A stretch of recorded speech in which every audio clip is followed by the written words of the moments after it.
and Bellevue, Omaha, Council Bluffs. Finally! He's all the way home! Holy moly! Man, woman, and child did that. Put him in the aisle. Johnny the Jet Rogers just tore them loose from their shoe. Kellogg's throw. It's going to be tipped and caught! It's caught!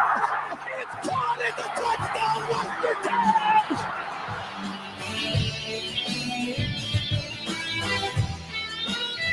Finally! First down and 10 to go. Here's a hand up to Thunder, who gives it back to Mike Spence. He's going to throw it. He's got a man out there. 40. It is. Eric Crouch. 15. 10. Final touchdown. Martinez in trouble. Reverses.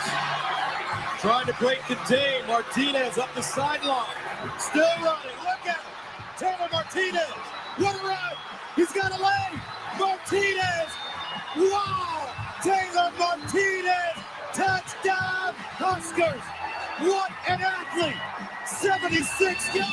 Cross to the middle. Juggle. Diving touchdown, Nebraska. Davison on the deflection. Nebraska's a point away from tying the game. Finally! It's the Connor Happer Show with Connor Happer and Josh Odson.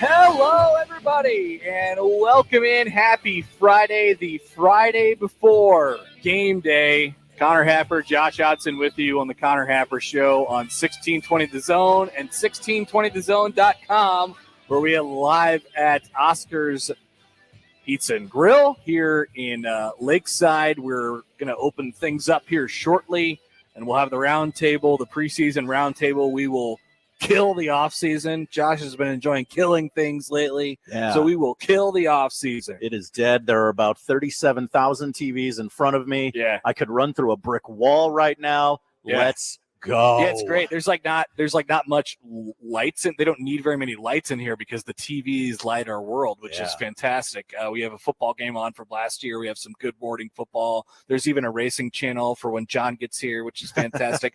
This is F1. This is F1. He might not be jacked about that F1. Okay, so we got some baseball on. We are extremely happy to be here, and we are extremely excited to get the season going. The hay is in the barn. Once again, we've talked about all we can talk about, but we'll just rehash it all one more time today.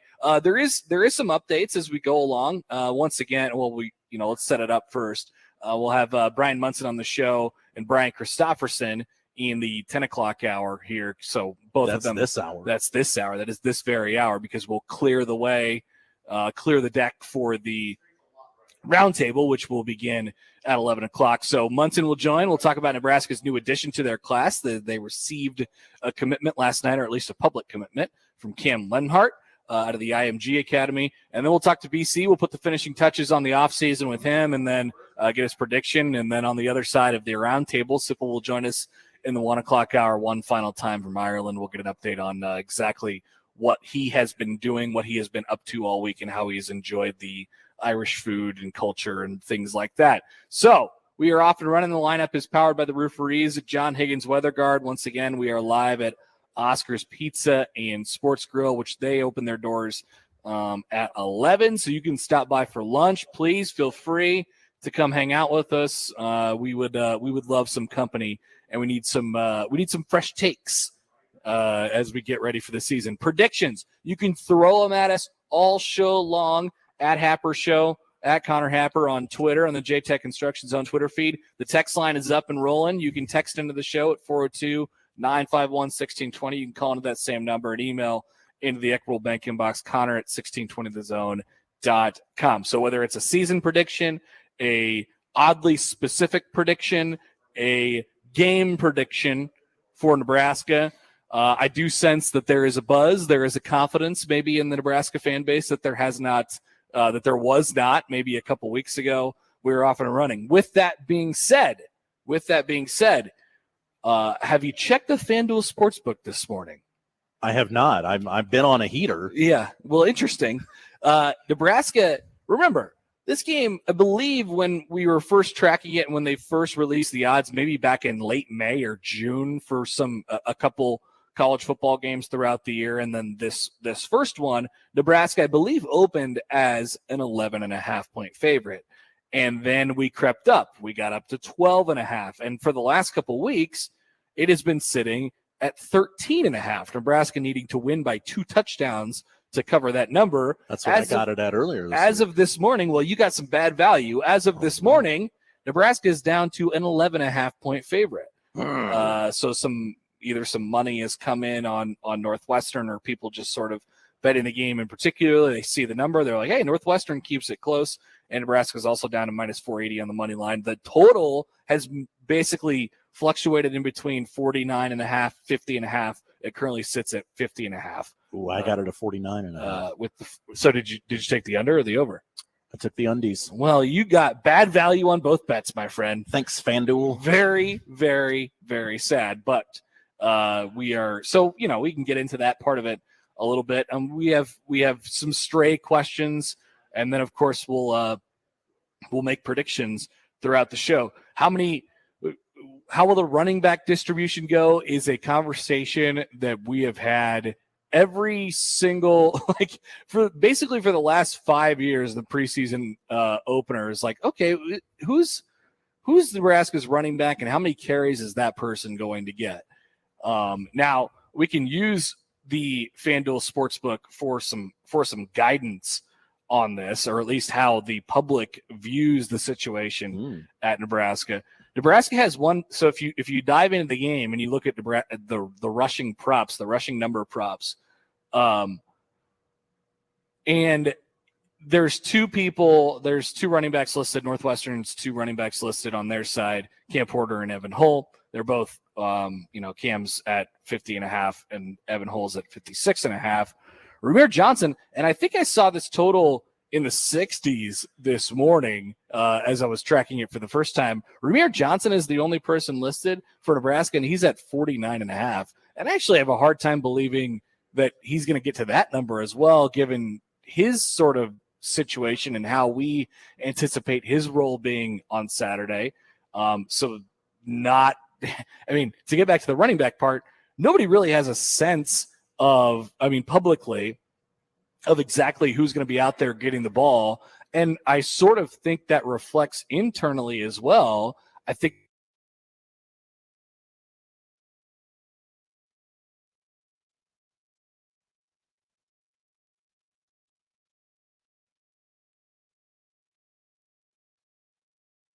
previously on Unsportsmanlike Conduct. So it is just like Sabir says. It's just a walking move. They SEAL Team 6 into Mount Doom. What kind of an action-adventure story is this? You don't meander into the breach. Well, you attack the breach. You charge into the breach. What a dumb story this is. It's Frodo. Imagine Nick trying to go into like a really protected area. Again, Unsportsmanlike Conduct with John Bishop and Josh Peterson. Weekdays 2 to 6 on 1620 The Zone. Your Omaha area forecast from a Godfather's Pizza Weather Center and KETV News Watch 7 on 1620 The Zone. Chance for a few spotty showers Friday morning, mainly before 9 a.m. in the metro. Partly to mostly cloudy the rest of the day. Warm and muggy in the afternoon with highs around 88.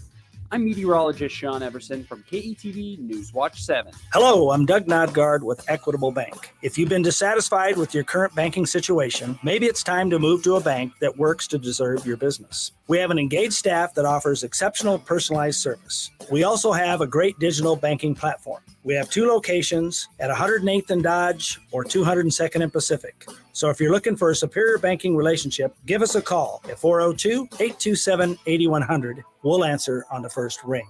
Equitable Bank, we take banking personally. Member FDIC. Marvin Windows has long been known for their lasting value and beauty. Carp's Complete Home Exteriors is Omaha's first authorized Marvin Windows replacement contractor. For a free estimate, call Carp's Complete Home Exteriors or visit carpsomaha.com.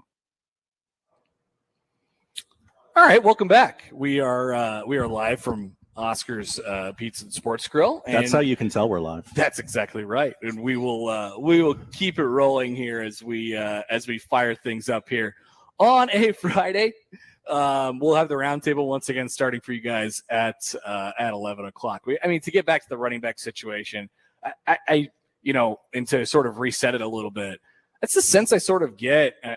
From both a public perspective and from a internal perspective, I think Nebraska, they have a really, they have a plan in the way that they're going to start, both from a personnel standpoint and from a, plan of attack standpoint. I think that's become sort of pretty clear over the last, week or so as Nebraska has both departed for Ireland and then been in Ireland for the last few days here. And the plan is, we're going to keep it pretty conservative. I just think there's going to be, as it pertains to this game in particular, and to go a little bit off the running backs, I do think it'll just be a pretty conservative, at least a conservative start to this one, and a conservative game plan overall. Mark Whipple said it, and I don't know, I that definitely reflects in the game plan. I don't know if he, meant it exactly this way, but we just got to not give the game away in the first quarter. Nebraska has been,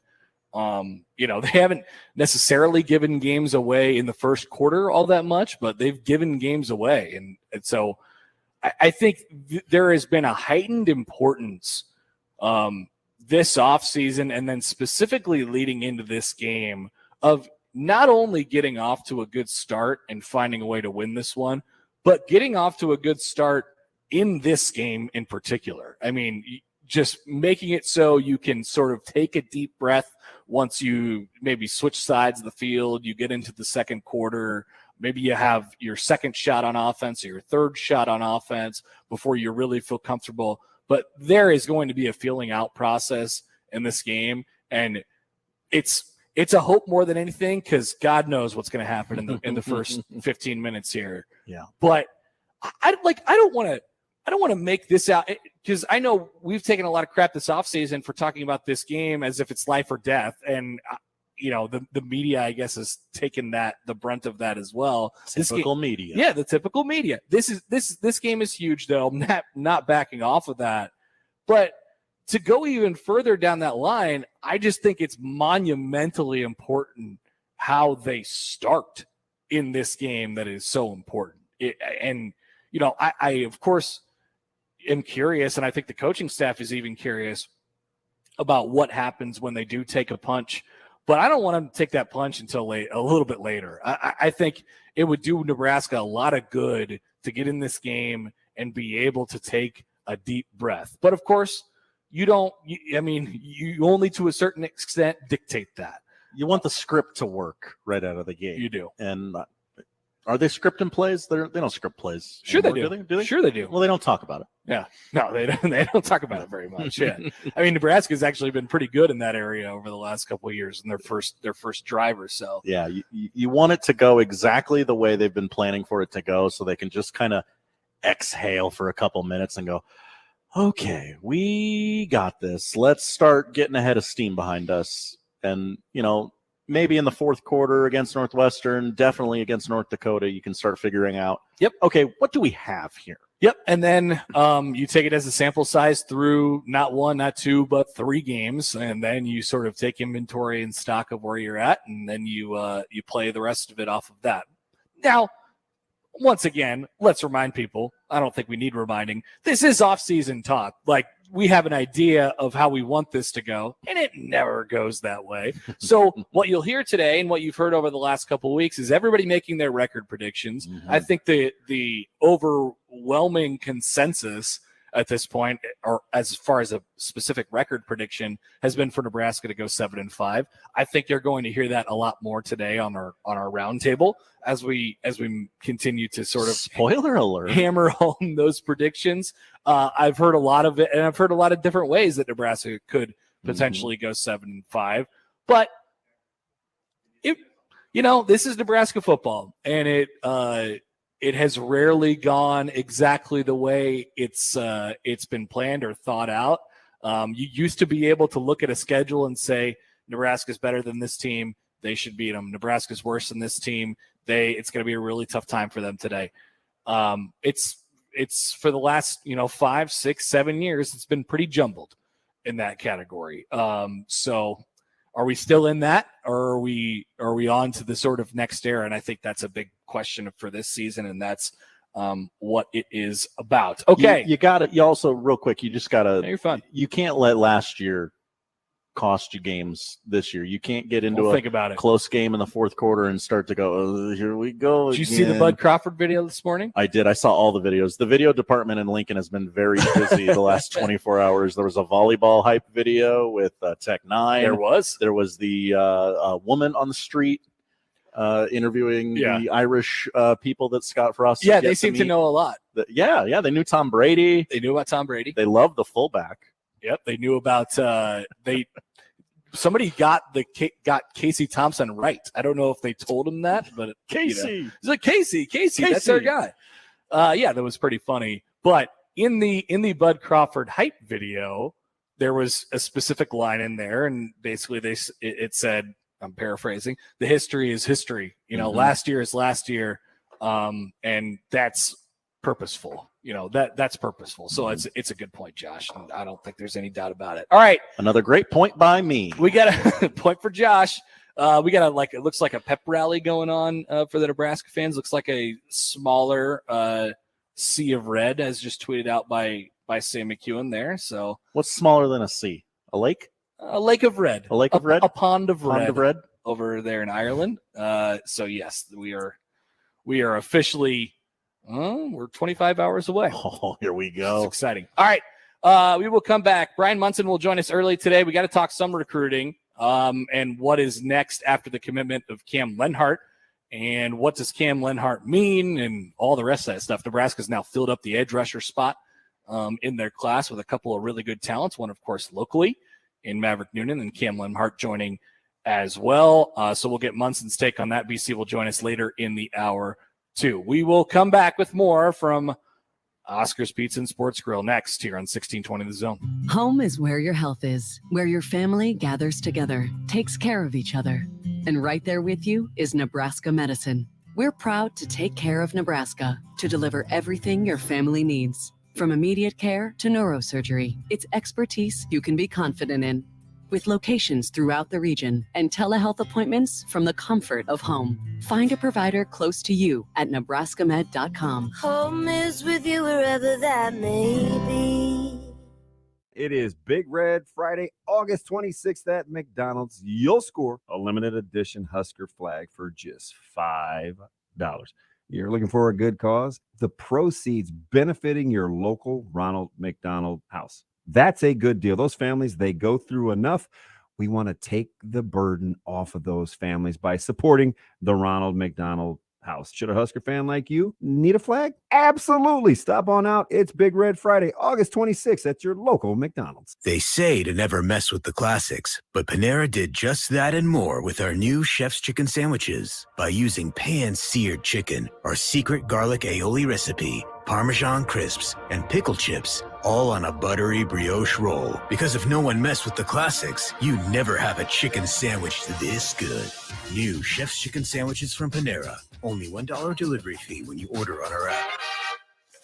Restrictions apply. For details, visit PaneraBread.com/delivery info. Let's face it, food shortages are a real threat now. Supply chain breakdowns, inflation, fuel prices, global conflicts, fertilizer cutbacks, farmers being encouraged not to plant. The stage is set for the peanut butter to hit the fan. But for some reason, Americans are still in denial about food shortages. Listen, we don't take risks with other things in our lives, so why take risks with your food security? Those who know what's coming are using today to prepare. Millions of Americans have purchased ready-hour emergency food from My Patriot Supply, the brand people look for when they're ready for real preparedness. MyPatriotSupply.com is America's largest preparedness company. Get stocked up on emergency food that lasts up to 25 years in storage to get you through tough times ahead. Your other choice is to stand in government food lines, hoping for a handout. As we both know, that's not an option. Go to MyPatriotSupply.com right now.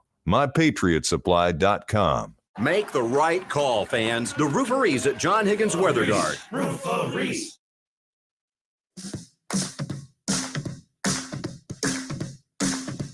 I drank beer with my friends.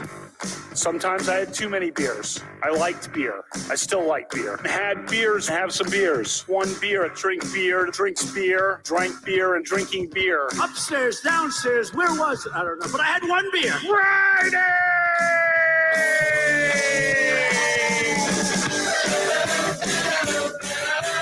What is going on? I love it. A couple lunch beers. Contributor. This is not ours. I like beer. I don't know if you, Okay. you like beer, Senator. What do you like? Question: is it a lunch beer at 10:30 in the morning? Oh, That was not at all ours. That is intellectual property of unsportsmanlike conduct. But it's okay. I love it. It is One Beer Friday, so we can get in the spirit too. Honestly, it fires me up. Thank you, Neil. We needed a little bit of that. That's a Hall of Famer. You respect him. Yeah, exactly. We needed a little bit of that here on a Friday. Hey, by the way, if you drop by Oscar's Pizza and Sports Grill,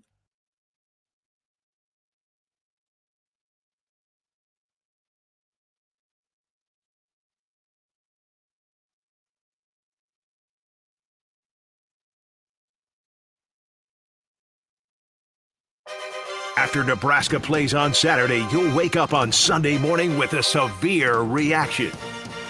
Michael Severe returns to 1620 The Zone, and he won't hold back about what went right and what went wrong during the game. He'll also take calls from the most important voice of all, yours. Severe Reaction. Sundays from 8 a.m. to 10 a.m., powered by Equitable Bank. We take banking personally, only on 1620 The Zone. Reward yourself with Kasasa Free Checking. Liberty First Credit Union invites you to open a free Kasasa checking account and earn up to 3% APY for up to $30,000. Get paid for banking. What are you waiting for? Earning a high reward rate is easy, and Kasasa checking is always free. Liberty First Credit Union offers free online banking and bill pay, free e-statements, free mobile banking, and so much more. See libertyfirstcu.com for details. Federally insured by NCUA. Liberty First Credit Union. Banking with purpose.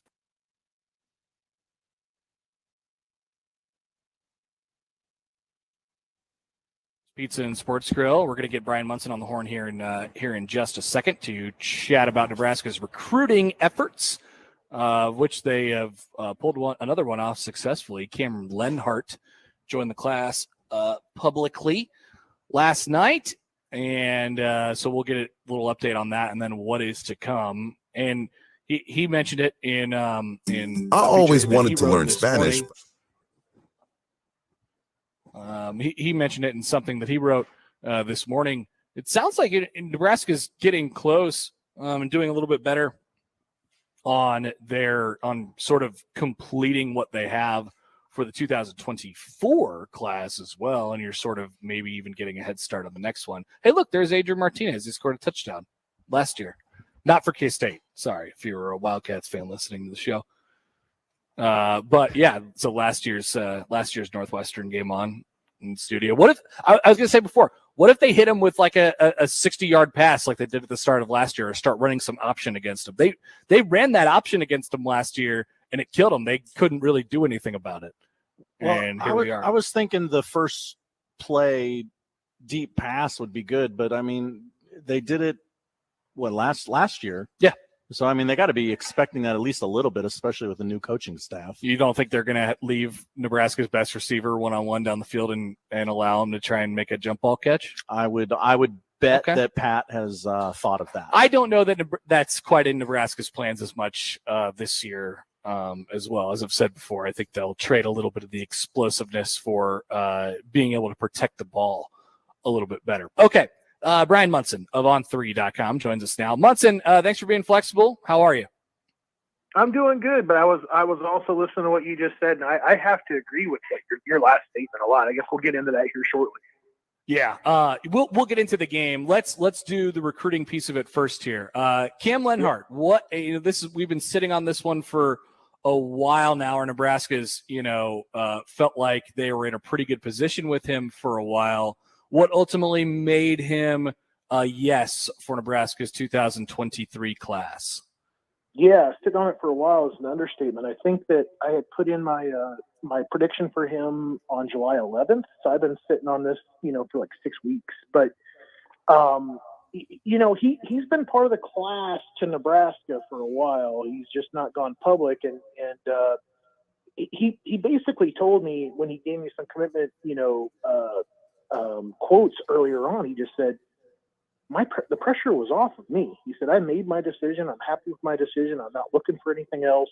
He said, I'm not really all that interested in announcing it publicly. I don't have anything like that it's telling me to do that or that it's necessary for me to do that, which I kind of said, the kid is different in that way. He doesn't need his moment in the sun. He's kind of old school in a way. And honestly, I thought it was kind of refreshing. So I think that Nebraska is getting a very, very versatile player. When you start talking about the other edge in the class being Maverick Noonan, who Omaha, area people know very, very well, Nebraska fans know very, very well, that is a really, really, really long, agile, athletic edge guy that comes off, uses his hands well, and you can just see this bigger picture of him, just going down to Nebraska and soaking it all in and just becoming better, like has better days in front of him. Len Hart is a lot of the same thing, but he's got some different versatility. He's actually playing as a 3 technique right now for IMG Academy, which is really, really interesting. So he's playing kind of more of a defensive tackle out of necessity, but going to really more go out to that edge. So if you went and watched actually his film more as a junior, I think you're going to see more of the role of where Nebraska sees him kind of fitting in at. So he's a guy that can come off the edge, pin his ears back, go get the quarterback. But he's also a guy that they have no problem kind of putting him out into space, even like covering up a receiver, kind of doing more of a bump, not necessarily taking him into a one-on-one man-on-man situation down the field, but then maybe getting out to the flats or coming back to curl and kind of covering a zone. So he's got athletic ability to do that stuff, to operate in space. He's also got, the ability to kind of come off the edge. So he's more that Caleb Skinner to Garrett Nelson, equivalent with that being Maverick Noonan. So really nice way to kind of play off the two guys. They are not the same looking dude. They do things differently, and I think Nebraska has themselves a nice pair of edges in the 2023 class. Munson, I'm at the point with Nebraska's defense, and it ties into their recruiting efforts as well, and how they've sort of developed guys, and it feels sort of linear. Guys are in their second, third year in the program, and all of a sudden they're on the field, and it's been pretty much to a man on the defensive side of the ball. It sort of worked out that way, of course, with a couple, that ultimately fall by the wayside and just by the numbers game occasionally. I feel really good about when Nebraska gets a defensive commitment. It's almost like there's sort of a different excitement because you can automatically picture him in Nebraska's defense and what he's going to do, what he's going to be able to do. And you would think that plays the other way, meaning Nebraska recruiting to a specific plan and what they have envisioned for him. I mean, that has to be huge in the recruiting trail. There's real proof of performance here for Nebraska's defense now. I totally agree with you. I think that there's they seem to have that program a little bit more in place to where you can kind of talk about development cycle, and you could talk about the guys that you're bringing in the system. Like when people kind of took note that Maverick Noonan was told there's only one other edge in the class, people kind of poo-pooed it and said, well, you don't want a guy that's shying away from competition. Well, that's not what Maverick Noonan was concerned about. It came back to how Nebraska was managing the room and how they see that bigger picture that you just outlined, where you say, it doesn't make any sense for me to pull in 3 edges in a single class out of high school guys because only 2 guys can ever be on the field at the same time. So why do I want to go ahead and do anything? Because they feel like, and they've been a lot better with their bullseyes and basically their percentages of hitting on a player that does end up producing on that side of the football than I think that a lot of people would say, or by comparison to the offensive side. So I think that you're dead on when it comes down to defensive side of the football seems to be a little bit further along in the bullseye factor of guys that are tending to be something or have something to do with the program on the field in some point in their career. And a lot of that comes back to how Nebraska kind of sees the room, how they kind of play the room, how they add guys to the room, how they add certain skill sets and look for leadership qualities, because that's something else with Len Hart that gets overlooked. He's the captain at IMG Academy, and that was certainly something that Nebraska was interested in kind of bringing back into the room.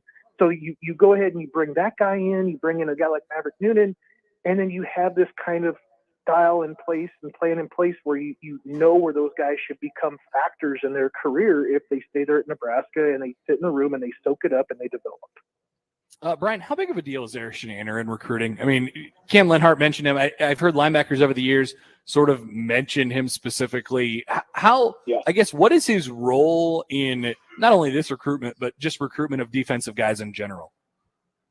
Yeah, in that macro sense where he's sitting over the top of the other assistant coaches on the defensive side of the football, because, really this is a Mike Dawson guy, or, there's a helpful hand in being able to kind of leverage, hey, the coordinator also wants to talk to you, so you understand the prioritization. You also have a guy there in Shenander that wants to get into basically the methodology and the schemes in which they plan on playing and using you for, and that then gets addressed like in the room as you're breaking down film. So there seems to be a really close coordination, obviously, between the coordinator and the position coaches when it comes to how they're kind of mapping out the guys that they want to pull in the class.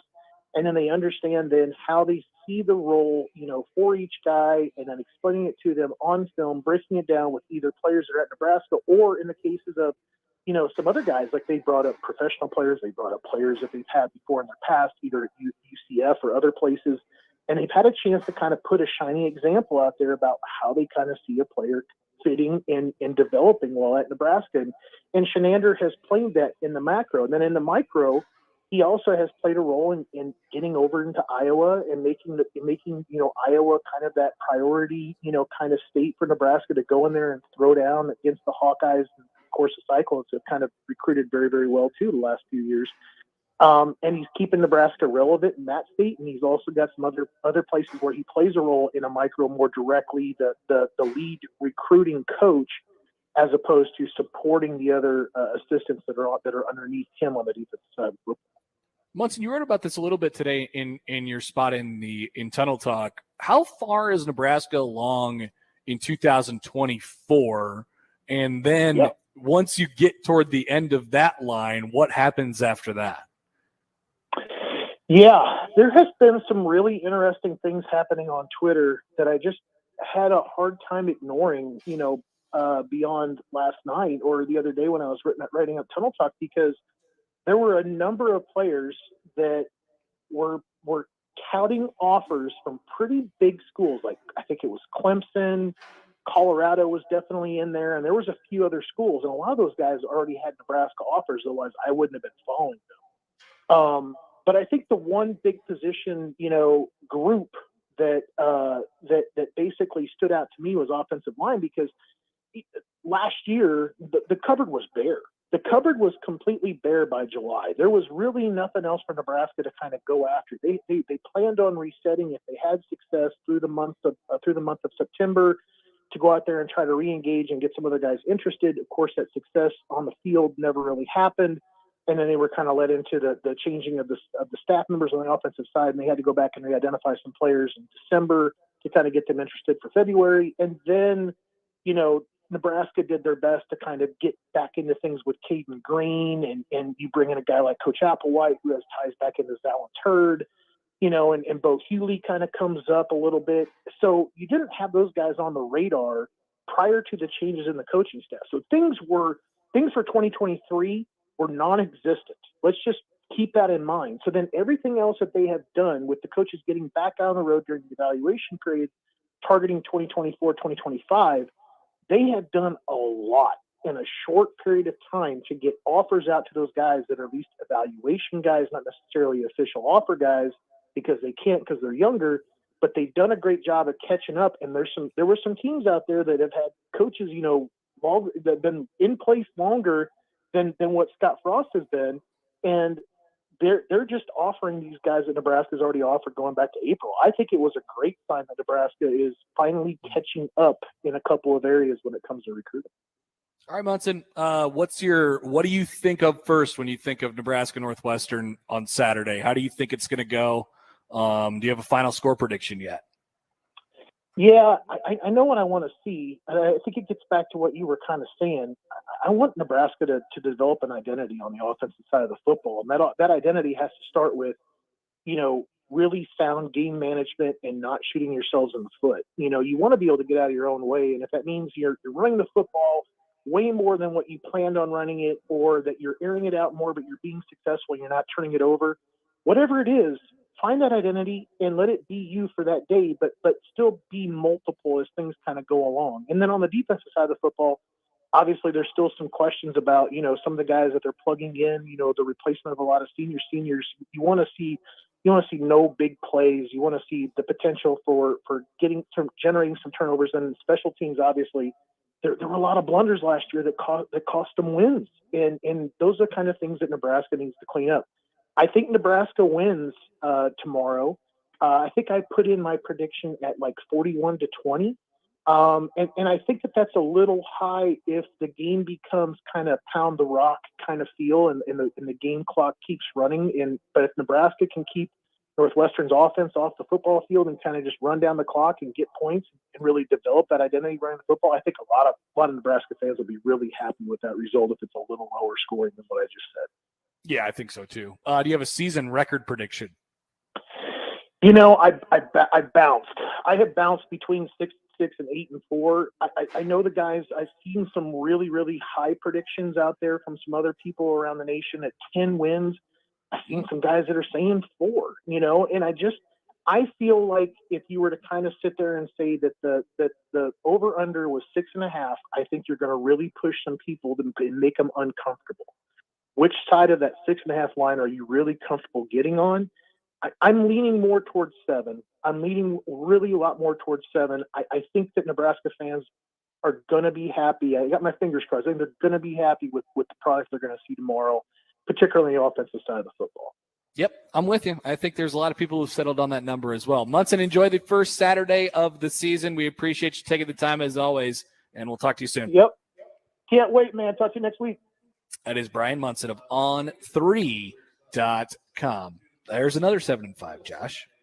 Seems to be the popular prediction. It sure does. Have you given your record prediction yet? I have not. Interesting. I assume there would be a segment on the show today where we do that. It is called Predictions. I like that. Yeah, we'll have that during the show in town. An opportunity for everyone to get their final projections in. You can send yours to us still as well if you'd like. We are live at Oscar's Pizza and Sports Grill. They'll open their doors here in about 20 minutes, and that's when the roundtable will begin as well. We will get all the offseason thoughts out before we turn the page tomorrow. John, Josh, Gary, Damon will all be dropping by here. So come on by here in just a little bit, grab some lunch, and hang out with us. Coming up next, BC, Brian Christopherson, Husker 24/7. A couple big picture questions for him, and also another prediction. Next on 1620 The Zone. Oscar's Pizza and Sports Grill has been making your game day experience one to remember for 18 years with our award-winning char-buffed wings and $7.99 Monday through Friday lunch specials. But now your game day just got bigger and better with Oscar's newly upgraded audio-video system. Cheer on your favorite teams this season in front of a 22-foot LED video wall, showing up to 8 games at once, and of course, 40 TVs and massive dual projectors. Oscar's Pizza and Sports Grill, 173rd and West Center Road, and for takeout at 162nd and Maple. Hi guys, it's Andrew with Brookside Medical Clinic. Is erectile dysfunction damaging your relationship? Are you sick of the pill and all the side effects? Well, welcome to the future. We have a major medical breakthrough. Brookside Medical Clinic uses the most advanced form of wave therapy. Backed by 60 clinical studies, our technology uses pressure waves to repair and open up blood vessels. We've helped countless men get rid of their ED. But what is the true end result? Their relationship, even their lives, improve drastically. If you're ready to regain your love life, call us right now, and not only will the assessment and ultrasound be free, we'll also give you a gift that produces immediate results in the bedroom. It almost never fails. This is worth $550, and it's free to callers right now. 402-671-7777. That's 402-671-7777. Put a stop to your erectile dysfunction and experience what I call the happiness ripple effect. Call Brookside Medical Clinic now, 402-671-7777. Buy your next vehicle your way from anywhere with Woodhouse. Start your journey online at woodhouse.com. Easily shop all new and pre-owned inventory, explore payment options, and apply for financing. Ready to purchase? Schedule your new vehicle for pickup from the dealership or have it delivered to your driveway. Need a little extra help in determining your perfect vehicle? Our knowledgeable and local dealerships can guide you to the vehicle that best matches your needs. Experience car buying your way with Woodhouse, a trusted auto partner since 1975. Email Sharp and Benning on the Equitable Bank inbox with your love, your hate, whatever your hot takes are. We're here for you. The Zone inbox is brought to you by Equitable Bank. We take banking personally. We want to hear from you on the Equitable Bank Zone inbox. Shop Woodhouse Place Hyundai and Nissan, 144th and Giles. KOZN, Bellevue, Omaha, Council Bluffs.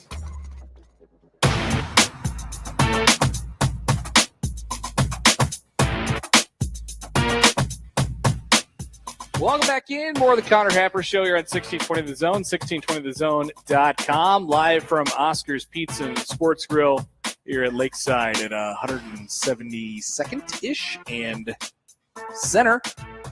We are ready to roll here in just a few minutes as they open their doors, and the roundtable will begin at that point, 11 o'clock as well. We're now joined by Brian Christopherson of Husker 24/7. BC, hello. How are you? Hello. How are you doing? I am good. Is the hay in the barn for you as well? Have you done all the work that you needed to do? Probably that. Yeah, I mean, mostly. I'm finishing up a column right now, and then I'm gonna go hit some golf balls. You know, you got to stay loose. That's what Mark Whipple says. You know, you can't just bury your head in football all the time. You got to get out there and see some old churches and prisons or hit golf balls. Even if you're not in Ireland, just go visit an old church in Nebraska today. Feel free. Yeah, I could maybe do that on my way to the links. When you think about this game, what's the biggest thing for you that you want to see? And I know we've sort of positioned it all summer long, and the coaches have positioned it this way too, as it's sort of about us. It's about Nebraska. And you throw an opponent into the equation, things can change.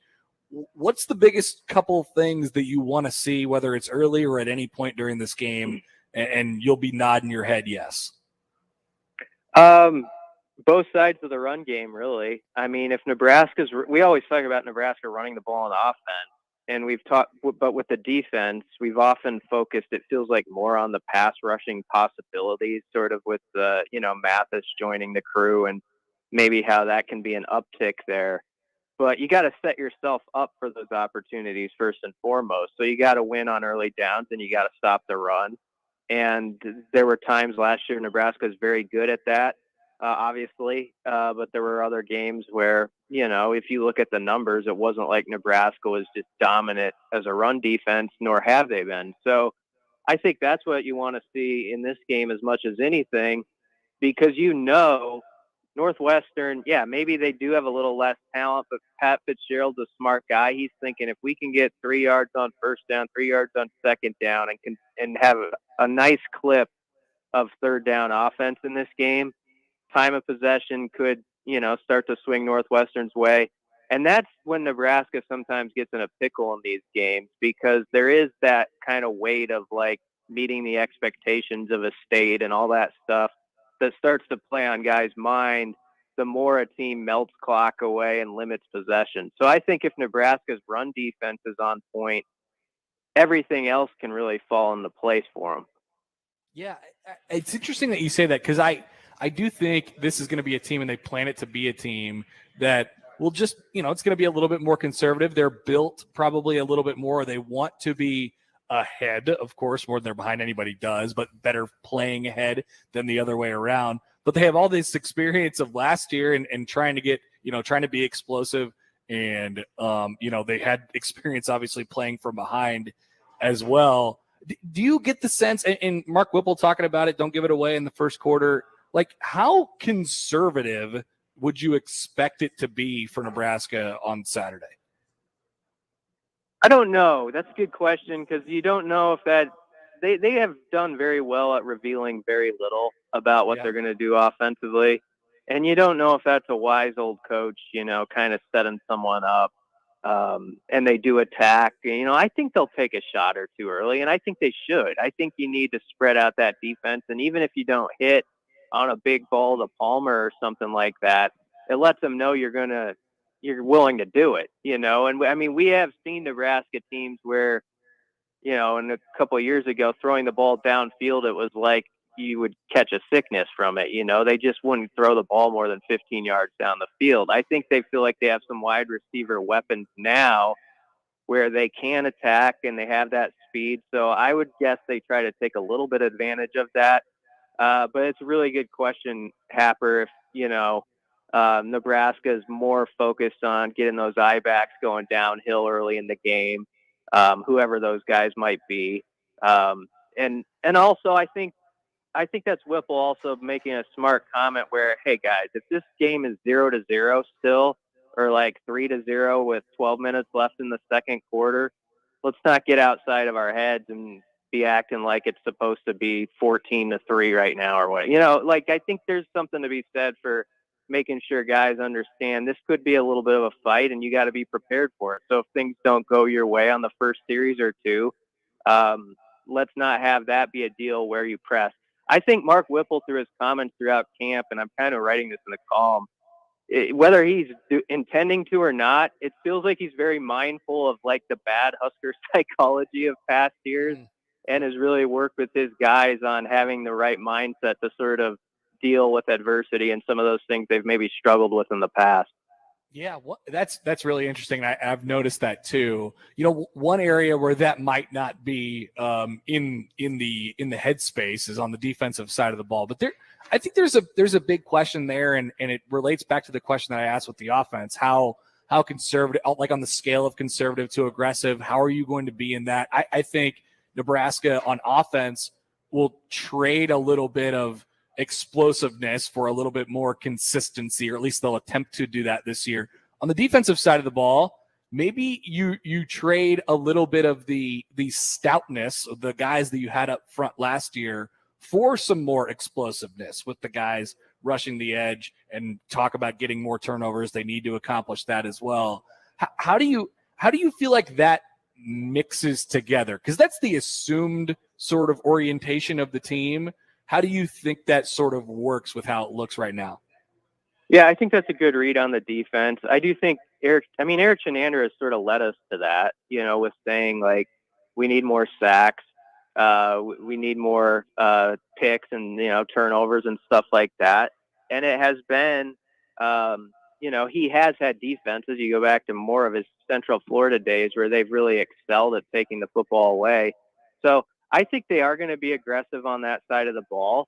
And I think they're going to definitely mix and match and throw some things that maybe Northwestern and obviously hasn't seen on film because there's some different personnel they're dealing with. So, yeah, that's a part where if Nebraska is going to have a great season and really take off, I think one of the largest connecting points is going to be they have a defense that just specializes in stealing. Like they're good at it, and we haven't had or covered a group like that with Husker football in a long while. We've seen some decent defenses at taking the ball away, but imagine if you get one of those squads where you expect like to get 2 or 3 takeaways a game.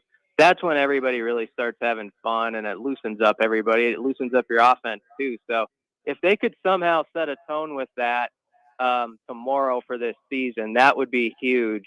And one thing I'd love to see, we always talk about picks, but forcing fumbles. That has not happened near enough with Nebraska, and that comes with big hits and, getting a pass rush, blindsiding a QB, stuff like that. So you'd love to see a player or two like that maybe teases what could happen this season.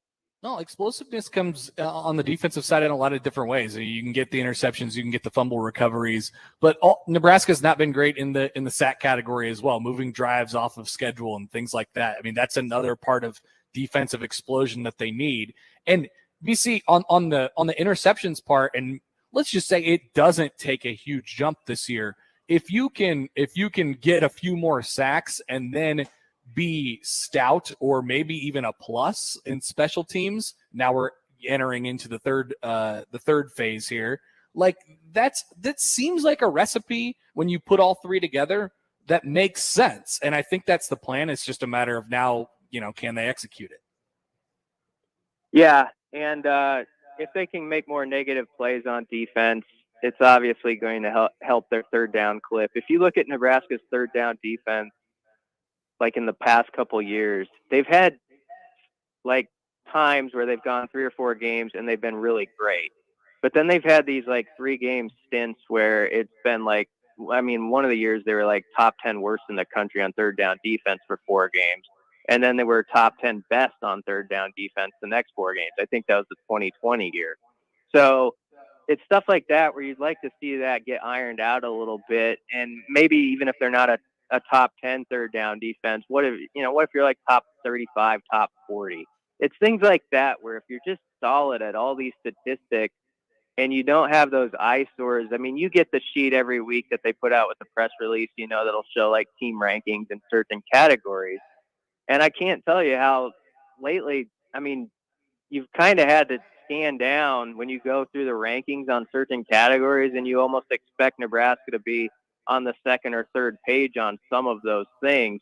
And that's where you'd love to see Nebraska sort of even it out and be a more well-rounded football team, where even if they're not like top 15 or top 20 nationally in a stat, they're not 106. You know what I mean? They're 53rd or something like that. And if they can get that all around the board, they're probably going to have a pretty good year if you do that. Who's Nebraska's leading receiver tomorrow? Good question. I think I might say Volkolak. I think he might have a good 5 or 6 catch game. I think he's somebody. The other one is going to simply come down to, I think one guy is going to make a big time, I think explosive touchdown play at some point, and it's a matter of who that is. Trey Palmer's probably the obvious guess. Sneaky wild card, I think Delonte Brown, who I think has had a great offseason. I don't know if he's starting, but he might be along with Palmer and Washington.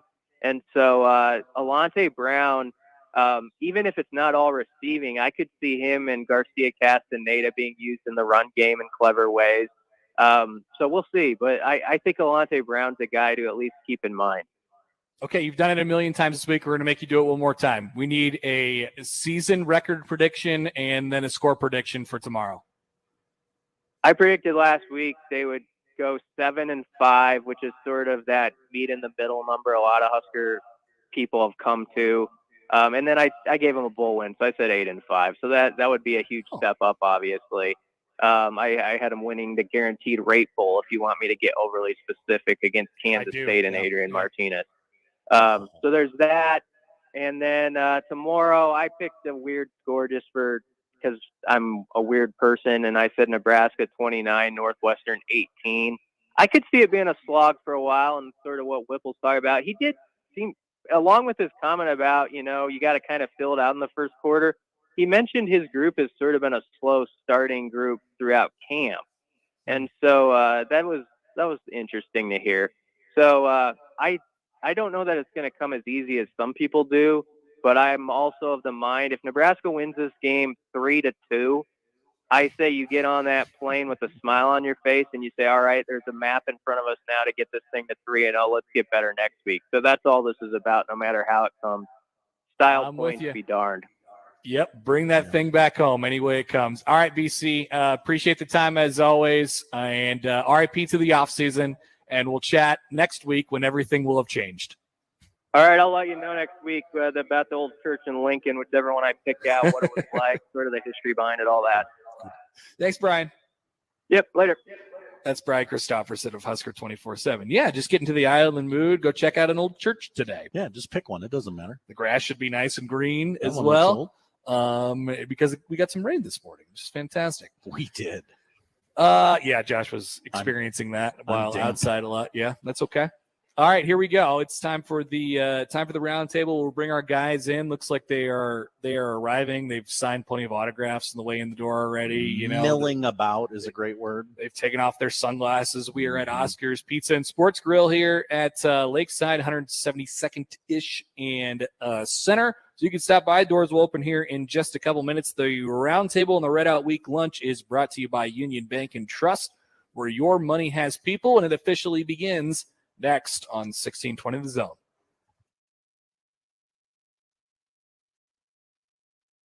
Previously on the crossover. When you have the tin of popcorn and it has the 4, the cheese, the white, the caramel. Oh, you're bougie. You went and then 4. Usually it's 3. Or is it 3? Okay. Yeah. But there's always one that's about 75% gone before any of the others are touched. Which one is it? Caramel. Cheese.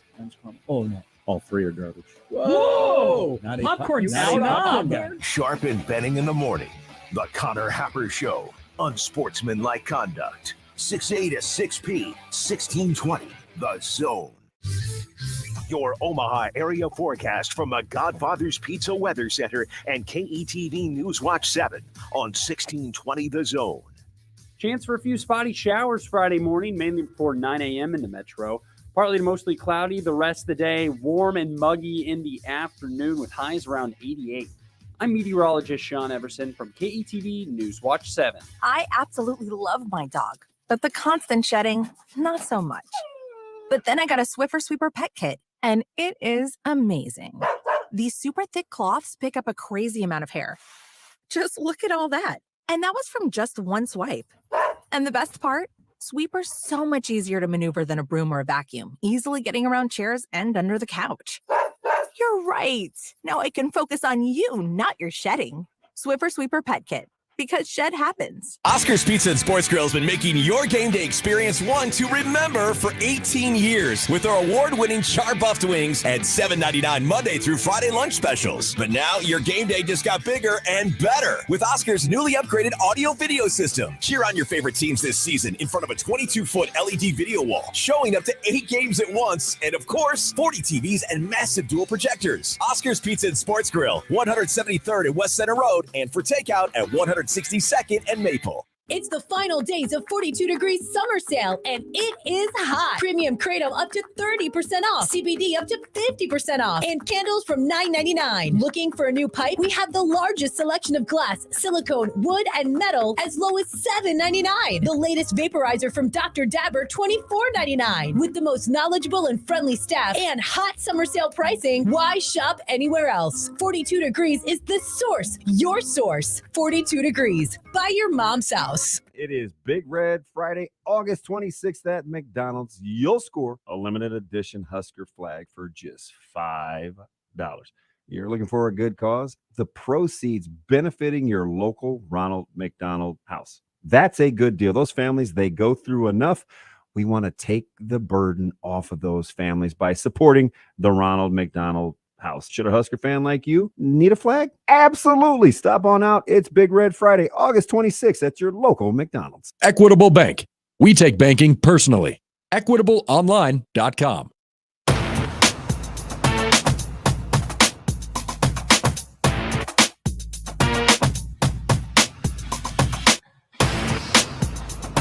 All right, welcome back. It is time for the roundtable. We'll get everybody else in here shortly, but Josh has sat down first. Josh Peterson. Did you guys break some curses last night? Hope so. So you stabbed a football. Did we burn the John Bishop, Steve Peterson picture? No, or what happened with we that? weren't allowed to burn non-wood items or paper, so we dunked it in a tank of water that also had salt in it. Oh, okay. Yeah, can I explain what that meant? No, but hopefully it works. Yeah, Hopefully it works. As long as the curses were broken, There he is. It's fine. There he is. The photo was destroyed nonetheless. Doesn't matter how. Was it? It was destroyed. No, John, do you still have that photo that you dunked in the water? Well, you wanted to keep the plaque. Well, part actually, I don't. I threw it away last night. Oh, bummer. R.I.P. Yeah, did you rip off the thing that just was like, threw it thank you away? for your service? No, I didn't. I didn't want to keep it. Is it worth something? Do you think it's worth something? I mean, it's a more memento. It's more funny than anything. Yeah, but then I have to keep it around the house. I guess I could have brought it back to the station because that's where it was before. You could have If actually. you guys want it at the station, I will dig it out of the trash. No, you don't need to. Then it's staying in the trash. You don't need to go dumpster diving for the weird Steve Peterson picture. That's okay. But welcome to the Roundtable. It is brought to you by Union Banking Trust, where your money has people. We'll get everybody rolling here in a second. I'm so happy that the offseason is over. Oh, thank God. This is the best. Thank God. And now we just get to regurgitate all of our takes for the last regurgitate. Yeah. Regurgitate. Yeah. I like this. That actually could be a podcast. Oh, there you go. Whoa. The new Happer pod. We just go back over all the things we talked about earlier in the week. We call it regurgitates. It's the I remember, Happer, when sadly you were not on this trip, but when we went to Boulder for the Colorado game, Very sad. Oh, great time except for the game. But we did our second half of the game. Yeah, we did our Friday show and we did all the keys, the predictions, and then we had to do 2 more hours the next day, and we're like, so what do we do now? Yeah. We did, I'm kind of tapped out on my takes. So I think we were like, hey, let's re-air an interview. And then I think Michael came over and we talked to him for a little bit, and Schaefer came over and we talked to him for a little bit. I pulled out a bunch of old highlights. And we pulled out a bunch of old highlights. You ask him the same questions you would ask him for the last 6 months. Exactly. Yeah. Exactly. And that's the way it goes. But that's what the show is about today. That's exactly what we're doing. Absolutely. Hey, did you guys see that the line dropped from the line dropped dramatically? So yesterday we're on with we were doing our FanDuel live read promo code 1620. No, whoa. Got him. This is encroachment, and we didn't negotiate that. And I mentioned, hey, the line's 13.5, totals 50.5, and then I was getting predictions ready for today's program. And I'm like, 11.5. What happened here? Yeah. I mean, it dropped because the funny thing was FanDuel was kind of behind everyone else because I noticed earlier in the week the line had bumped up to 13.5 on a lot of the other books, but FanDuel was still at 12.5. I was like, hey, you want the extra point? Use FanDuel, promo code 1620. And then it finally did catch up.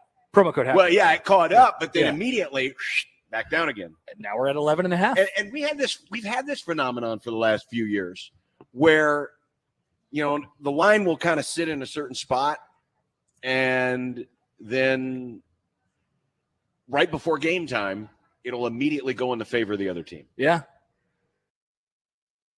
Yeah. Your money? Minus 465 right now. No. Hey, Damon. I know what Damon. Hi. Damon Benning, the assistant coach of Omaha West Side. Big game tonight. Oh, I thought that was Wisconsin. Hey, so I almost got in a fight with the lady at the door, and she bought. I know. Why, she trying to feed you vegetables? Doesn't even sound like. Here's a pizza with red sauce on it. Hey, that would get it too. Yeah, with red sauce and a plate full of broccoli and said, here you go. Yeah. Here She you go, cooked Mr. all Bennett. my veggies. No, she was like, hey, because I was early because I'm going to go get my haircut here real quick before I come back. It is Friday. I was super early. I was like 10:30. Yeah. And she goes, do you want to come in? I think so. Are you sure? I said, why are you asking me that? I don't even know you. This is dead serious. Like, I'm not, I said, I don't even know you. There she is down there in the Merlot shorts. What's going on? And she goes, how are you going to come in and talk Nebraska but be wearing Wisconsin gear? Great question. I said, are you a child? Like, no, this is my exact response. Are you a child? People can't tell the difference. Yes, they can. Are you? They can't. They can't There's tell the there's difference. a point. You've explained it to me before, so I get it. Are you farsighted? Like, you can't freaking see a If he black is, go to W? Cougar Vision. Golly, like, don't be a dill rod. It's a point. It comes to an ape. It's totally game day. Nobody So knows that. I'm glad if Nobody we're going to knows that. pre-record or whatever, well, let's get all my energy out of the way because this is good. Figuring the breakdown at 250. Verzal set me off. Also, this is live. Yeah, I just need Damon to know that this is live radio. For dill rod, is that a bad word? No, I think it's a fun new word. I'm going to start calling Josh that. I think we should have the deal rod of the day on Big Red Overreaction It tomorrow. comes to an apex, a point, an angle, something less than flipping 90 degrees. If you can't tell the difference between Wisconsin and West Side, that is a Connor Full-Beard Happer problem. You have explained this to me before, and now several thousand times. And now I understand. But I'm saying that the general public probably doesn't know the intricacies of the W. Lady Oh, at, yeah. So, yeah, you got at here. the door. So she finally lets me in, right? She turned the lock real slow. Okay, whatever, right? So I get in there and we go back and forth. And I go, you know what? I said, I don't even know you. Like, why would you act like that? And she goes, and I felt like a total dirtbag. She goes, well, I said, I've been coming in here longer than you are old. Like Mike's my guy, right? Like, no, this is a true story. Oh, we were chatting up at the bar. We had a great time. Right? He told me, he said in front of Josh, I've been getting Cucho Charbuff. He remembered my orders, the chicken Alfredo, no veggies. Yep. So we're talking like 18 years. And I know she's not 18, she's older than. She goes, hey, you know what? I'm friends with such and such, such and such. That's your best friend's sister. And I've been knowing you my whole life. And I was like, burn. Like, don't tell your bestie's brother that I was kind of terse with you, because that is my go-to guy. So we like dapped up and we're high-fiving. We're good now? Yeah. Okay, good. And she goes, I was just messing with you because such and such, my buddy, said to give you a hard time. I was like, wow. Like, I was really, it was like Jada Pinkett, Queen Latifah. I know you haven't seen it because it's a black movie, John, but it was set it off. Okay. It was set it off. I saw right? Fridays like, last month. Did you put an S on that? He did. Like TGI. Who's Fridays? Is it like Alien and Aliens? Like ISIS. Yesterday in Lincoln, one of the ISIS were performing in the concert. One of the just said Fridays. He did. I'm sorry. So you guys should know, because I've been talking to I you used to watch longer. the Jeffersons with an S. With an S. So you guys should know, because I've been talking to you longer, but I'm a little looser with these guys. Yeah. I'll say anything between the 10 o'clock and 11:05 hours. So 11:05, yeah. You got to be very, very careful about where we go. Well, what an entrance for Damon Benning, right? Was here as part of the Roundtable, because apparently you live here. You know, not so much anymore. Okay. It was my jam. Mike's like one of the single greatest bartenders in the country. He remembers orders. He can go fast. He's super friendly. He may or may not toast with you if you enjoy adult libations. Not I like that. I mean, you have a styrofoam cup, so I'm sure you're good. And Josh is responsible because he's like a marathon man, and he has a cooler Yeti thing. I don't know what you guys put in there. This is water. Yeah, that's boring. It is boring. That's boring. When I order the wings, I'm gonna get a beer. Well, you said you're hungry. Oh, I'm starving. Yeah. So did you guys hear that somebody played your one beer Friday open for us like at 10:20 today? No, it happened. So it's official. You can. Yeah, it's one beer Friday. Yeah. So can I tell you the best thing about getting along? Because not everybody always got along on 1620. Like there's there's a lot of cool creative stuff that other people do that I think is funny, right? Like the blow through is hilarious. Yeah. Hey, thanks. I like the odds news, right? Yeah. I like some of the opens and the intros. So I'm glad when we're all together, we can talk about things that I think are actually funny, because I'm a child and I'm easily amused, and everybody appears to be a lot more creative than we are. Well, I mean, Damon, it's okay. Look, hey, so Josh totally doesn't know how to take me yet. He's like, oh my God, this guy, I hear him during the crossovers. He's a nut job. But when it's like in person and I don't have the dump button and I'm not as in control, he's a nervous Nelly. Are you nervous? Are you nervous? I still don't know if he knows he's on live radio. Yeah. Damon, speaking of nervous producers, I mean, I talk about the game all the time, but Damon and I famously hosted Big Red Overreaction after 2014 McNeese State. I actually got in 5,000 more steps on that show. So, long story short, we don't have to get into everything, but we were having a little argument off the air. Well, Mike Neville was the producer, and I look over and his arms are shaking. Guys, you're about to go back on the air. He was not having a good time. Poor Mike. Poor Mike that day. Hey, listen, the cool thing about me, C-Hap, is I have a super long memory, but it's never personal. I can get over it in like 4 minutes. It's good. I don't. It's a good trait. I don't hold grudges. But so the inside joke is you missed Kugler's tweet the other day. So Josh is a big timer now at 1620, and he re-upped his deal. And even though he's the only one that announces that he re-upped his deal. Were there a lot of other offers? Josh is great. His delivery is the best. So Josh is like the only one on the planet that would announce that he re-upped his deal. Just wanted the likes and retweets. But just Kevin, like Flight Track. But Kevin Kugler, who is perhaps the snarkiest, most sarcastic, condescending, funny person in America, said, and thanks to DB, thanks to Damon for getting him on at 1620, because I did see that tweet. Yeah. Well, so the backstory is I've known backstory. Josh longer than any of you guys, and his family was super good to me. Loopy Luke, his brothers, his Down older in brother, Atlanta now? one of his brothers played for me at North. Yep, he's in And Chicago. so I was kind of the liaison. It's not an in, it's a liaison. Right. And so we were kind of dragging 1620. Oh, they were dragging. They were dragging their feet. And so Josh is like, hey, man, like, what's going on? Where here? are we at with this? I really want to be here. This is what I've always wanted to do. So when he says dream job, that's like, he's not exaggerating. Like, this is his baby. Like, he wants to do this. So I went to Neil and I said, hey, that's not how I exactly said it. I was Neil's like, running the boards, nice. so be careful. No. And Neil has killed a few people, so I'm cool. Like, he still has the shovel in the Mazda. So it's like, well, they don't call him the Godfather because he's the Godfather. Because he's the Godfather. Yeah, it's not just honorary. You saw the scene where they went out on the lake and they were out on the boat and they thought it was cool. It was nice and serene. And all of a sudden you're like, so who's Fredo in this situation? One goes out or two go out, only one comes back. So I was like, Neil, we got to really get this thing going. Like, what are we doing here? And so the rest is history. He told everybody what to do, even when he's a producer. He told everybody what to do, even though it was like the first 6 days of being on the job. And now he's here. So it's like for the roundtable, McNeese State, all to this moment. McNeese So, State. okay, yeah, I need the I backstory. lost my flipping mind, and I don't even know why. Wow, it's all Do in you the know past. why? Do you I mean, remember probably why? because you're a bow guy, and I was like, I think they should fire him. I think that was the Jada Pinkett Queen Latifah moment. Yeah. Set it off. Well, I know you're a bow guy. What the? Oh.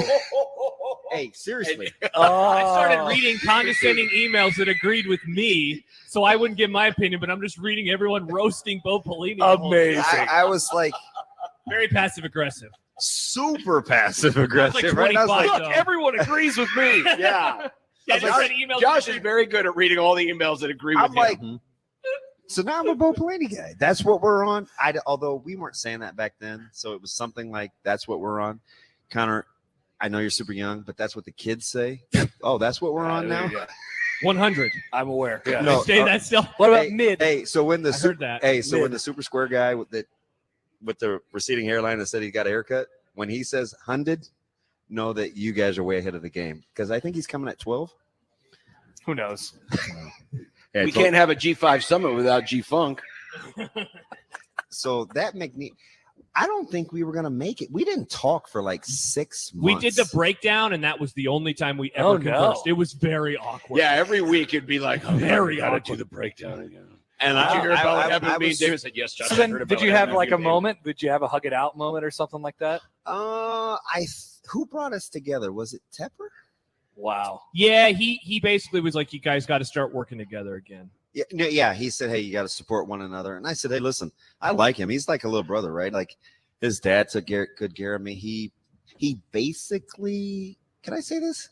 I don't know. Dad? What you're saying. So when I was going through my divorce, his dad would like take me to breakfast and we would talk and he would like pour into me. And it was like, God, I feel like, I'm part of that dead did he not dog say? serious. I didn't know this. We probably spent like 8 hours at Jimmy's Egg in total. Now, just imagine how many talks that is to spend 8 hours at a It's a restaurant. lot of breakfast scrambles. Right? Yeah, it is. And so I'm A lot of like, coffee refills. and so when Tep said that, he's like, hey, man, like, Not good table you're turnovers. supposed to be yeah, TED Talk. It's not table talk, it's TED Talk. Isn't that what the blowhards that like take all the pictures and post them on the internet and say it's not about them, but it's really about them when they work at other radio stations and they're I'm terrible. My God.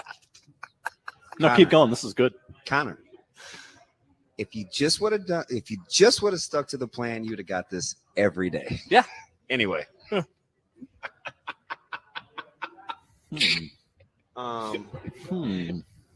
I'm Team Josh. That's all. Yeah, I think honestly, both of us went through. I mean, we both went through a divorce. That was a long-winded way. I think it was a lot of the personal stuff that ended up bringing us back together. J.O. Felony. That's what I call him. He's too young to remember J.O. Felony as a rapper. He's like, I don't even know who that is. Really? I think he knows. Yeah, What? Yeah, look at his shirt. Wait a He minute. has the Is he one of the life ISIS? preserver, and Was he in and- Fridays? And Josh is like, come on, somebody get DB. The more you're around me, the know I have this many cares. I like that about Yeah, you. it's, Yeah. we're starting to get that, I think. Oh, yeah. you've been knowing that. Yeah. Yeah. It's all about that. So how are you guys? And been it's a good. great breakdown of the game. Yeah, I personally enjoy. Well, I mean, in order to get a full breakdown of the game, we have to know everybody's backstory and Well, it's relationship not- history and things Well, like it's- that. And who else has been divorced here? Yeah. Anybody? I felt so bad. Wow. I saw her at a mutual rendezvous we had for another get together, and I wanted to be nice because I love the family, and I was like, "But you hurt my guy's feelings." I'm sorry. Well, I ran into her at the NCAA tournament. So sorry. I was going to say her Please quiet. accept my I'm not going to say anything. apology. Hungry. Wings? I wish I hadn't been wearing the Josh Peterson T-shirt that day. Hey, so Shirtless Josh Peterson. I know it's not as scintillating radio as going way back to 1996, talking Jim Larratt's and getting cut from the Clippers and signing Wow. with Rochester Wow. and things like that, Wow. where we get like elbow deep into like. He took a lot of pride in dunking Hey. on me. My favorite is because Josh, Yeah. J.O. Felony, Josh. is super snarky, and he ate the He just did. whole condescending Jim Yeah. Larratt's moment. Took it And right I'm on the like, chin. What could I said, have done? guarantee What you, when could I have Josh, the done? producer, goes home, he's showering. Like, I just had to take the L. Yeah. Because I'm like, I thought I don't want to get combative and have him hang up. I don't want. Well, I thought he was hilarious. Oh, he was was fantastic. great. Yeah, he was just messing around. Yeah. He was hilarious, and the whole. I wish he would have got into the Derek Jeter thing. Yeah. But the 265. Oh wait, it's not 265. Was it 250? 250 ground balls. 250. Oh, Yeah. It's 250 the number. Maybe he said 200 or something like that. Yeah, it was a lot. It was an obscene amount of ground balls every single day. So once we got into that story, it got away from what did you think about the 30 for 30? Because Jeets was pretty boring, right? He is boring. Yeah. Didn't want to outside of the I didn't like whatever he said about A-Rod. And the gift bags. Hey, do you want to get into the gift bags? And Jim Larratt's autumn. I don't know anything about that. I'm not. I'm not going there. Never got one. Never had one. Hey, but did you get the moral of the story? Is for $5,000 extra, the Braves could have avoided history. Yeah. I could have not been feeling sad talking to Jim Larratt's. I just never, because you'll clap back, right? You're super creative. Like I just couldn't believe you took that. I mean, I had to keep the interview. Omaha Storm Chasers are a great partner. They had a great event out at Warner Park last night. Hey, but by the way, though, Eisenberg is hilarious. Like he has some range. Like you guys always kind of center around baseball. Oh yeah, he can hold court. Oh no, he's good. Oh yeah, He got to call a DeGrom game last night. Good for him. Hey, so who's DeGrom playing for next year? See, he's a free agent this offseason. Yeah. Get him out. That's why he's playing so good right now. Who is Jacob DeGrom playing for next year? That's why he's healthy this year. That's the next question. So is he 30? He'll be 33? Let's take a look. Well, This is a fun breakdown. After a sad playoff exit, I assume the Dodgers will be like, that's our guy. Wait, why has it got to be the Dodgers? Because you buy everybody. You buy sad pitchers who No don't offense, perform but well you in do. October. 34. He's 34. Says the guy that mortgaged every good farm player they had in the system to win one title. Then they give away all the young guys. I know. And you're mad. No, I'm not mad. Okay. I'm jealous. I'm jealous. That was, and you fired the guy that made all the moves. I know. I'm not mad. I'm jealous. You traded a goat. Why are you angry? Oh, hey, it's Gary. Now it's a G5 summer. Here comes numbnuts. But again, another Cub homer. Yeah. You mortgaged the farm for one championship, and because you win so infrequently, like everybody's cool. Well, we're not cool now, but we were cool in 2016. You're playing better baseball just because you started 20 games under 500 after 25 games. I mean, you're playing better baseball. Hey, how about that pep rally in Dublin?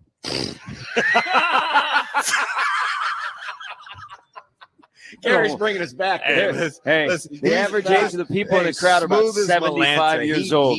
He knows my mannerisms. He knows it's game time. He's like, I'm going to take the quarter out of this guy. Like, he's fired up. What do you think the average age of people that did go to Ireland is? 67. Yeah, that's pretty good. Well, the plane, late 50s. The plane looked old. Oh, it's very old. Oh, the plane with the people. I mean, on Sif three actually people? brought the age down. Hey, so how about my man Robin Washut? Like, he's over it in like the first 15 minutes of being on the tarmac. Yeah.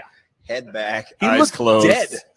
He's That was He upon, did look but he told us that he didn't sleep that much. Yeah, that was upon arrival, and he didn't sleep at all. Well, I'm talking about the first picture Sean sent out, right? Oh. Where he said, hey, there's almost 300 some fans on this flight. And it was before they took off. Then there was the one when he said just landed in Dublin. And everybody looked like they had seen a ghost. And they're all staring at Sean like, why are you standing taking this picture of us right now? I mean, you got to give Gas Can credit for the before and after, right? Well, yeah, I think he's required. Was his relationship with college football Ireland? Aer Lingus. I think he is like an official just like saying that spokesperson. word. He's actually in the administration of the government now. Yeah, you just Aer Lingus doesn't roll off your tongue. What if you're doing the broadcast? You'd have to say it. Yeah, you would. Like Greg Sharp has to say, he cannot just say welcome to Dublin like the big Shamrock game.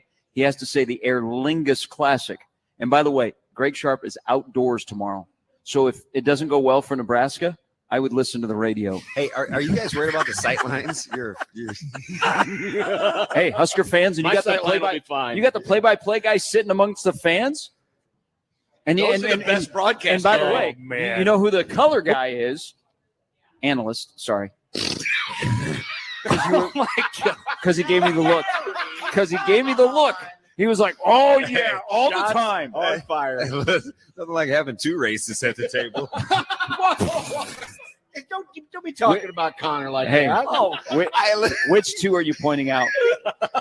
Listen, I know you guys share the beard and the red hair. Me and Connor, we go. Plus, he went to Central, right? Like that's pretty multicultural. Outside the baccalaureate. Thank you. We'll take that. Oh yeah. Oh, that's how we're tiering things. That's Urbandale. Says the guy that has friends in tears.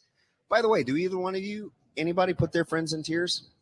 Like we said, I hadn't really never thought about it that way. I don't have any friends, so I don't need That's how I feel. So for John and Josh, so I have friends that like the Neanderthals. The Neanderthal company. I'm not taken to like go to the country club to golf. Sure. But then I have like the older people. Like the rich part of me has rich friends, and the very, very much poor part of me has poor friends. Yeah, you can wear a lot of hats. Have you ever had a situation where the streams got crossed? Yeah, it was at my wedding. It was ugly. I'm just telling you. How'd you see them? The streams got crossed. There's a joke in there somewhere. Yeah, the pep rally looked really fun today. Well, so here's a sign that you are a little bit further down on the depth chart. Did you guys look at the picture of players that they took? Yeah. Yeah, there was like 10 of them. Can you recognize any of them? Yeah, I don't think so. No, it's going to take a program and a while to figure this one out. You guys are part of the. Who tweeted that out? It might have been just Nebraska. Yeah, just a random Nebraska media member that's over there.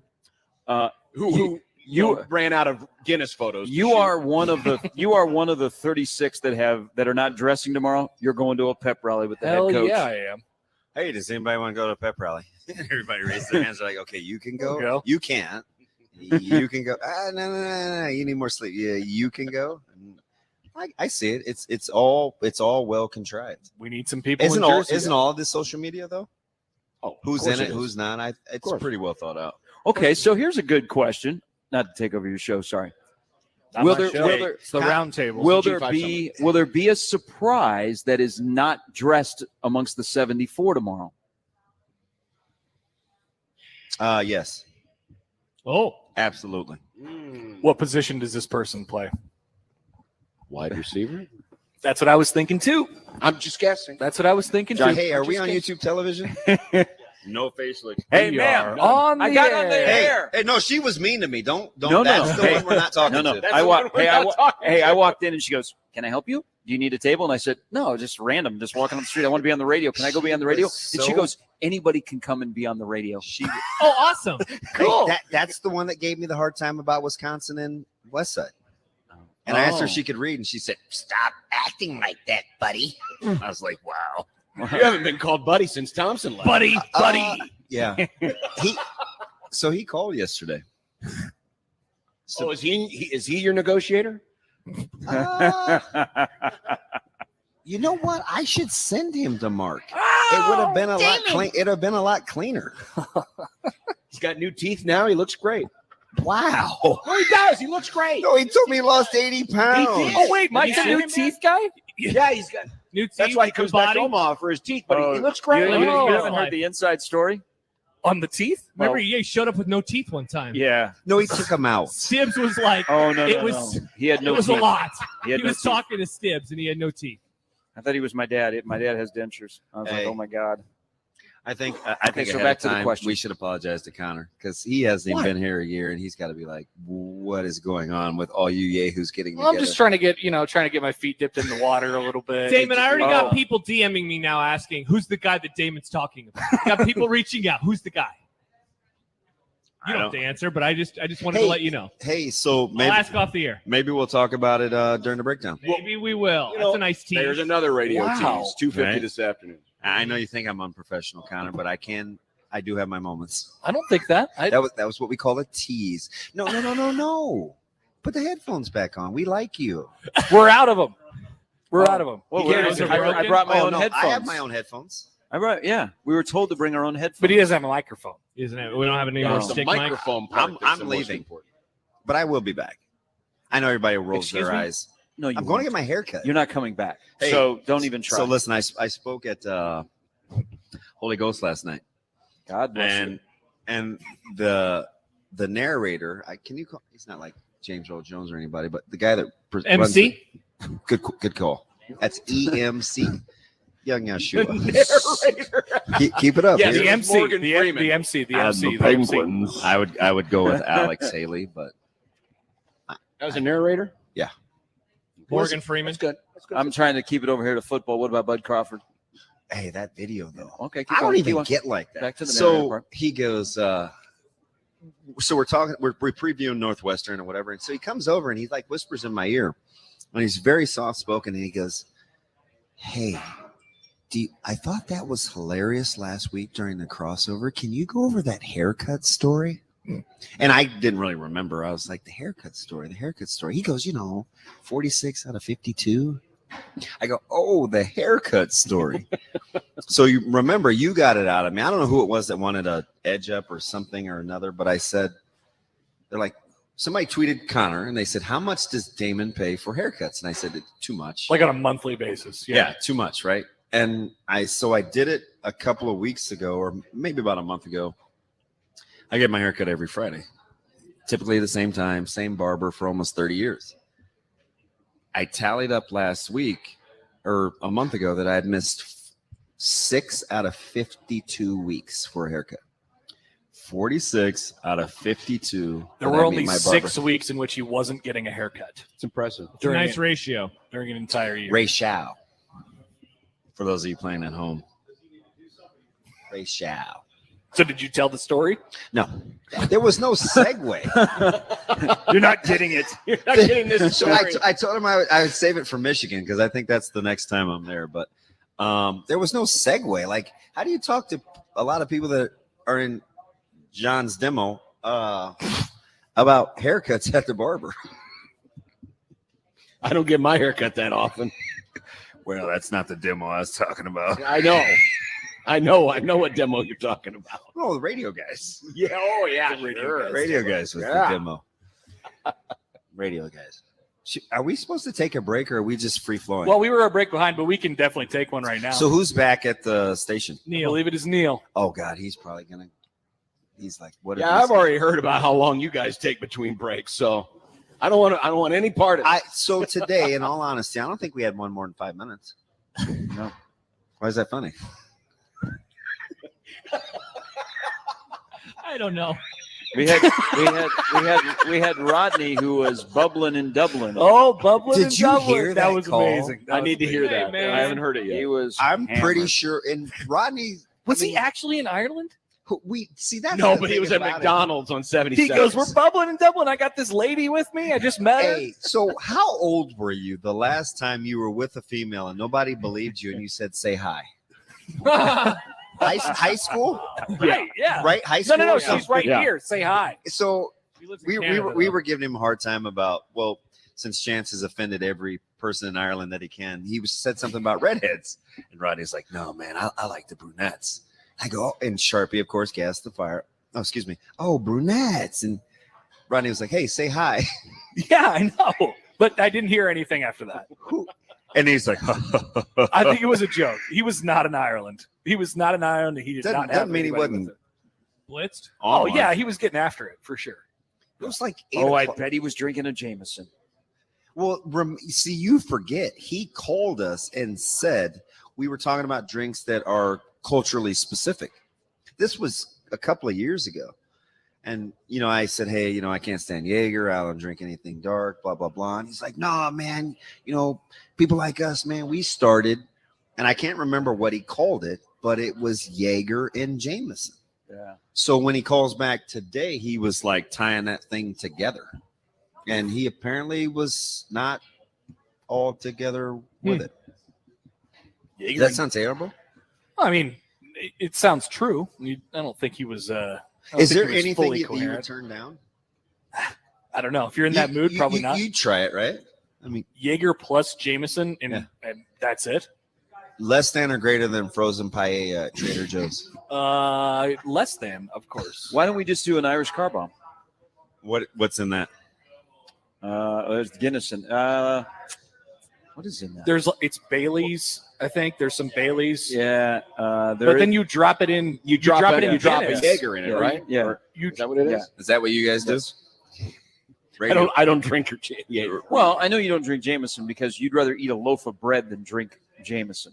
Or not Jameson, but Guinness. That's tough. I mean, Guinness or a Guinness loaf of bread? Guinness is so heavy.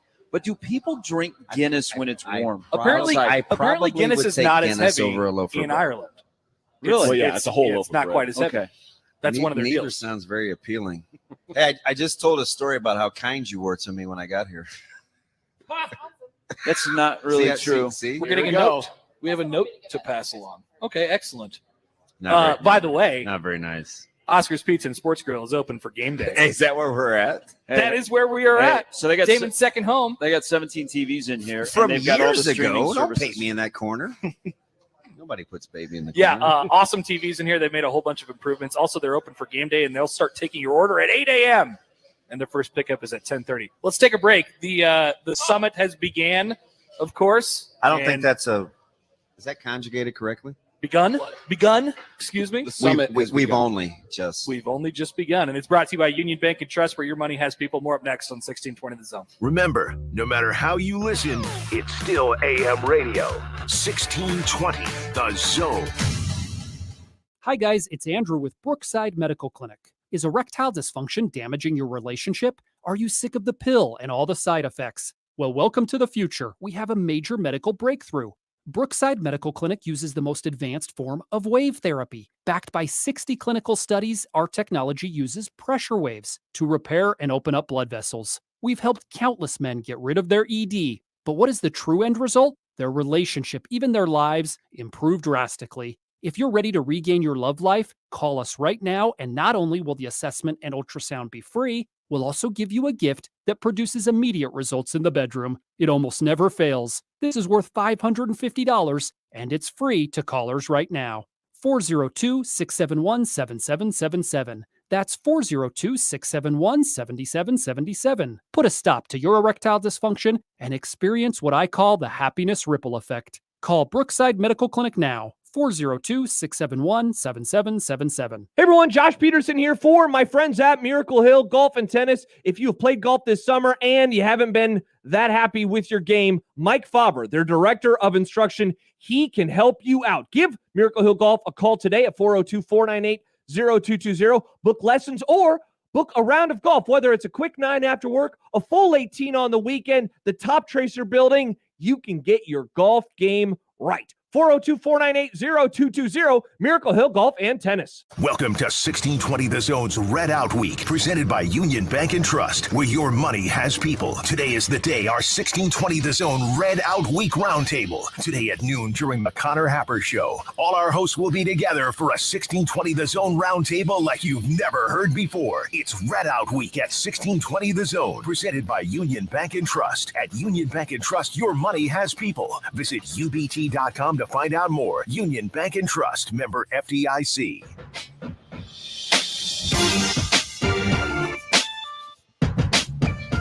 right, we're back. More of the Connor Happer Show on 1620 The Zone, 1620thezone.com. It is the Red Out Week lunch live at Oscar's Pizza and Sports Grill, 172nd and Center, and it's brought to you by Union Bank and Trust, where your money has people. We're off and running. We've touched on many things so far in the roundtable, and now none of it football. None of it football. We've talked relationships, and all the things that are in between. A thing that I've been, maybe a topic starter, I guess. What is success for Nebraska this year? We're going to leave it that wide open. What is success for Nebraska football this year? Because there's a lot of ways the season can end. There's a lot of ways the season can go. It could end positively, and it could still end in a coaching change, things like that. So we have to look at this program-wide success. Program-wide success. Individual. Yep. Anybody want to start? Scott Frost is not a storyline on November 1. Oh, that's good. That's a great start. Because, that it doesn't even mention a record, but we know the record then would be good. Right. Yeah, if we're not talking about his job security on November 1st, that's a huge success. Now, win or lose, it's got the handprints of the head coach all over it. But if November 1 shows up and they get ready to play Minnesota week, for example, and Scott Frost is not the storyline, that's success. But don't you think, still there's a whole bunch of chapters to be written for the season still after that? Well, yeah. That's sort of the thing. Like you can, I think they're going to start pretty well. And you can go all the way down the line there, but most of the story of the season is going to be written after November, if you can get to that point when it, as Gary said. I was going to say, so if Gary is right and you get to, is there a way essentially where November wouldn't ultimately matter for job security? Is there a path, or is that impossible? Man. Like, let's just throw it at, even if they're 8-0, does November still matter then ultimately for his job status? I think, if you're 8-0 and you finish 8-4 and you lose to all your closest rivals again, right? Yeah. Even though it's 8, you're probably okay. not going to fire him. I hate to say this, but because Husker fan still has PTSD over all the blowouts, if those 4 games don't go well at all, then it can change. Then it's 2016 all over again. Yeah, it's going to leave. Think about how we felt at the end of 2016. You had a really, really bad taste in your mouth. 7-0 to then 2-4 in their last 6. Yes. And how many? The Ohio State was 62-3. Right. Iowa was 40-10. Right. I don't remember the score of the Tennessee game, but I know it was. It was never a close game. Yeah. It was always a 2 or 3 possession game. Yeah. So that left a horrible taste in your mouth, and then it led to a whole bunch of changes in the offseason. Yeah. Banker gets fired. Yeah. So I don't know. I think a large part of this is about getting to that point of the season in November and then seeing what you got. Well, isn't the first step? So Damon and I have done this, and I think you guys have as well. So you got 3 tiers of the 4-game stretch of 4 different opponents. Like, it's a must to go 4-0 against the likes of Northwestern, North Dakota, Georgia Southern, and Indiana. Okay, Agreed. that's non-negotiable. You got to go 4-0 there. And then the next tier, where can you find 3-1 or 2-2 if you're looking at growth, would be Illinois, Purdue, Rutgers, and then who else am I missing? Maybe Minnesota. And Minnesota. And then the next tier is the 4 best that you play, Oklahoma, Michigan, Iowa, Wisconsin. Yeah. Can you get 1 out of that? But that's a good way to look at it. You have had trouble before you even start looking upward in the West. You've had trouble with people that are around you in the West. So would that be a sign of growth that you were successful against the Northwesterns, the Illinois, and the Man. Purdues in your own division. And then those crossover teams that are on the same plane that you are in terms of where the standings are, you were successful against them. That stretch after the first four, after the Oklahoma game, that includes Indiana, Purdue, Illinois, and Rutgers. That makes the season, right? Makes Huge. or breaks the season. Because you could go, you could convince me that it could be as bad as 1-3 or as good as 4-0. Yeah. In that stretch. Sure. And that, so that's the difference between a 7-1 start and, around 500. Yeah, seriously. So that's going to be a really, really big part of this. And they haven't proven they can beat those teams consistently. And that's growth for this program. Well, and they also that's success. And they also, because get they've back to never encountered this, is what happens if they have a bout of success? What do they do with it? Like, did they just enjoy 3-1 before a bye week and then it's or do they use momentum? The program's really never had momentum. No. The only time that They I could beat Penn State in 2020. Well, the only time that I could look and say, you know what, this program has momentum was at the end of the first year. Yes, Where for it was sure. such a disastrous start, and then they played much better. And then you remember, like, for example, the Iowa game, where it gave you hope and you felt, okay, you got a quarterback that's going to be a sophomore. Things might finally have turned. Gary, along those lines, Happer said this within the last week or two. Like, that season ended, and it was one of those games where you wanted the next season to start the next absolutely week. ready to I roll. can't Remember wait to how watch them optimistic again. we did those polling? Oh, Remember yeah. how optimistic people were? That whole off season, based off that run that Gary just 4-2. mentioned, that whole off season was nothing but momentum. And each season since then has ended, and you're like, well, we need an off season. Yeah, thank God. We need some distance here. We need to get us in between. It's another one where I felt like it was a significant win, and maybe one of their best wins in the last 4 years is when they beat Penn State in 2020.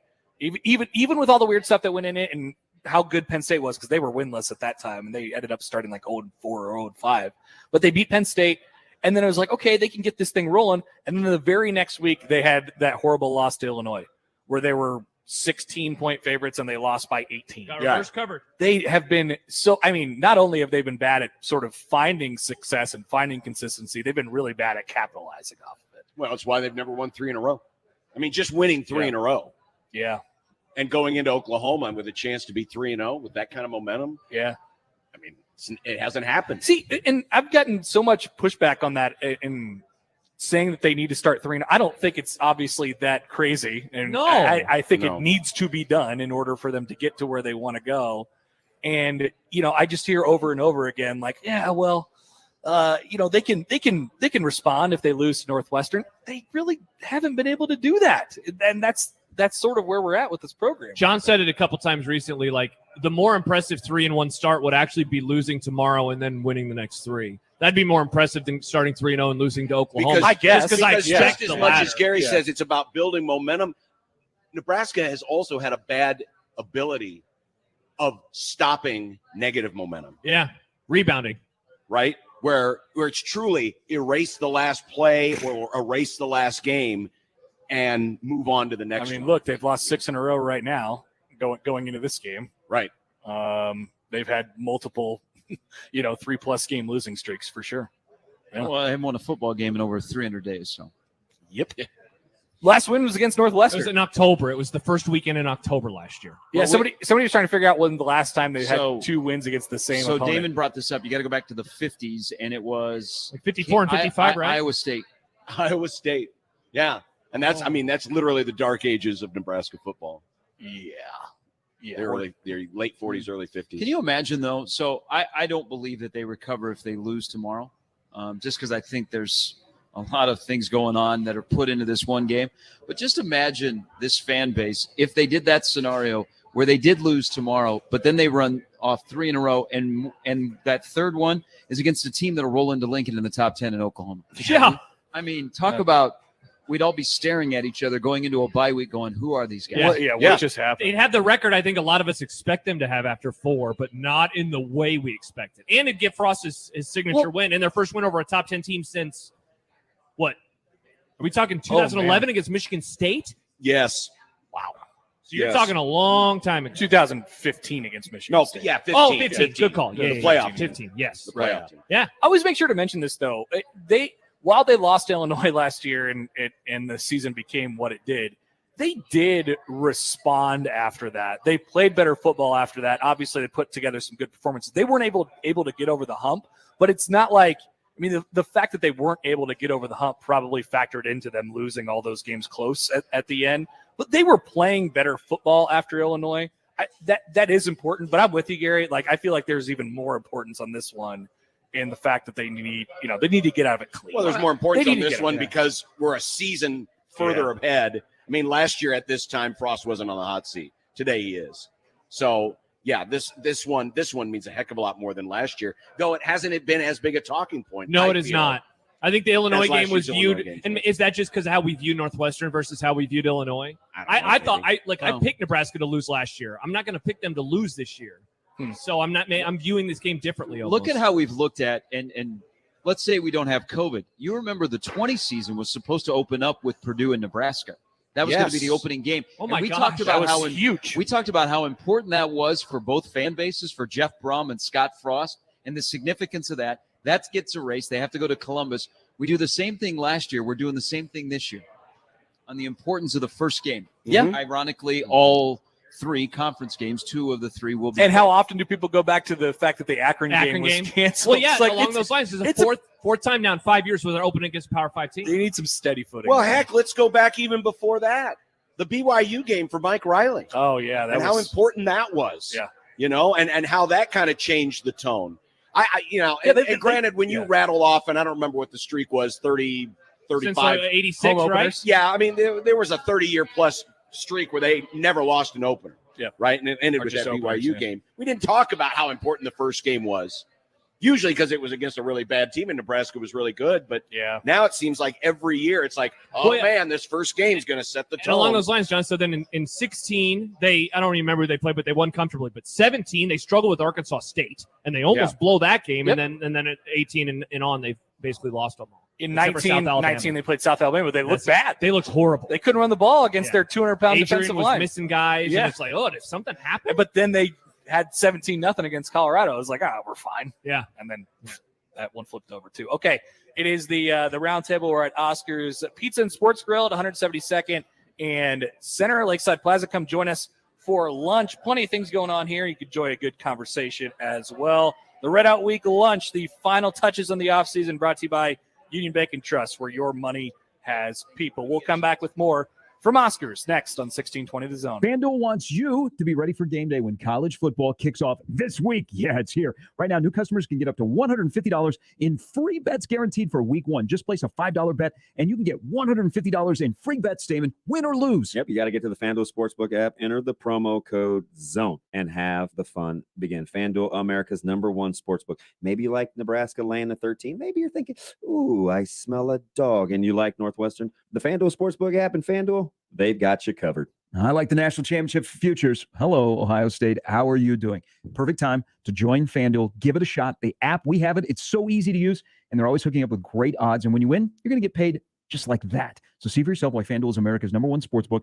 As Damon alluded to, download the app, use our promo code ZONE, and place a $5 bet to get $150 in free bets guaranteed to kick off the college football season. 21 over, present, Iowa. First online real money wager. Only $10 first deposit required. Bonus issued as non-withdrawable site credit that expires 14 days after receipt. Restrictions apply. See terms at sportsbook.fanduel.com. Gambling problem? Call 1-800-BETS-OFF.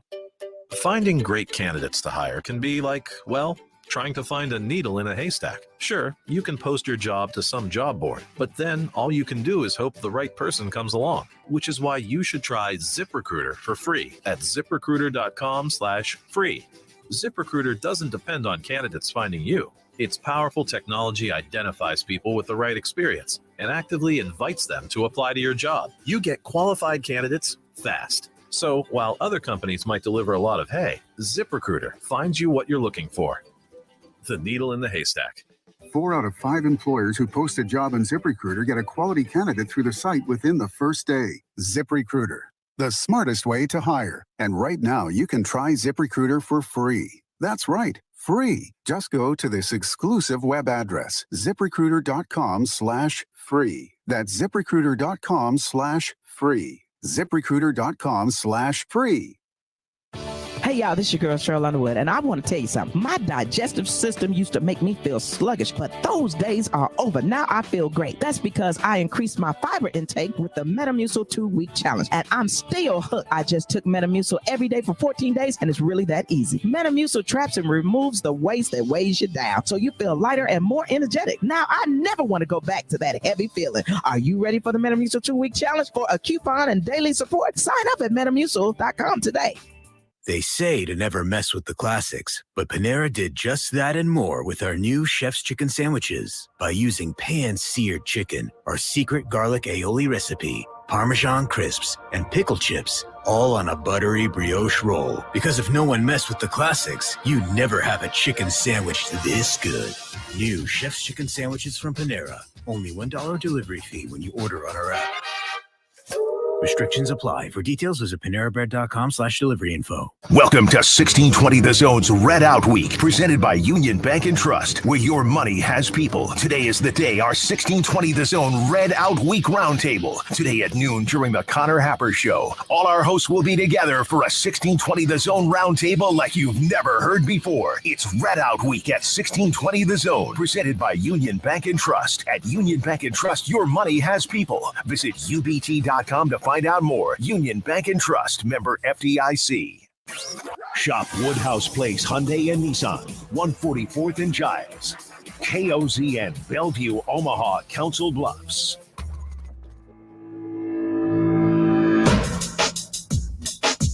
Wow, look at this. Back at Oscar's Pizza and Sports Grill at 172nd and Center. And right on time, the food has been delivered.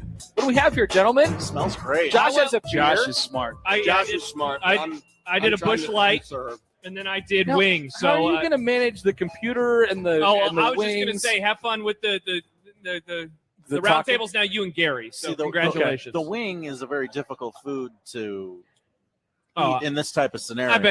I figured this out for a while. I'll be okay. The laptop's going away for now, though.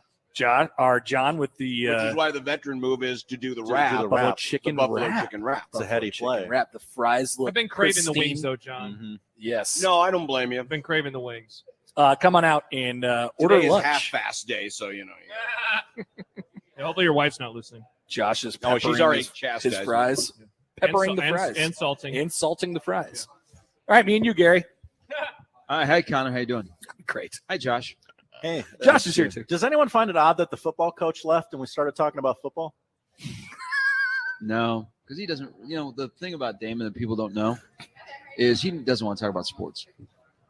I like that. Well, about him. he has a lot of thoughts. Yeah, and needs to. You can't put Damon Benning in a box. No, it'd have to be a big box. Likes to let the thoughts go. All right, so we do have more football to talk about here, though, and it is the Red Out Lunch, which is brought to you by Union Bank and Trust, where your money has people. Interested to see how this piece of it sort of manifests itself. There's talk this week, Mark Whipple talking about it, not giving it away in the first quarter. I asked this of BC a little bit earlier. How conservative do we think Nebraska's game plan is going to be to start this thing off? I've heard, the number is 40 down to 49.5, I think. Below 50 now? It's 50.5. It's back up to 50. It's been 50.5. It went down to 49.5 it did? yesterday. Okay. Yeah, it is back at 50.5 now. Nebraska an 11.5 point favorite on FanDuel. Promo code Happer, by the way. The most unique, carefully crafted. Thank you, Josh. code Needed some on backup this on that one. station. Really But hard to remember. It just it's easy to remember. Just zone. feels like 16-20. It's going to be a pretty conservative game plan and a concerted effort of Nebraska to not give it away early. That's just the way it feels to me, and that means conventionally running the football, which I'm actually excited to see if they are able to do. I think they're going to try to be very run heavy in the first series. For sure. Mm-hmm. Very run heavy. If they can, get 4 or 5 yards of carry, they're just going to keep going with it. Yeah. I mean, that's first games are typically not the best played games anyway. Now you add 6 hours of travel. You've been there a week. Mm-hmm. New offense, all the other stuff. Getting used to things. I mean, this is the ultimate feeling out process. It would stun me if either of these teams got off to a lightning fast start, say for, a bad special teams play, a turnover. Well, they could try to repeat the effort from last year and take a shot early. I mean, maybe you take one and then you you gear it back down a little bit. But I mean, we're going to get an answer on that pretty early, and maybe it's not the final answer, but can Nebraska turn around and conventionally hand it off to their running backs and that work? And they don't have to open up the glass container and hammer the red button that says quarterback run. Just given how bad that Northwestern run defense was, especially last year. Yeah. Like, that's how I would want to establish the game early, is running the football, is trying to just keep the Northwestern, as bad as it is, keep their offense off the field for as long as possible. I don't think you're going to have to worry about the quarterback run game. I'm with you. These guys have seen enough for 8 months that they are not going to rely on Casey to run. Nope. I've been pretty consistent on that too. They are going to – that will be last resort. Then we got to involve some quarterback run game, but they don't want Casey running. But you guys were talking about it a little bit this morning. Like, what happens when bleep hits the fan and maybe you're down and maybe you have turned it over a time or two, and how does that dynamic work on the sideline, and then what does it look like when it manifests itself on the field? I mean, it's another thing that we're curious about in this game. What happens when it doesn't go according to plan? The coaches don't even know. So are you posing that question for players or for coaches? I was thinking about that too, Gary.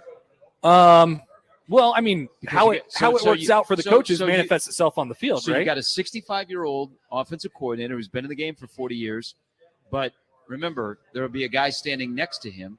Then on the field, you have a 23-year-old quarterback who has played in a lot of different scenarios with other guys that really haven't been through it yet to where you're squeezed. I mean, I think you look at that as a different, okay, if things don't go as expected, you have that one hiccup that you're going to get. You just hope that you stop it. Is on the sidelines, are you able to correct it?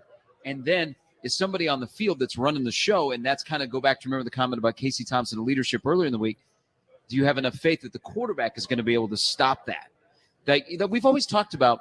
Nebraska has lacked a cut stopper. When things have gone downhill, nobody has stepped up and made a play to say, not today, to stop things in its tracks. Everybody in the ballpark can feel that it's going the wrong way, and nobody is able to, on their own, or a couple of guys go, not today, and they make a play when they need to make a play. And the last 4 years, Gary, they've always looked to the quarterback. They've always looked to Every Adrian. time. And every once in a great while, it'll hit. But, you read it in Max Olson's article this week in The Athletic, how much of the weight was placed on him. Yes, ultimately, at the end of the day, your quarterback pulls you out of more, pulls your rear ends out of more fires than just about anybody else. But you've got to rely on others too. Who's his favorite target going to be? Who's his Cooper Kupp going to be?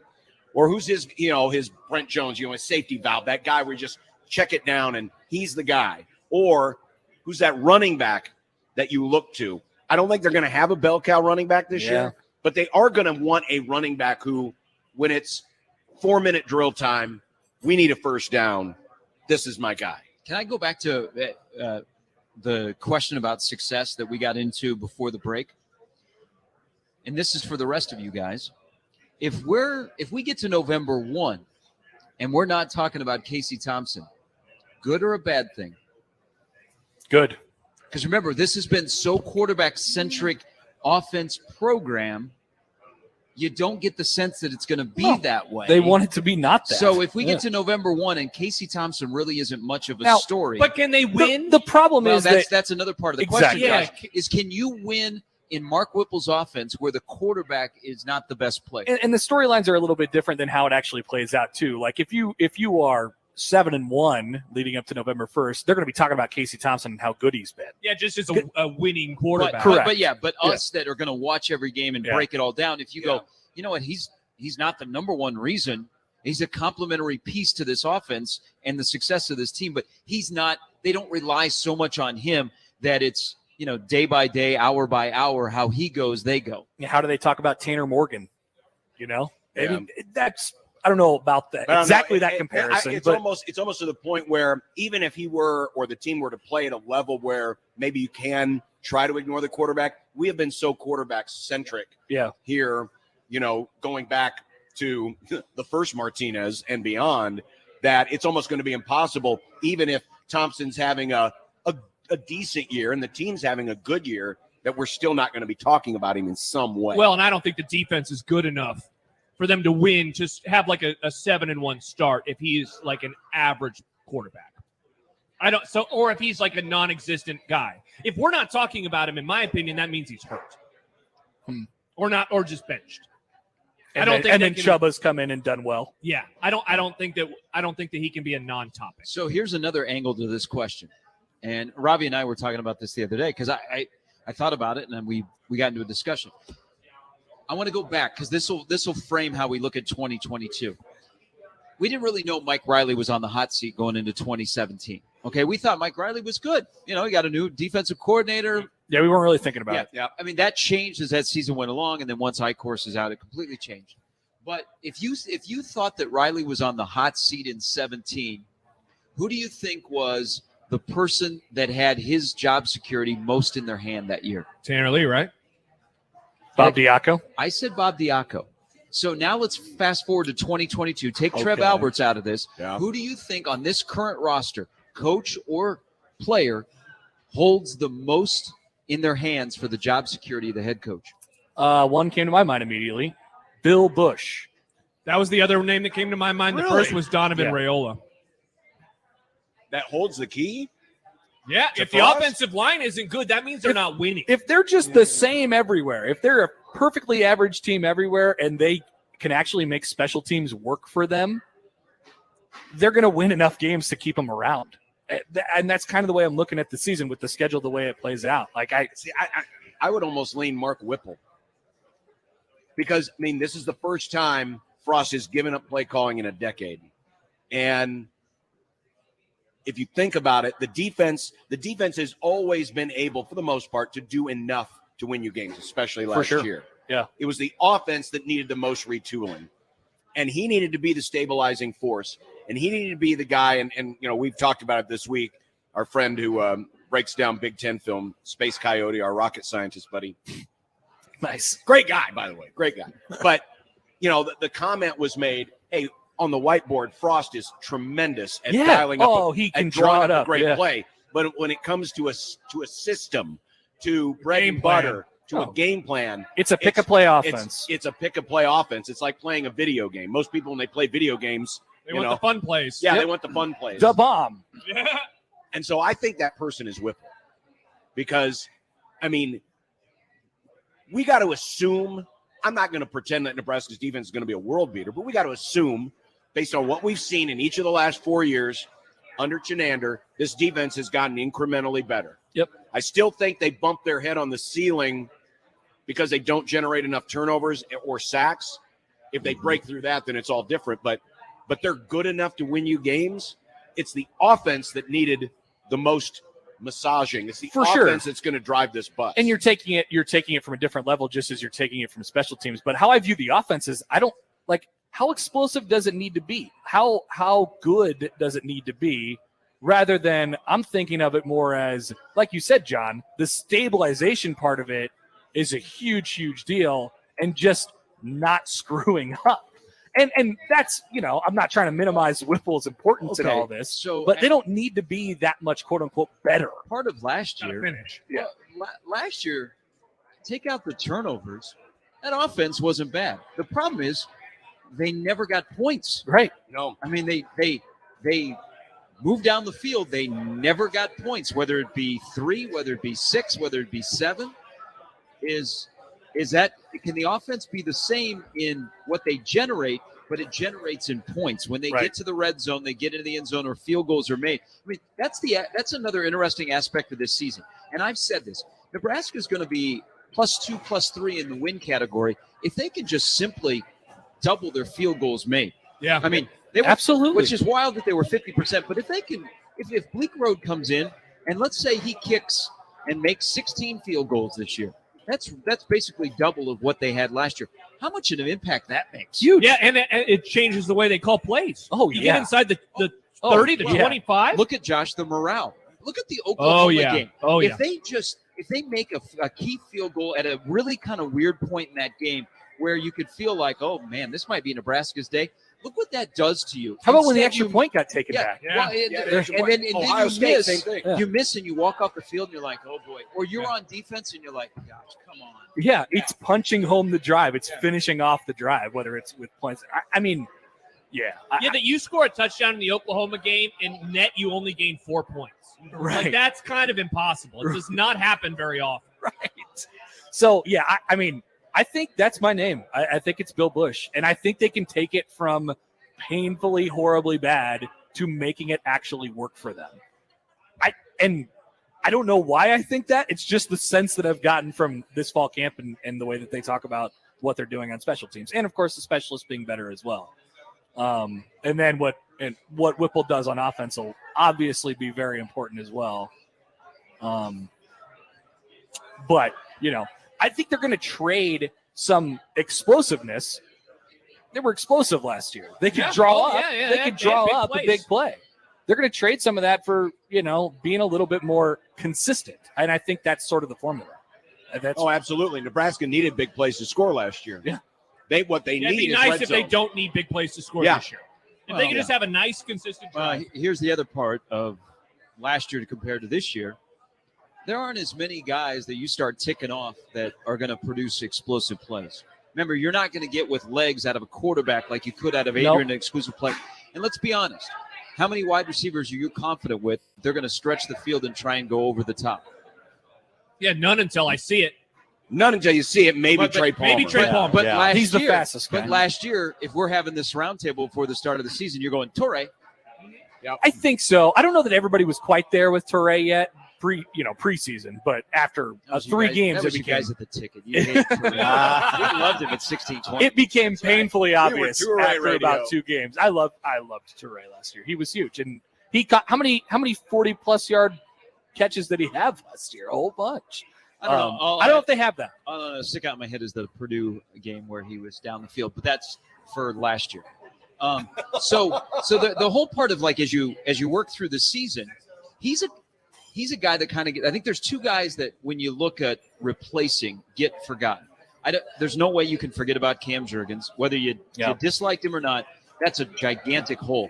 But Torrey and then Daniels are Damon 2 Daniels. big holes. You could make a case. I would listen about the 3 in the back end on defense, but I think Daniels, because of the position he played and because of what he did, and they don't really have a guy that can step right in, and then Torrey, a guy who Torrey's career at Nebraska, the brief career, will grow legs the further he gets away from here. I mean, he was 1 game away from having one of the better receiver seasons we've ever seen at Nebraska. Yeah, that's the crazy part is you look at his game log, and he has really good games. And, I mean, there was one game, I think, Gary, he had 1 catch for 1 yard. Yeah. He would get on the milk cart. Yeah, exactly. And so imagine if he would have been able to be consistent, or if they just could have gotten him the. But then he would have those huge explosive. Oh yeah, games. yeah. When he was really good, he was going for almost 150. So when it comes to, and I'm looking at CFP stats, when it comes to 10-yard plays, and this is just passing plays, last year, just 10 or more yards, Nebraska was mid-pack. They were 68th. Okay. But 40+ yard plays, they were top high. 20. Yeah. So, I mean, feast your family. It's not going to be that this year. It was weird because the defense didn't give up explosive plays, and the offense thrived on explosive plays. Yes. And now I think it's flipped. I think Frost openly talked about last year, we need big plays. But think about what it is now, though. I think the offense is going to be a little bit less of that, as we just talked about. I think it's going to be a lot less than that. And the defense, I think, is going to rely a little bit more on explosive plays. I mean, trying to get more turnovers, and their outside linebackers being so good, being able to rush the passer, getting sacks, those are explosive plays. Like, it flipped all the way over. It did. And now, we'll see where it lands, I guess. I mean, Nebraska's they are taking on more of the identity of a Big Ten team. That's basically That's what a great point. I mean, and now, of course, the biggest difference is going to be the play in the trenches. Of course. Because that's where Big Ten football is won and lost. Yep. And that's where the big question mark is with the offense. Yep. Is just how good that line's going to be. Yep, no doubt about it. All right, we'll take a quick break here. If you guys have anything for us, let us know. There are many ways to get in touch with the show. We're at Oscar's Pizza and Sports Grill. The place is filling up for lunch. We'd encourage you to join us here. The Red Out Week lunch is brought to you by Union Bank and Trust, where your money has people. Connor Happer, Josh Peterson, John Bishop, Gary Sharp, Damon Benning around as well. We'll come back with more on 1620 The Zone. Previously on Unsportsmanlike Conduct. And this is, again, conditional, but if Nebraska's on a roll, then all of a sudden this game moves way up. Purdue, I think, is a legitimate division contender, even though not a lot of people are picking them. But the history, too. Jeff Brom has kind of had Scott Frost's number. I get it. There's still this mental block about it. Oh, it's only Purdue. Well, it's not only Purdue. Purdue has been really good against Nebraska. Unsportsmanlike Conduct with John Bishop and Josh Peterson. Weekdays 2 to 6 on 1620 The Zone. Your Omaha area forecast from the Godfather's Pizza Weather Center and KET. Day, warm and muggy in the afternoon with highs around 88. I'm meteorologist Sean Everson from KETV News Watch 7. Equitable Bank. We take banking personally. EquitableOnline.com. Creighton Sports Update. Creighton soccer is back in action this Sunday as they host a doubleheader at Morrison Stadium. Women's soccer kicks off today as they take on Iowa State at 3 p.m. Men's soccer faces off against Rutgers at 6:30. Get your tickets online now at gocreighton.com/tickets.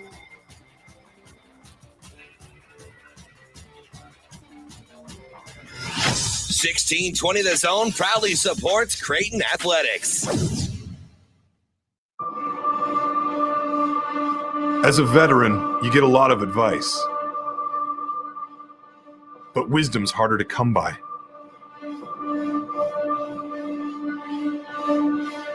A lot of people imagine themselves in our shoes without understanding the weight on our shoulders. The truth is, few can understand the pressure of finding your own way after serving in the military. But few isn't none. You've got support. You can't control the chaos, but you can chart your way through it. Steady yourself.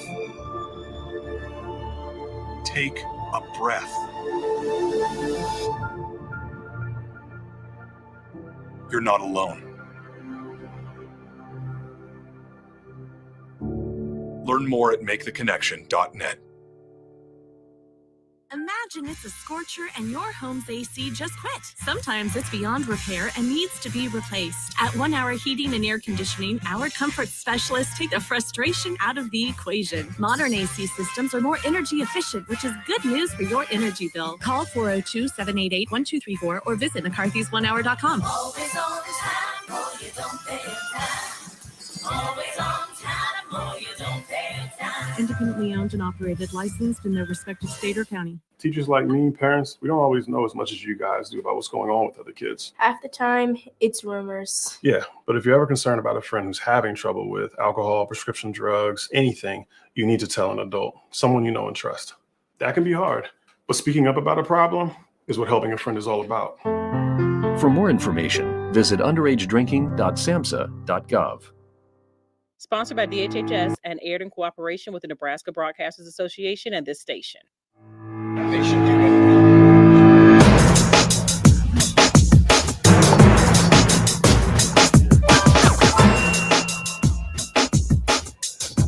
right, back here live from Oscar's Pizza and Sports Grill. Connor Happer, Gary Sharp, John Bishop, and Josh Peterson. We got a couple comments on the video feed, Josh, that people about the wings? They really enjoyed watching you eat those wings. Yeah, I don't like that the camera's right here in my face. Yeah. They were awesome, by the way. You picked that chair.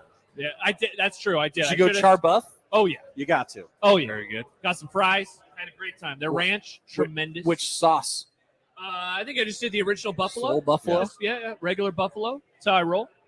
Gary's going foodless? I didn't know. I didn't see the menu. Oh, here we go. You didn't take his order? I didn't. Oh, it's not by choice. I'm done eating now, by the way, so I can participate fully. I thought we were going to order like 4 or 5 pies. Oh. I mean, you could. Yeah. Because this is a round table. I'd have some pizza. I got a little extra. Josh, do you want me to over order so you can take food home? Oh, yeah. Nick wanted us to bring him back some stuff. Yeah, then that's okay. Yeah, just get a bunch of stuff. Grab something after. You know? Okay. Yeah. Check out the menu. We're going to be here all day. You could tell them your order live on the air. That'd be fun. Ooh, yeah. You got great food. Everybody has seemed to landed, it seems, except for Josh. Are we all at 7 and 5 at this table except for Josh? 6 and 6. John's at 6. John's at 6 and 6. You didn't quite get to 7 and 5. Very average. I am. No one else is taking it. Gary, are you at 7 and 5? I say 7 and 5. But I think our 7-5. If you're 7-5, I'm very curious on what the 7 look like, because that's part of your prediction, right? But you're in a weird spot. Like if you're into scheduling. I was looking to see if Damon was here. Not a big schedule because guy. We've all done this every year. Okay, let's say Nebraska gets. I think Nebraska wins 7, and you start looking at the beginning of the schedule and what that path could look like, and all of a sudden you're before the middle of October and you're going, man, I got 4 wins already. Yeah. Or before the 1st of October, you got 4 wins. You mean they're only going to win 3 games the rest of the year? Exactly. That does not feel good when you end the season. That's why if you're clinging to 7 and they walk into November with 6 wins, you almost feel let down. But they're 6-2, and it's 2016 all over again. Yeah, it is. The scenario that I mean, honestly, this is my prediction. I think they are 6-2 going into November, and then they lose 3 in a row, and then they beat Iowa. That's and that would be a positive ending to a season. That would be a good 7 Well, that'd wins. be a nice rebound. Certainly, after losing 3 straight, you figure one of them's going to be a 2-score or more loss. Honestly, right? I think it'd be a situation where everything rides on that game. Mm-hmm. Like everything rides on that game. Yeah. Could you imagine? And and could you imagine how much glee Iowa would take in such a scenario? Yeah, there was one time where we thought a lot rode on the Iowa game, and the head coach kept his job. And then he went and won a game against Iowa and lost his job. And then got fired. Are we all in agreement that he won't get fired in season? I have a hard time seeing the path to that. Massive scandal would have to hit. I would say it has nothing to do with wins and losses. Right. If that would happen. Yes, for sure. Yes. Now that just doesn't seem like Trev's style. Though I will say this. I mean, they fired coaches last year. He made the announcement in season last year. Yep. That's the one thing that I keep going back to when I kind of talk myself into or if I'm like, yeah. He head coach is different though, right? It is. This is an alum, a star quarterback. It is. They're going to give him all the rope. Oh, here you go. You asked the question earlier. What's a successful season? Us not talking about the October 1st date once. God, The week leading up to that's it a box and the you got to check. Oh, that'd be so nice. That's a box you got to check. That'd be really, really nice. Yeah, because that would take away from the Indiana game. And we all know how Indiana likes to. We all know how Indiana likes to be disrespected. All of the characters that are involved this year. I said this morning because Trev's getting interviewed. He's over there. He's observing everything that's going on. His job is actually easy. Nobody should make Trev Albert's job hard this year. His job on what Nebraska football looks like moving forward is easy. He just have to sit back. Everything beginning, actually it's going on now, but then even more beginning tomorrow, everything just reveals itself. Yeah. I don't think he ever gets into a point where he's like, people go, oh my gosh, he won. But don't you think we end in the gray area? I mean, one way. You think it'll be clear? I think to the guy that's going to have to make the decision, it will be abundantly clear to him, because that's why if you're in the gray area, it's win total. No. Trev's whole thing is the whole package. Yeah. Oh yeah, right. It's the whole thing. It's not. I don't think there's a win-loss number. It is the feel of the program moving forward, and how are we representing Nebraska, and what do we look like, and do we have enough that if we do this again, we're in a good spot and we finally got to it? Because let's say Scott has a really good year. Let's say Nebraska has a really good year and it involves Scott Frost. Whatever bar they set this year, and you say, let's have the bridge where 23, there's some nice things. You like some guys on your staff. Let's run it back. Whatever bar you set this year, you can never in your tenure go below it again. Like you set it, and you have to either continue to reach it or go higher. No, I mean, theoretically, if they're able to keep it going through this year, they would bring a lot of pieces back for next year. I mean, that would happen. So it would be, the expectation would be monumental growth from a win column. But as we've all discussed, you guys in the afternoon, we can sit here and go, yeah, I think they're going to win 7 games, but from 3 to 7 is a gigantic, in the game of college football, a big jump. I mean, it's 3 to 8, 3 to 9. Hell, even 3 to 6 kind of is a big jump. Pretty big. Yeah. Is there a scenario where because we all know about October 1st, mystery metrics. Is there a scenario where Frost comes back but doesn't get the contract, doesn't get the salary bump? He doesn't reach the mystery metric, but gets to return. He gets to return, but he doesn't get back to $5 million. He doesn't get an extra year added onto the deal, which is, I believe, the stipulations of the metrics, right? Because it would bump the salary back up, and it would add another year on the contract. Yeah. Is there a scenario where he can still keep his job but not hit that button? Because I personally don't think so. Because you've talked about this before, yes. But if it's 6-6, that would be the number, right? I still believe 6-6 can save him. Yes, and I don't. I still believe 6-6 can save him because there's a lot of other factors involved here as well. For sure. But if he did get saved at 6-6 and got the salary increased and got the contract bump, oh man, the reactions aren't going to be good. Yeah, that wouldn't feel good. Right. That wouldn't feel good after that. No, because you know what it would feel like? We settled. Yes. Yep. Well, and it's an acknowledgement that the bar of the program really has lowered. I mean, we all know it has. But internally, that's an acknowledgement that we're okay with this now. That's why I think the metric is a mystery, because it's so low that the fan base would go, that's not the bar here. Yeah. See, and I think the metrics are more kind of where Gary was going with, how does the program feel? How does it look? Because Trev sees things. The vibes. Yeah, Trev sees things we don't get to see. We all get to see the team on the field. Oh, he's a huge believer in that. But it's about the feeling around the office, the relationships, and the Details. organization. I think the metrics are more geared towards the behavioral side than it is the here's your record.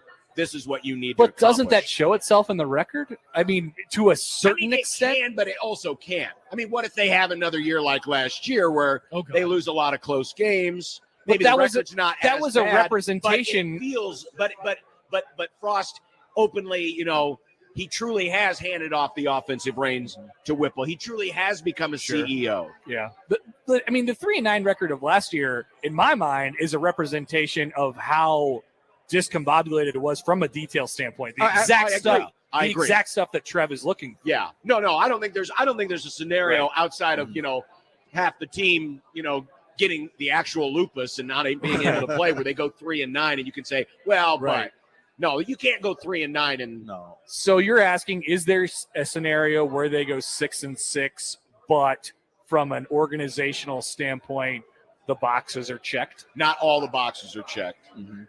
Yeah. Think about that as an employee, though. So that's how I have tried to think about it. I'm Scott Frost. I get to keep my job, which you want, but you weren't good enough to get the raise back. I don't know. I just don't see that scenario out there where it's like, we are okay with you for one more year again. Like, it's not healthy. It's not healthy for the program. Other schools, other coaches would be able to use that in recruiting against it. Look, they brought him back, but they did so begrudgingly again.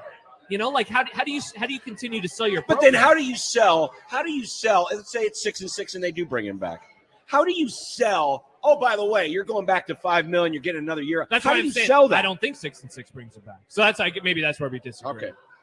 I don't think he can miss the metrics and keep his job, whatever they are. Maybe they're 6-6. Maybe they're 7-5. Maybe they're 8-4. Yeah. Because honestly, that's the conversation I'm not looking forward to. Is if it is 6-6 or 7-5, let's go 7-5 just to be safe. And he gets the raise. I'm still going to look at that and say, really? Well, we used to make fun of Iowa for the bonuses that Kirk Ferentz got. That's a Kirk Ferentz bump. Yeah. Hey, is Scott Frost, if Nebraska wins 9 games, is Scott Frost the coach of the year in the Big Ten? Probably if Jeff Brom doesn't go 11-1. Okay, barring one of those quote-unquote lesser programs like jumping up and winning the league or division, yes. He probably is. I say this because I didn't see it, but I saw it reported. What was the reasoning behind Herb Street saying Nebraska? Nebraska's his pick to win. I didn't see it either. Yeah, I just saw did the he do it on story. the NFL game last night? Is that when he did it? Yeah. No, he had the Herbie. So he has the Herbie special. Night. Yes, but Nebraska is his pick to win the West. Yeah, I didn't hear the explanation. And he had 10-2, right?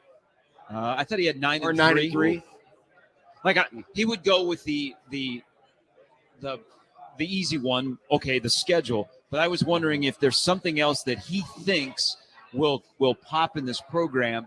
And it may be Casey Thompson, one quarterback looking at the impact of a quarterback. Because I'm curious. Then you mentioned Casey. Okay, so you want to go inside.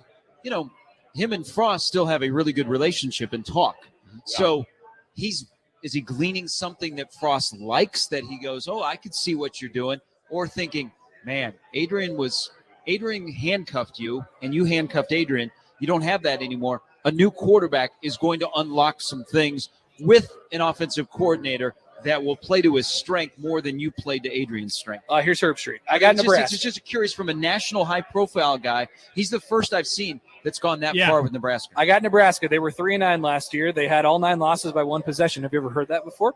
They found ways to lose games. I think Scott Frost can have a great year with Casey Thompson at quarterback. Okay.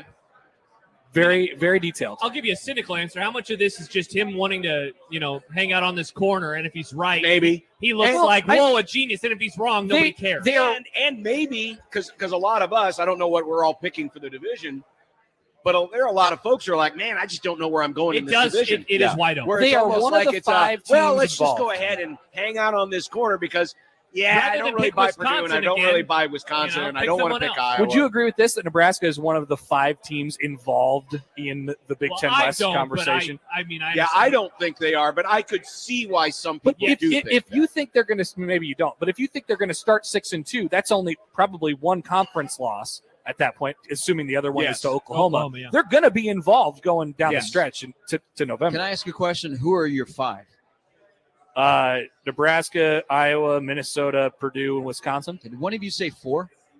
I would say 4. Okay. I don't have Nebraska in that group. I'd say the other 4. But I can see where you're going because if you look at the win totals, it's a car crash. Yeah. Wisconsin's at 8.5 and everybody else is at 7.5. But to win the division, realistically, and you look at like Iowa and Wisconsin, their crossovers. I mean, Iowa this year plays Michigan and Ohio State.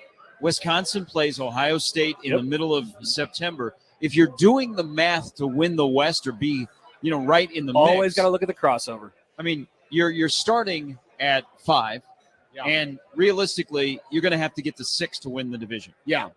Now that's it. Then we could get into my argument that I think they should only count division games as part of your record, but you're going to have to. The baseline is 5 to win a division or be in the conversation. And here's the 6 thing. is going to take. They sort of backload it, too, to where Nebraska, Iowa, Wisconsin, and Minnesota aren't playing each other until November. Yeah, they're setting up for a really fun, television November. Yeah. But making it a lot more difficult, obviously, for those teams. Sort of like when the NFL started backloading the schedule, all division games at the end. Oh, yeah. So, I mean, maybe Great idea. That's a brand thing. Nebraska gets the nod there because of their brand. And get used to seeing that, by the way, in the future. But also, it gives them the ability to, if they take advantage of it, have a nice runway into it. Look at, for example, sometimes the Iowa and Wisconsin roadmap, where they kind of have almost wrapped up the division before they get to November. Yes. Because they've taken care of business in September and October with a schedule that is not so top heavy that before they get to play in November, they already have 4 or 5 conference wins. They've taken care of the Marylands, the Rutgers, the Indianas on the other side, and maybe an Illinois, Northwestern, or Nebraska. And the other teams will just slip. Yeah. I mean, Iowa was good enough to win the division in 2020, but they lost to Purdue and Northwestern right out of the gate. Right. And then they won the rest of their games. Now that was also a screwball year. Yeah, it was a weird year, but just an example. Like if you screw up early, I mean, then you're going to get left off. I said this the other day. Whichever out of that group of 5 loses to Northwestern and or Illinois, that's who your 5th team is. Out of the 5. Oh, yeah. You can't lose to those teams, and that's another reason why Saturday's game is so important. Nebraska does not have a great history with either of those teams. No, 500 against both of those two teams you just mentioned. Yeah. So it's important to start the season early for Nebraska. Okay, we will keep rolling on here from Oscar's Pizza and Sports Grill. It is brought to you by Union Bank and Trust, where your money has people. Connor Happer, Josh Peterson, John Bishop, and Gary Sharp. We roll on. We can continue on with predictions, questions that you guys may have for us as we have our read out lunch here on 1620 The Zone. The best way to catch all the action is on 1620 The Zone. And no line for the bathroom. Oscar's Pizza and Sports Grill has been making your game day experience one to remember for 18 years with our award-winning char-buffed wings and $7.99 Monday through Friday lunch specials. But now your game day just got bigger and better with Oscar's newly upgraded audio-video system. Cheer on your favorite teams this season in front of a 22-foot LED video wall, showing up to 8 games at once, and of course, 40 TVs and massive dual projectors. Oscar's Pizza and Sports Grill, 173rd and West Center Road, and for takeout at 162nd and Maple. I'm Casey Kane. You would think that as NASCAR's 2004 Rookie of the Year, I get my biggest thrill driving fast. But it's off the racetrack that I get one of life's greatest rewards, helping others through volunteer service. Working with kids is one way that I try to make a difference. The first time I visited chronically ill children in the hospital, I found out just how rewarding volunteering could be. By giving a little of my time, it brightened their day.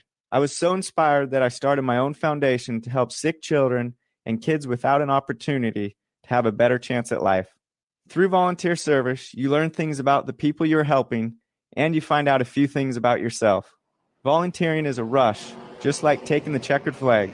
Go to volunteer.gov to find out what drives you. This is President George W. Bush. USA Freedom Corps has a volunteer opportunity that's just right for you. Visit volunteer.gov. When you help your neighbor, you help your nation. Before you know it, Husker football season is going to be here, and you want to be in Memorial Stadium or following the Big Red on the road. And while you look for tickets, look no further than ticketsforless.com. Formerly Ticket Express, they are your home for the best selection of Husker tickets inside of Memorial Stadium. And the best part, you'll never pay those outrageous fees like you do at other sites. Just compare. And you want to follow the Big Red on the road? Tickets for Less has you covered there, too. Find the best seats at the best prices to all your favorite Nebraska events, all in one convenient location. Ticketsforless.com. That's ticketsforless.com. Get in the stadium. A message from the National Police Association. It used to be that any able-bodied person would offer to assist a police officer in danger. Now, passers-by are more likely to take a video. There's a better use for your phone when an officer's in trouble. Call 911. Tell the operator where you are and what you see. Then, start your video to provide evidence later. To learn more about how you can assist law enforcement, visit nationalpolice.org. That's nationalpolice.org. Your neighborhood is more than blocks of buildings. It's the people who live there that make it special. At Union Bank and Trust, we're not just creating home loans, we're making neighbors. We're not just small business lenders, we're small business shoppers. We don't just live in your community, we help you build it. Because our people are your people. Visit ubt.com/neighbor to learn more. Union Bank and Trust, member FDIC. Sybil's agent today.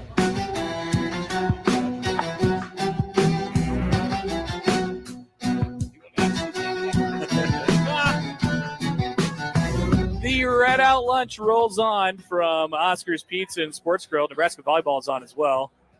Live right now. Live. All the way live. Right now. We all knew it was live right now. I don't even think John Cook goes into the huddle during the timeouts. He just kind of chills. He's got his legs crossed, and he just watches as Nebraska dismantles. I think the words are try not to get hurt and try not to hurt anybody. Yeah. Okay, Yep. so I had that question, and so I asked him because you're the head coach, and you just you kind of just sit on the bench and you don't do much. And he said, "Come to a week of practices." He goes, "That's where I do my stuff." He goes, and he has this thing of grooming assistants that he lets them run in game. Okay. And there's a long history of that. And they go from Nebraska and they get a high level job. Tree is so big. Okay. But he is Captain Cool. I Yeah, would he be is. too if I had the talent that he has. Oh my gosh. It's insane what they have this year. Aren't these kids in school? I mean, in school. What do you mean? In school? This is volleyball. This is college. It's Friday. Those kids were not in college. No. Those were high school kids. Yeah, I mean, you take Fridays off. They were. You mean you didn't take Friday night classes? You know, Friday. You leave your Friday mornings open for volleyball? Josh, we're going to 4-day school weeks. We should. That would be awesome. These kids today. I tells you. Go to school on Fridays. Yes, we are good. We're at great. Yes, the food is excellent and the service tremendous. She is I am so full. she is super friendly now that Damon is gone. Interesting. Funny how that works out. Interesting. Can't be a coincidence, right? Have you guys made picks for the division yet? As we were just talking about it there during that last. No, segment? we're doing that today. Oh, okay. Is it a high priority secret then? I mean, we don't. Yeah. It's not that big a deal. Yeah. I decided last night on who I was picking in the West. I am curious of the variance of it. And that's, going back to our previous conversation, nobody here is picking Nebraska, but I'm just curious about the array of teams that we'll get among us. I am picking the Minnesota Golden Gophers. Twinsies. Really? Oh, Yes. yeah. Oh, you're saving yours? No, Purdue. Whoa. Okay. What if they're 0-1 next Saturday? Penn State to start. That's Or their next one. Thursday. That's Next their Thursday. one tough crossover. They can lose that Jeff one and Brown, still win that it. you believe? I will go with Iowa. Okay. So no I would like Wisconsin. to take Iowa, but because they both have Michigan and Ohio State, I can't pull the trigger. I had Wisconsin.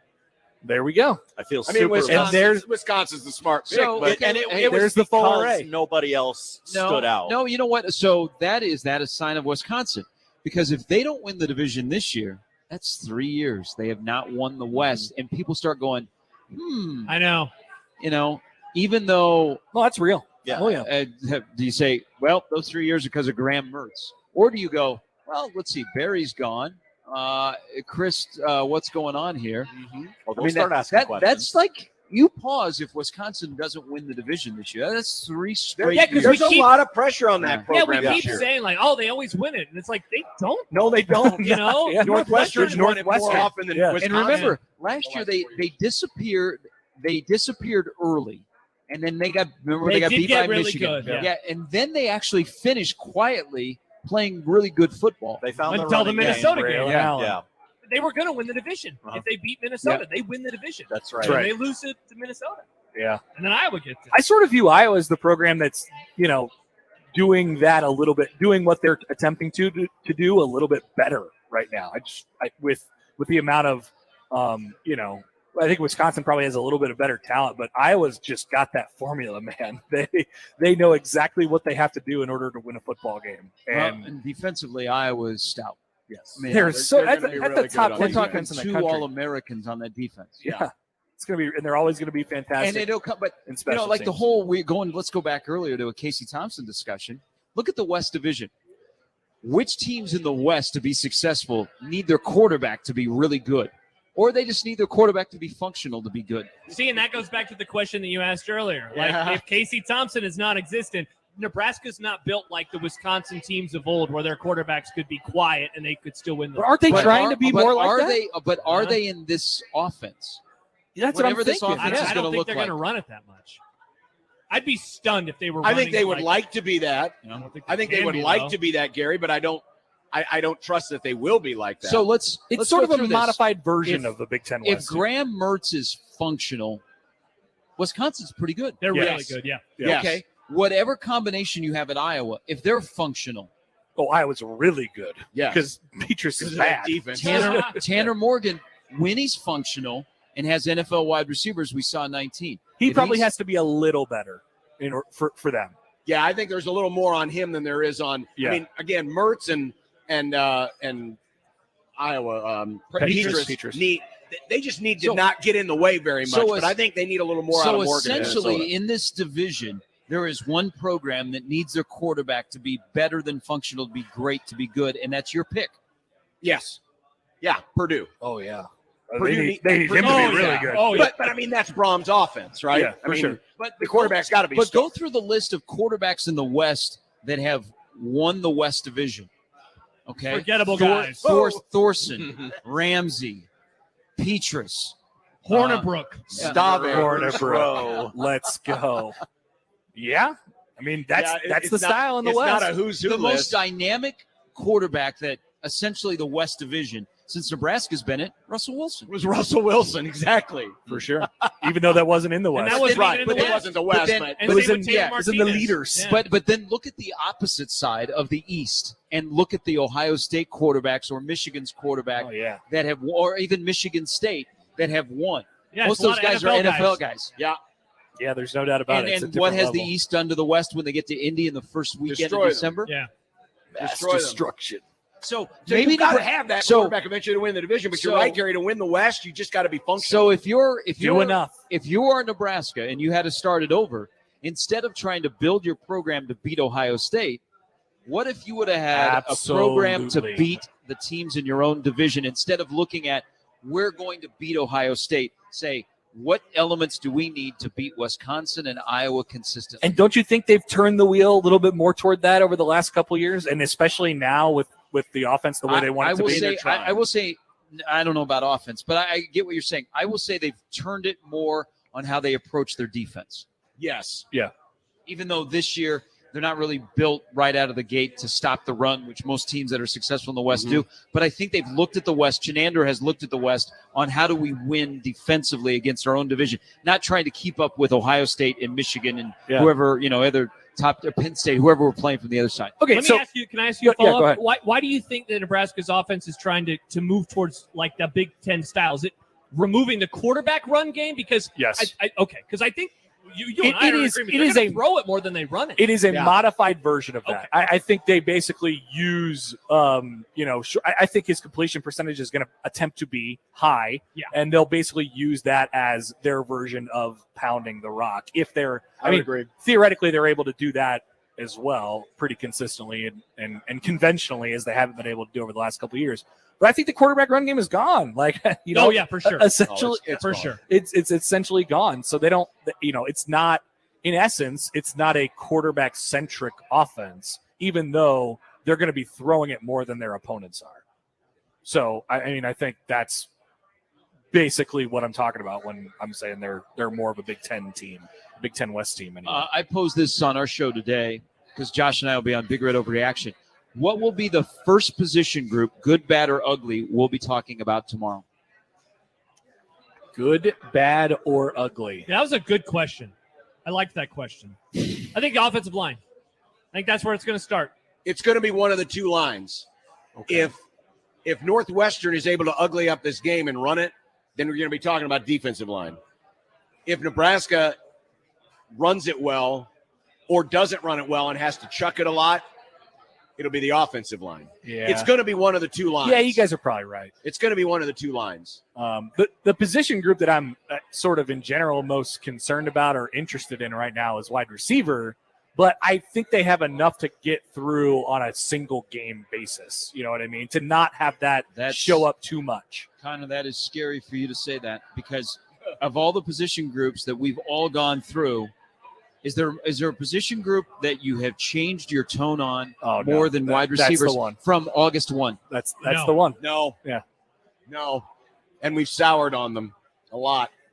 Yeah, it's gotten quite a bit worse from that standpoint. Which is scary because, again, it is a team that's going to throw it more, and it's a quarterback that's going to need to rely on those receivers more. I'm interested in the rapid ascension of Marcus Washington, and he's like their number 2 target, I think. How much of that is him? How much of that is the other guys? That's the right? question. See, and I think he may end up being the number 1 target. He might. Yeah. It's a completely. That was the toughest thing, question because we're doing a list of 10 questions to predict the season, and that was my toughest one: was who's going to lead the team in catches and how many are they going to have? Yeah. I struggled with that one. And I eventually landed on Marcus Washington. It's a pretty wide net. It's either him or Plummer, right? Yeah. And it feels like from the way that they talk about it, those are the 2 guys, maybe the only 2 guys who they feel like they can really trust right now. Yeah. Out of a group of 9, 10 scholarships? Well, it was going to be 9, yeah. Receivers. And now now we hear more about Wyatt Lever, right? And that's a name we had. No offense to Wyatt. I'm telling you, that's not what I want to be saying the day before. You don't want to hear opener. that. That's a name that, and he talked to the media yesterday or one of the days, and it's like, ooh, we're talking with Wyatt Lever the day before the season instead of the 6, 7, 8 receivers that they brought in. That's different. Another guy that I thought we were going to hear more about was Garcia Castaneda. And I think he's still in the mix there, but maybe it's not quite as much as we sort of originally thought. That not position for the moment. is totally different. He is, but they're waiting for him or Alante Brown to grab that X position. Yeah. And Alante Brown, like there's guys that you put into categories. All right, we love the newcomers. We talk about what they got to do. Okay, who's a returning player that's got to take that next step up?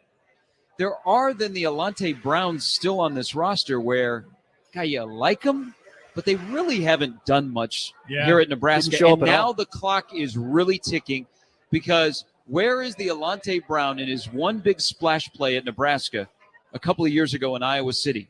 Remember he had the end around? Yeah. And you're like, whoa, okay, that's Alante Brown. Finally, they're going to use him. He's still around, and you keep waiting.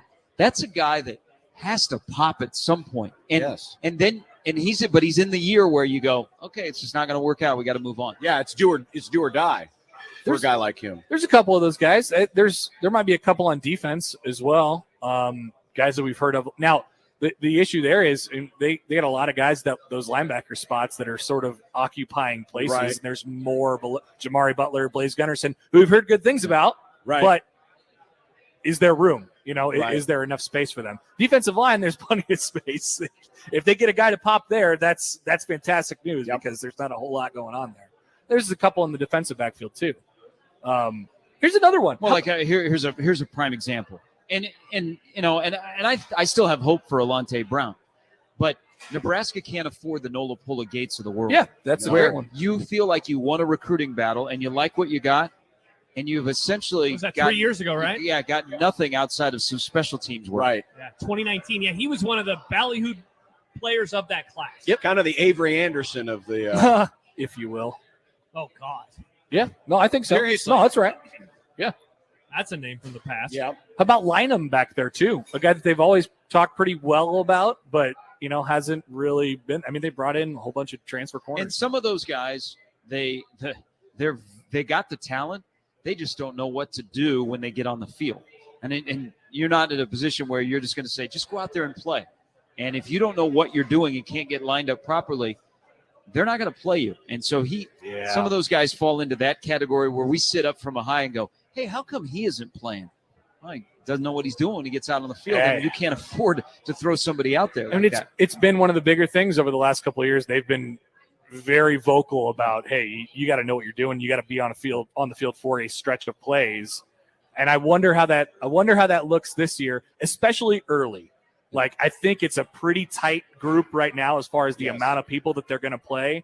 Does it get any wider after maybe we get to see them in game 1, game 2, game 3 if Nebraska's winning? Let me ask you guys, what does this do for this program that in two position groups where we have all we've been wringing our hands of what is the rotation like? How come he's not playing? Why does one guy have a great week and doesn't show up the next week? How much of an impact is on this program? Because those two position groups where we've had those comments for 4 years now have different guys in Brian Applewhite and Mickey Joseph running them. I mean, we don't even hesitate to go, oh, yeah, we're going to run into why is that guy on the field in this situation, or where did he go? He's on the milk carton. We don't even say that now. So if that's the case, what kind of an impact does that have on this team moving forward? You know, Marquise Stepp has a big game, disappears. Dedrick Mills had a big game, disappeared. Why isn't Xavier Betts playing more? Yeah. Instead of, okay, I guess he didn't know the plays, but why isn't he out there at least run something that he knows? What is that a result of more than – is it just a lack of communication between, the head guy and everybody else? Or is it lack of trust? Yeah. With the players themselves? Lack of trust, but it's also identifying that trait in those individuals when they were being recruited in the first place. Yeah. Oh, yeah. I mean, it can stretch back that far. All the way down the line, too. Or knowing which of your best players to play. Like, do we think if Gabe Ervin doesn't get injured last year, do we see much of Ramir Johnson at all? Hard to know. I mean, like you said, it great question. It went in and where out. is Ramir today? He's probably not here. And who's the guy they've been talking up the most? Special teams and X factor on offense, Ramir. Yep. So I think those two position rooms, there's at least, they've driven competition. And it's pretty clear you can play here. You got some work to do. You got no chance. Yep. And I'm not going to sugarcoat it. If you're you got no chance, I'm not going to throw you a bone. It's just not working out. But everybody's got to know that, and it's got to match. Well, from the top down. That's why I think Ryan Held, and then the trio of wide receiver coaches that they've had, or the 2 wide receiver coaches they've had, that message hasn't gotten through. No. I feel for the first time at those 2 positions, they have guys that are in charge that can meet kind of the different dynamics of the personalities of a running back and a wide receiver. I think Mickey Joseph and other guys that are good at being a wide receiver coach have to have the personality of a wide receiver. There's some drama. I was going to say it's a different position group. Yeah, it is. And then there's some guys that, they know what you get out of a wide receiver, and they're not going to put up with drama, so you're not going to play. I mean, we might see wide receivers that you go, hey, where's that guy? Well, if he's a drama king or queen, the guy that's running the room ain't going to put up with that. You ain't going to play. And how much of it is setting a clear expectation, expecting guys to meet that expectation and not fudging with that line in order to artificially bump guys up. Oh, yeah. No, I mean, it works that way for the depth chart. But I'm saying, too, I mean, from a big picture perspective, it has to make sense all the way from the top down, right? Yes. You have to have a plan, a vision. You understand how to execute and what the plan is to do that. And that works from guys in the depth chart. That works with the offense. Look how frustrating it was. So important. Wasn't Savion Morrison talked about a lot before the Illinois game last year? He was. Yeah. And another name just kind of lost to time. Lost. Yeah. They've had how many running backs have they had leave over the last 4 years? Yeah. It's been running backs and wide receivers have been an issue. Yeah, constant churn. Well, I mean, I'll never forget 2018 that the best running back on the team was essentially non-existent for the first 5 games, 6 games. Yeah, the guy they thought was going to be left. the dude left after 4 games. Yeah, in Greg Bell. Yeah, I mean, I remember that first Colorado game. He got caught from behind, and Frost afterwards like, "Yeah, we got to be faster." Right. Okay. Well, where was that in August? So, got to be on the same page there. Yeah, you got to be on the same page there, and I do think the more that Frost has sort of allowed his position coaches and given them the leash, given them the leeway, that's going to help with a lot of that. I mean, don't you guys think? Like, absolutely, it will definitely make more sense from that perspective. I also think there's 2 position groups where there's a reinforcement that is on the way if things aren't working out. Like A.J. Allen is going to play. I mean, A.J. Allen he's knocking on the is door. legit, but he's down the road. So there's a reinforcement that could be on the way. There's some young wide receivers that they're getting coached up, but they're not ready now. Like, that's why the hesitation about offensive line is you're about to play a 12-game schedule where you're going to start tomorrow and go 4 straight weeks, and your left tackle has a knee that's got to hold up as he gets a lot of reps, more reps than he's ever gotten when he was healthy for 4 weeks. There's no real offensive lineman that's young that we all go, oh, yeah, they just need to get him game reps. He's on the way as a reinforcement. It feels like they only have 7 or 8 total guys right now. I think they only trust 6.5 linemen. Yeah. We got to play 12 football games in the Big Ten, and you only have 6.5, 7 maybe offensive linemen. That's a scary thought. That's a scary thought. Because someone's going to get hurt. No, Yeah. 5 guys are not all going to play 12 games. No. The New Willie thing is a pretty big deal. Oh, huge. Yeah, and honestly, we haven't talked about it enough. No, we haven't. I mean, it happened during the the early part of the summer, and and plus they knew as far back as the spring. Exactly. So they were preparing for it. They were prepared. You but can make an still, argument that he was you the can be surest thing. prepared for it, but if you don't have the horses, it won't matter in the end. With Juergens gone and Prohaska's injury situation, I mean, you can make the case that he was their surest thing coming back on the offensive line. I think he was. So that's a big deal for that group. Yeah, it's thin, that's for sure. Nick, do we have any breaks left in the hour, or I got it? We got Roundtable. Are we saying goodbye? That's sort of the question. Oh no. Yeah, are we done or are we not? Okay, so we do have. So we got one more. Okay. Great. Let's do that. And we'll come back from Oscar's Pizza and Sports Grill next here on 1620 The Zone. There are actually 2 kinds of cigars. The first is the one you smoke with beloved family and friends. The second, the one you enjoy with friends you've just met. And you'll find both at Hearth Cigars and Pipes Lounge. At Hearth Cigars and Pipes Lounge, there's a well-stocked humidor with some of the best bands from around the world and a bar with your favorite cocktails and other drinkables. Join us September 2nd for the Oliva event from 6 to 9 for live music, free food, and awesome cigar deals. Hearth Cigars and Pipes Lounge, just off I-680 and 48th Street next to Cubby's. Be a part of the Host Coffee team today. Host Coffee is hiring a service technician. If you'd like to work for a trusted and loyal family-owned company that understands the needs of working families, Host Coffee has your opportunity. Apply today and join our team at hostcoffee.net/careers. If you served honorably in our nation's armed forces and you're looking for a way to continue serving your fellow veterans in your community, then join AMVETS. Each year, AMVETS members volunteer millions of hours at VA healthcare facilities from coast to coast, helping to improve the lives of their fellow veterans through the VA Voluntary Services Program. AMVETS posts and departments also participate in a wide variety of community service projects, ranging from Americanism in our schools to supporting the Special Olympics and Boy Scouts of America. If you no longer wear the uniform today, you can still serve through the AMVETS by joining today at amvets.org.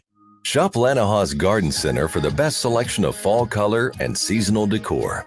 Mums, pumpkins, unique gourds, and more. Think fall, think Lanahaw Nurseries. 192nd and Center. Goodbye, bench press. Adios, squat rack. Fare thee well, kettlebell. Hey, Kellen, need a spot? No, Jake from State Farm. I'm just saying goodbye to my pricey gym membership. What? Don't give up what you love. State Farm has options like insuring your home and ride with great rates on both. Nice. Hey, can I buy you a protein shake or a granola bar? Or for surprisingly great rates, like a good neighbor, State Farm is there. Call or go to statefarm.com for a quote today. High school sports don't just happen. There's a ton of work that goes into every single athletic event. And we have our school's athletic director to thank for a lot of it. Thank you. For scheduling officials, so I can always play the game I love. For ordering quality athletic equipment, so I can stay safe on the field. For mentoring my coaches, so they can be the best role models for me. For coordinating transportation, so I can get focused for the big game. For helping us develop character and learn lessons that will benefit us for the rest of our lives. Thank you to our AD for always creating a positive experience for us.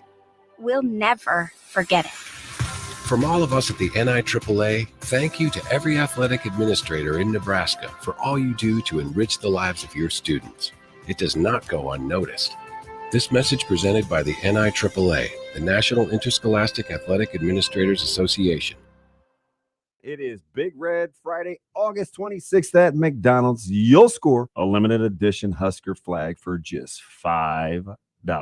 You're looking for a good cause? The proceeds benefiting your local Ronald McDonald House. That's a good deal. Those families, they go through enough. We want to take the burden off of those families by supporting the Ronald McDonald House. Should a Husker fan like you need a flag? Absolutely. Stop on out. It's Big Red Friday, August 26th at your local McDonald's. Shop Woodhouse Place Hyundai and Nissan, 144th and Giles. KOZN, Bellevue, Omaha, Council Bluffs.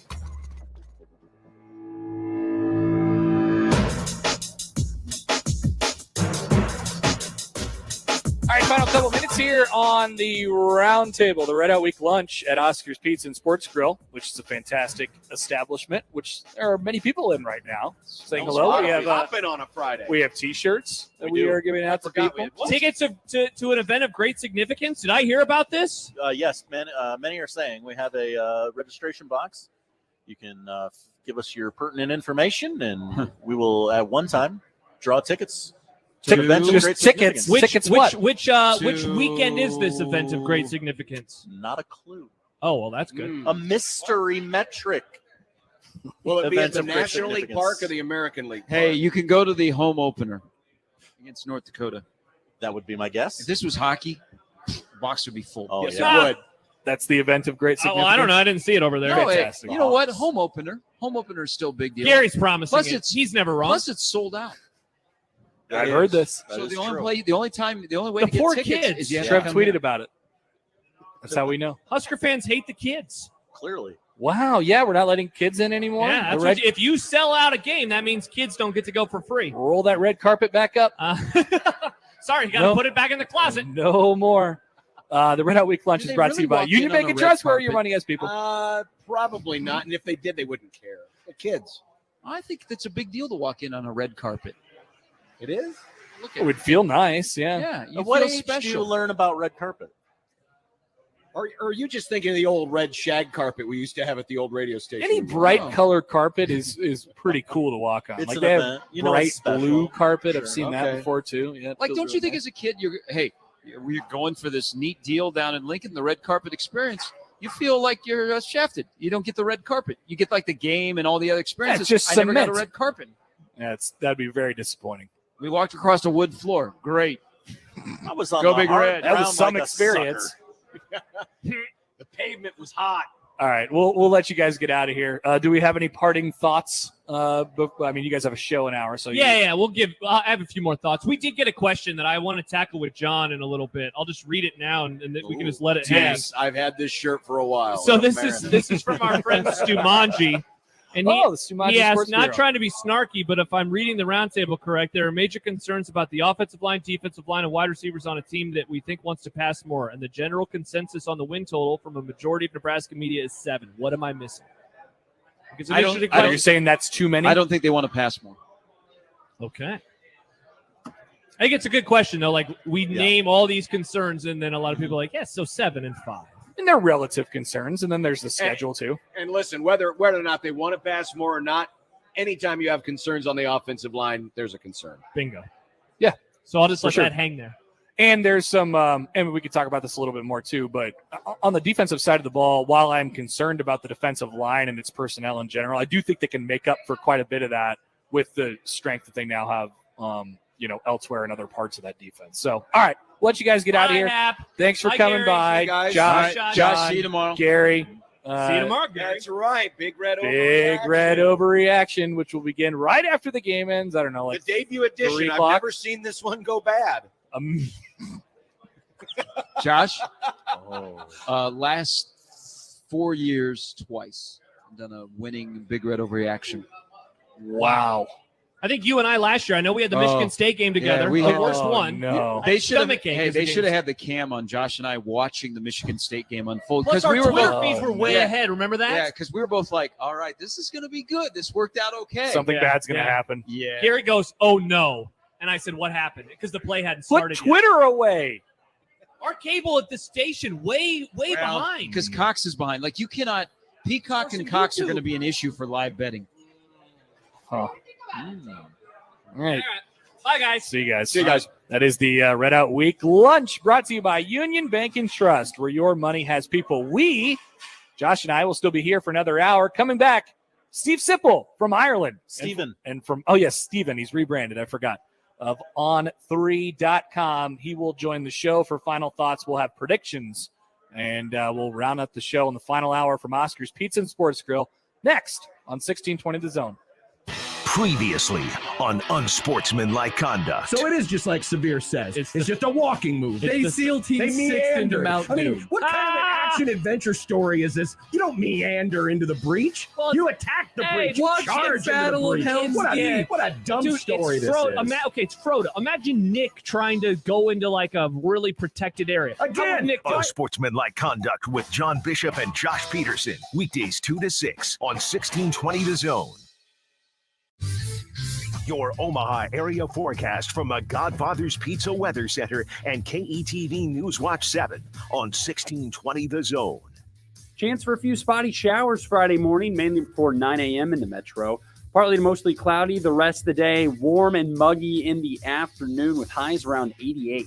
I'm meteorologist Sean Everson from KETV News Watch 7. Email Sharpen Betting on the Equitable Bank inbox with whatever is on your mind. The Zone inbox is brought to you by Equitable Bank. We take banking personally. You can get me at Gary at 1620thezone.com. We want to hear from you on the Equitable Bank Zone inbox. It is Big Red Friday, August 26th at McDonald's. You'll score a limited edition Husker flag for just $5. You're looking for a good cause? The proceeds benefiting your local Ronald McDonald House. That's a good deal. Those families, they go through enough.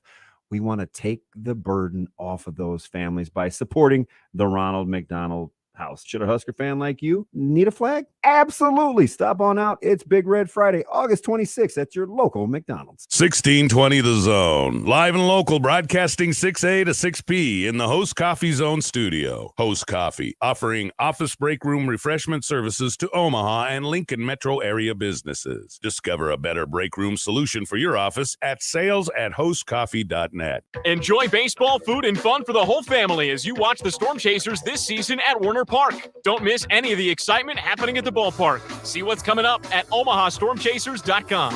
Everyone get on your feet, stir up the storm, we're family. Kick off week one with FanDuel. It is America's #1 sports book. Sharpen betting in the morning. We do that. Join today and get started with $150. What? $150 in free bets guaranteed when you place your first $5 bet. Yeah, that's a heck of a rate of return, and that's what it's all about.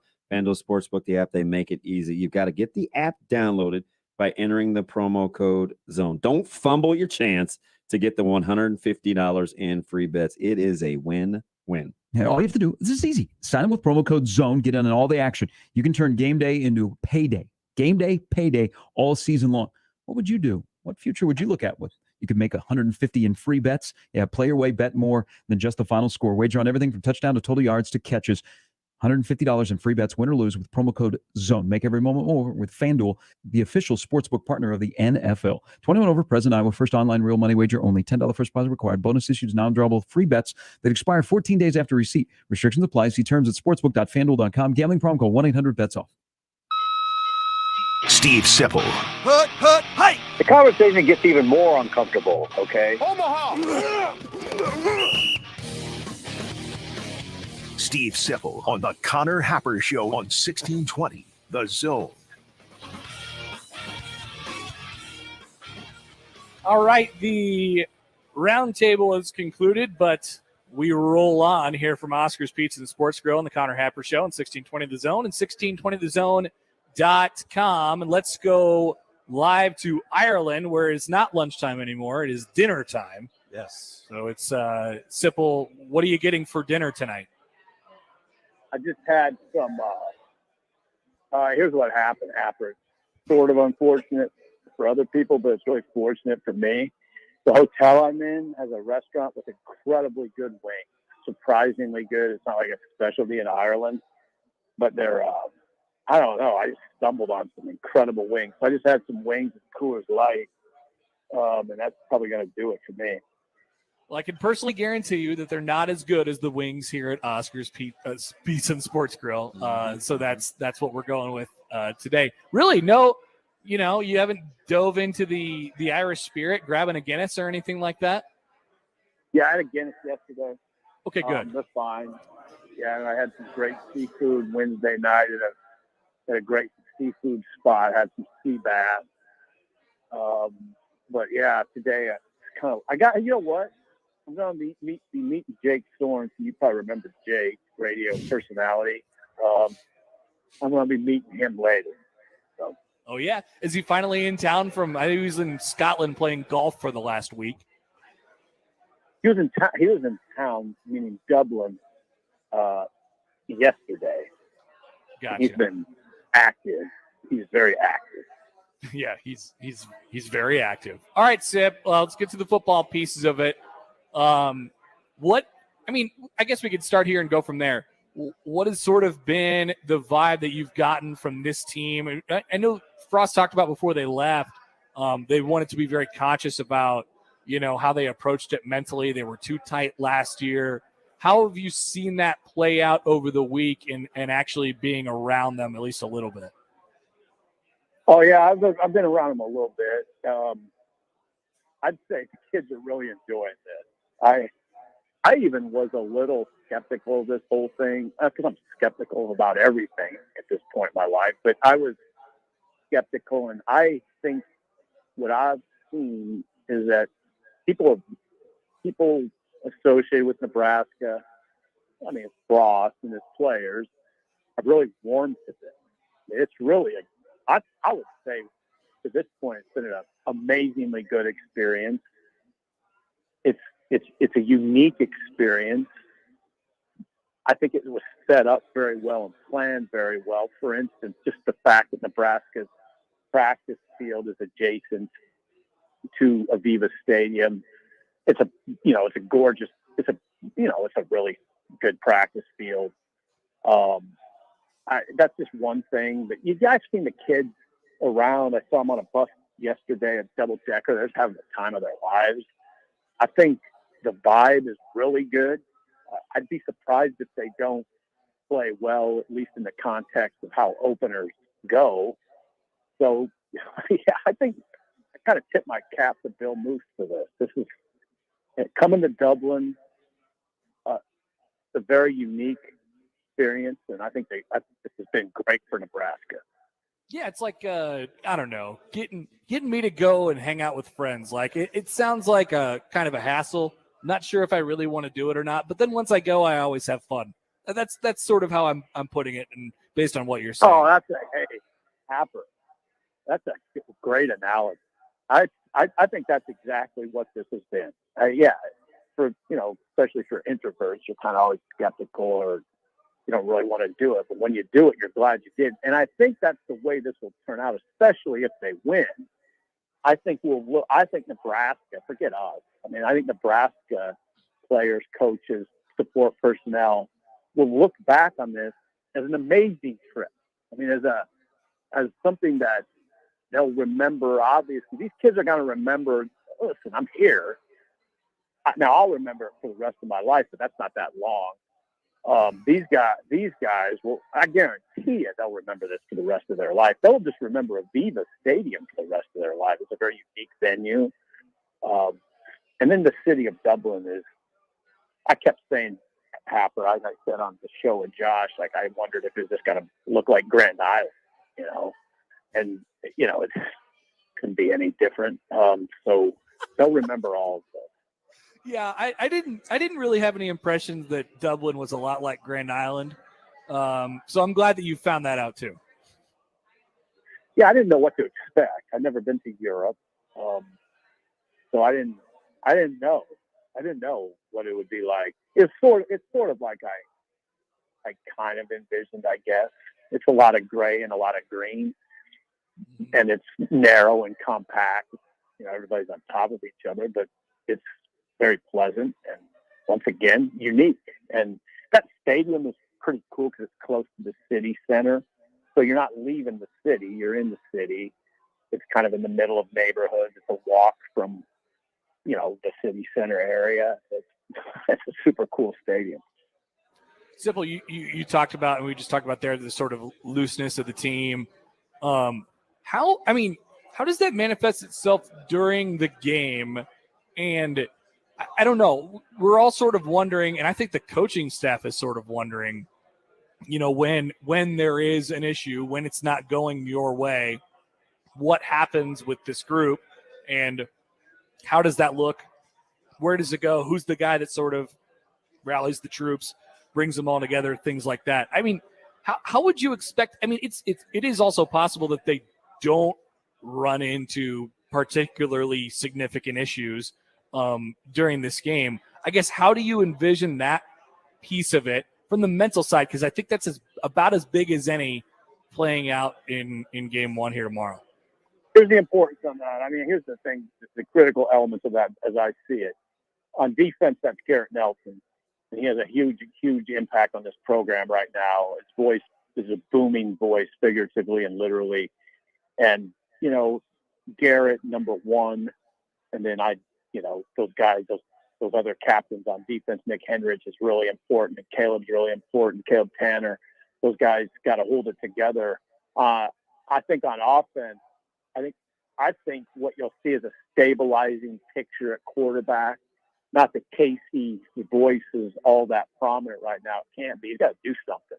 He's got to do something for Nebraska before he can be really loud. But Whipple, I think, is critical. I think the 65-year-old offensive coordinator is, he says a lot of things that are very practical in a sort of understated way. Like what he said the other day, I thought was really important about, look, in openers, you just can't let it get away from you in the first quarter. You do what you got to do in the first quarter. You're probably going to have to, don't let it get away from you in the first quarter and then settle in from there. And I thought that was really wise. Openers, you can't really play down the, just what season openers can become. I mean, it can be pretty. Teams can be pretty mistake prone. A lot of oftentimes, you know how that happens. Watch football more than I do. It can get a little sideways sometimes. So just settle in. And Whipple, I think calling plays and being a calm presence on the sideline is really critical. And I think Casey's important in that too. He's 23. I say that all the time. But Casey has that sort of demeanor where he's not, hey, Happer, Casey's not going to get rattled. I'm not saying he's going to be, you know, Joe Namath, but I guarantee I'd be shocked if Casey gets rattled. I don't think he will. So that's where I think that's why I feel pretty good about Nebraska. I don't necessarily agree with the narrative that Nebraska is really loose. I'll believe that when I see it. I don't know about that, but I think they'll play pretty well. Yeah, I mean, in essence, isn't that why Casey Thompson won the job? And that's basically what they were trying to say, right? Like he has this sort of demeanor, and I think that, you know, the leadership qualities are there as well. Even though that was sort of at least brought into question a little bit up front this week. I mean, I get the sense that those two personalities who are huge in this, Mark Whipple and Casey Thompson, really seem to be on the same page, at least as far as how they sort of handle things. Now we'll see when the live bullets start flying, but their demeanors, their personalities, they seem pretty calm, cool, and collected. Yeah, they do. Again, I'd be really surprised if either one of those guys, you know, lost his mind. I mean, and that can happen. If guys can get rattled, we might not necessarily. It might not be overly apparent to us, but we covered Pelini. I mean, there were times when I don't even think he saw a game sometimes, not from the sideline. He was so in a rage. That's true. I mean, that's just a fact. He'd tell you that himself, but I don't think we're going to see that. I think we'll see a call. I just think they'll hold in there pretty well if things get rough, and I think they could. I think they'll get. Listen, if I was Pat Fitzgerald, I know what I'd be preaching to my team. We got to get them early. Get them early. I mean, hit them, because we don't know what that chemistry is going to be like if you hit them early. You don't know. I mean, there's a lot of new faces on Nebraska, and what's it going to look like if there is adversity? Scott talked about that yesterday. He wonders about that. I know if I was Fitzgerald, my plan would include ways to. You know, my plan would include ways to jolt them early, whatever that might be, a trick play, whatever it is. I'd be looking for that. How do you think Nebraska's defense, specifically defensive line, but defense in general, will hold up? And they have a couple pretty good running backs, and a halfway decent, I think, offensive line, including a first round draft pick this upcoming year, but more of a pass blocker than anything. How do you think Nebraska's? I mean, we just talked about it here on the roundtable a little bit, but one of their biggest concerns going into the season is sort of the lack of depth along the defensive line. Northwestern, you would think if they were able to establish anything, it would be attempting to do that. How do you think that matches up on Saturday? That's the question, right? I mean, that's. I think that is absolutely the number one question. Evan Hall and Cam Porter are bigger backs. I mean, listen, Northwestern has two proven Big Ten backs. Cam Porter came on late in 2020 when Northwestern was in the Big Ten title game, ran 300-plus yards in the last 3 games. He's 5'11", 5'10", 220. He's a big, strong, tough running back. Evan Hall's a pretty big back, 5'11", 210, more of a slasher. He had 1,000 yards last year. Look, those guys are real. And now, I don't want to oversell it. Northwestern was awful on offense last year. Awful. I mean, they averaged 16.6 points a game. I think they scored 14 or fewer in 7 of their last 8. I don't want to make it sound like that should be a big concern, but if they're going to beat you, that's how they're going to do it. You don't even know what they're going to have a quarterback. Zelensky, the 5-game starter last year, was basically a manager. And then they're talking about playing this Brendan Sullivan. Now, that's something to watch because he can beat you with his feet. And that's if I were Fitzgerald, that's probably where I'd be leaning because they've been so inept offensively. They're going to need a spark. They got to watch that quarterback, Brendan Sullivan, who can run. But I think Nebraska will hold up well. It is a really good test, though. I think that because of what you said, Hap, I don't know what the defensive line in the interior, I don't know exactly how that's going to look, but the beauty is on Monday when you're doing your show, you'll have a lot better idea because of what Northwestern's going to do. Simple, do you have a game prediction yet? Yeah, 27-14. I really like Nebraska. I think it'll be somewhat tense just because it's an opener and all these new faces at Nebraska. But and the other thing about it is I know I said Northwestern was awful offensively, but we've seen Northwestern here, been around that team to practice a little bit. And I'll tell you something. I really like to portray Northwestern as this sort of scrappy little team from Chicago. They're not a little team. That's a team with some big time, good looking athletes. I don't think this should be easy. I don't think it will be easy. But I like Nebraska to win by 2 touchdowns, 27-14, something like that. Okay, I'm not that far off of you. And you said 7-5, right, for the season? Yeah, I mean, I'd like to push it a little further, but I've just been I think because of what's happened recently, it makes sense to play it safe. I think this team is pretty good. I think most people are starting to feel that way, but now you got to see. You got to see it. What do you think the result of that is at the end of the season? Like what happens after that? If they go 7-5. What's that? What happens after? What happens after that if they go 7-5? Like, is that enough to keep Scott Frost around? I think the conversation would get really tough. I've said all along, Happer, if I were Frost, I'd be telling my guys. I'd be telling my guys that we better win 8. Yeah. Firmly in the gray area. Firmly in the gray area. Yeah, Simple. 7's gray. 8's not. Simple, thanks for taking the time. Appreciate it. Enjoy the trip and safe travels back. All right. I appreciate it.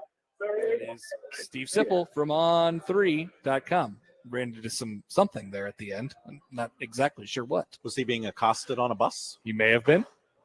Unclear at this point. Okay. Of all our guests, he'd be the least surprising to be accosted on a bus, right? Yeah. Hey, you're standing in the middle of the road, sir? Oh, okay. I guess I didn't realize that. I'm talking to Omaha. I guess I didn't realize that. All right, so we have predictions to make. This is how we're going to do it this season. And we'll make a team effort, a group decision on how we're going to approach week 0. But basically the picks will go like this. We'll pick 5 college football games each week. Okay. Then we'll pick the Nebraska game. So we'll pick 6 college football games each week plus Nebraska. If there's no Nebraska game, then we will just pick 5 college football games. Like it. And then we will keep standings throughout the entire year. We're talking about against the spread, by the way. Oh, okay. I'll pick which games we pick. It's going to be the biggest games of the week. And if there's ever any doubt, I'm just going, my choice, basically. So sorry, I will consult with you. Let's see what you pull out of the bag this week. But we'll have a season long picks contest between me and Josh. We'll see who's smarter or dumber, and I'm sure it will definitely matter at the end of the year. I'm on a heater right now. We will do the first version of that coming back. Now, as you may know, there's not a whole lot going on in week 0. Vandy, Hawaii. So we can either include these in the end of the season standings and say that we're going to do that right off the bat, or we can see how it goes, and if it goes bad, we can just erase it. But if it goes well, we can keep it. Bet Scott Frost would like that option. Yeah, exactly. I say throw it in. What the hell? Wow, you're all the way. But if you start 0-5, then you pick Vandy, Hawaii.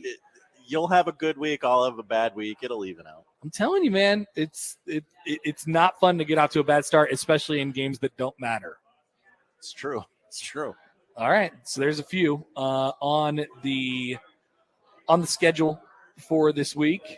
So we will have those coming back. Also, our Nebraska record predictions. I don't know if you've been able to gather the hints on mine so far.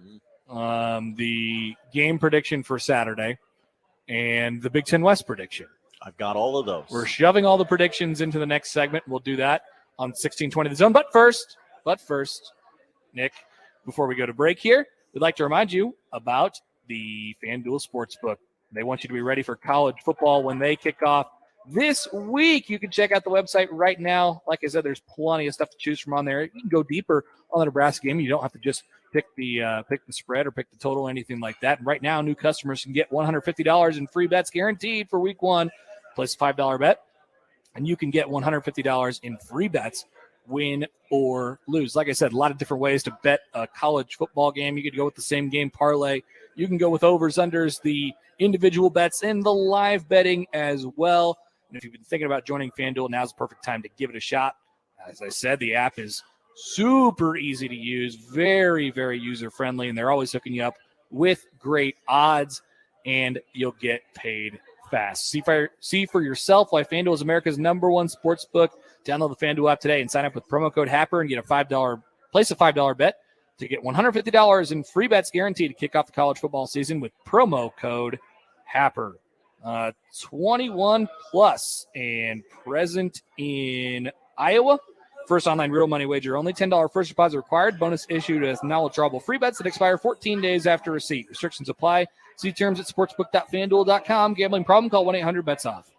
Previously on Unsportsmanlike Conduct. And this is, again, conditional. But if Nebraska's on a roll, then all of a sudden this game moves way up. Purdue, I think, is a legitimate division contender, even though not a lot of people are picking them. But the history, too. Jeff Brom has kind of had Scott Frost's number. I get it. There's still this mental block about it. Oh, it's only Purdue. Well, it's not only Purdue. Purdue has been really good against Nebraska. Unsportsmanlike Conduct with John Bishop and Josh Peterson. Weekdays 2 to 6 on 1620 The Zone. It is Big Red Friday, August 26th at McDonald's. You'll score a limited edition Husker flag for just $5. You're looking for a good cause? The proceeds benefiting your local Ronald McDonald House. That's a good deal. Those families, they go through enough. We want to take the burden off of those families by supporting the Ronald McDonald House. Should a Husker fan like you need a flag? Absolutely. Stop on out. It's Big Red Friday, August 26th at your local McDonald's. As the world faces the challenges of the ongoing COVID-19 pandemic, Lions recognize that kindness matters now more than ever. And Lions and Leos are finding ways to continue to serve our communities, including ordering food delivery for healthcare workers, holding story time for children online, and providing surgical masks to medical professionals and first responders. Empowering us to do more, Lions Clubs International Foundation has provided nearly $2.5 million in grant funding for COVID-19 relief. And that support continues to grow. For more than 100 years, in times of need, Lions always find a way to help those around them. And after we emerge from this, we will be stronger than ever. Visit lionsclubs.org to learn more. After Nebraska plays on Saturday, you'll wake up on Sunday morning with a severe reaction. Michael Severe returns to 1620 The Zone, and he won't hold back about what went right and what went wrong during the game. He'll also take calls from the most important voice of all, yours, Severe Reaction. Sundays from 8 a.m. to 10 a.m., powered by Equitable Bank. We take banking personally, only on 1620 The Zone. Equitable Bank. We take banking personally. EquitableOnline.com.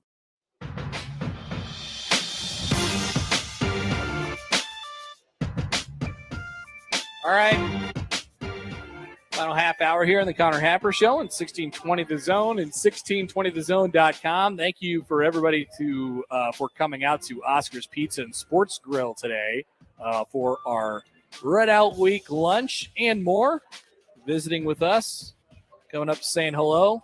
There was the person who was going to bake us a cake, which is not us. Right. We're not included in that, I don't think. But she asked for flavors. She was there was talk of carrot cake. Yeah, very controversial. Hey, by the way, Oscar's is taking game day orders tomorrow, starting at 8 o'clock in the morning, and you can pick it up. First pickup's at 10:30 when they open the doors here, but you could place your orders starting at 8 for the game day takeout schedule, and there you have plenty of specials all week long. And we would actually encourage you to come in and maybe watch the game here. They'll have it on one of the massive screens that we're looking at right now. It's just lighting our world right now. It is literally lighting the. I guess there are lights on in this room, but there are, but they sort of get drowned out by the fact that there's TVs, which is fine with me. They did a huge audio video upgrade recently. Yeah, they're tinkering with it now, making sure it is perfect for tomorrow. Yep. And we just watched the volleyball game on it was a short one, I noticed. Plus, yeah, it wrapped up pretty quick. Nebraska, congratulations to the volleyball team. 1-0. Not lost a set all year. They took care of business against Texas A&M Corpus Christi. Huge day for Nebraska volleyball, the number 1 team in the country, by the way. All right, predictions. This is where we put pen to paper. Okay. This is it. Okay. Let's begin, and we'll get to the games afterwards, but let's go season-long predictions first. Okay. Nebraska's record at the end of the season is what, and how do they get there? I am going 7-5. Very middle of the road. Very. Yep. So we're getting a hint right here. Yeah. However, I think they are going to lose one of the two. Pick one. Road games. Rutgers, Purdue. I will say they lose to Purdue. Okay. But they're going to lift you up in that last chunk, and I think they're going to beat Iowa. I was going Iowa or Minnesota, and I said, I'll go Iowa. Amazing. And I really should have gone first. Yeah, you gonna say the exact same thing? Yeah, I think Nebraska's gonna go 7-5 this year, just like everybody else in the world, minus I guess like Jack Mitchell and Josh Peterson, who are both on complete opposite ends of the spectrum. And there's definitely a path to it being better. I will say this: I think they're gonna start 3-0, and yes, if you get to that Oklahoma game and you find a way to win it, which I'm not saying that's off the table, then we got a different thing on our hands. Because this thing can get rolling downhill. I mean, one of the things that Scott Frost, that I nod my head at when he talks about this is I do really want to see this when it's rolling. I do want to see this program when it is confident. I just don't think they've been confident yet.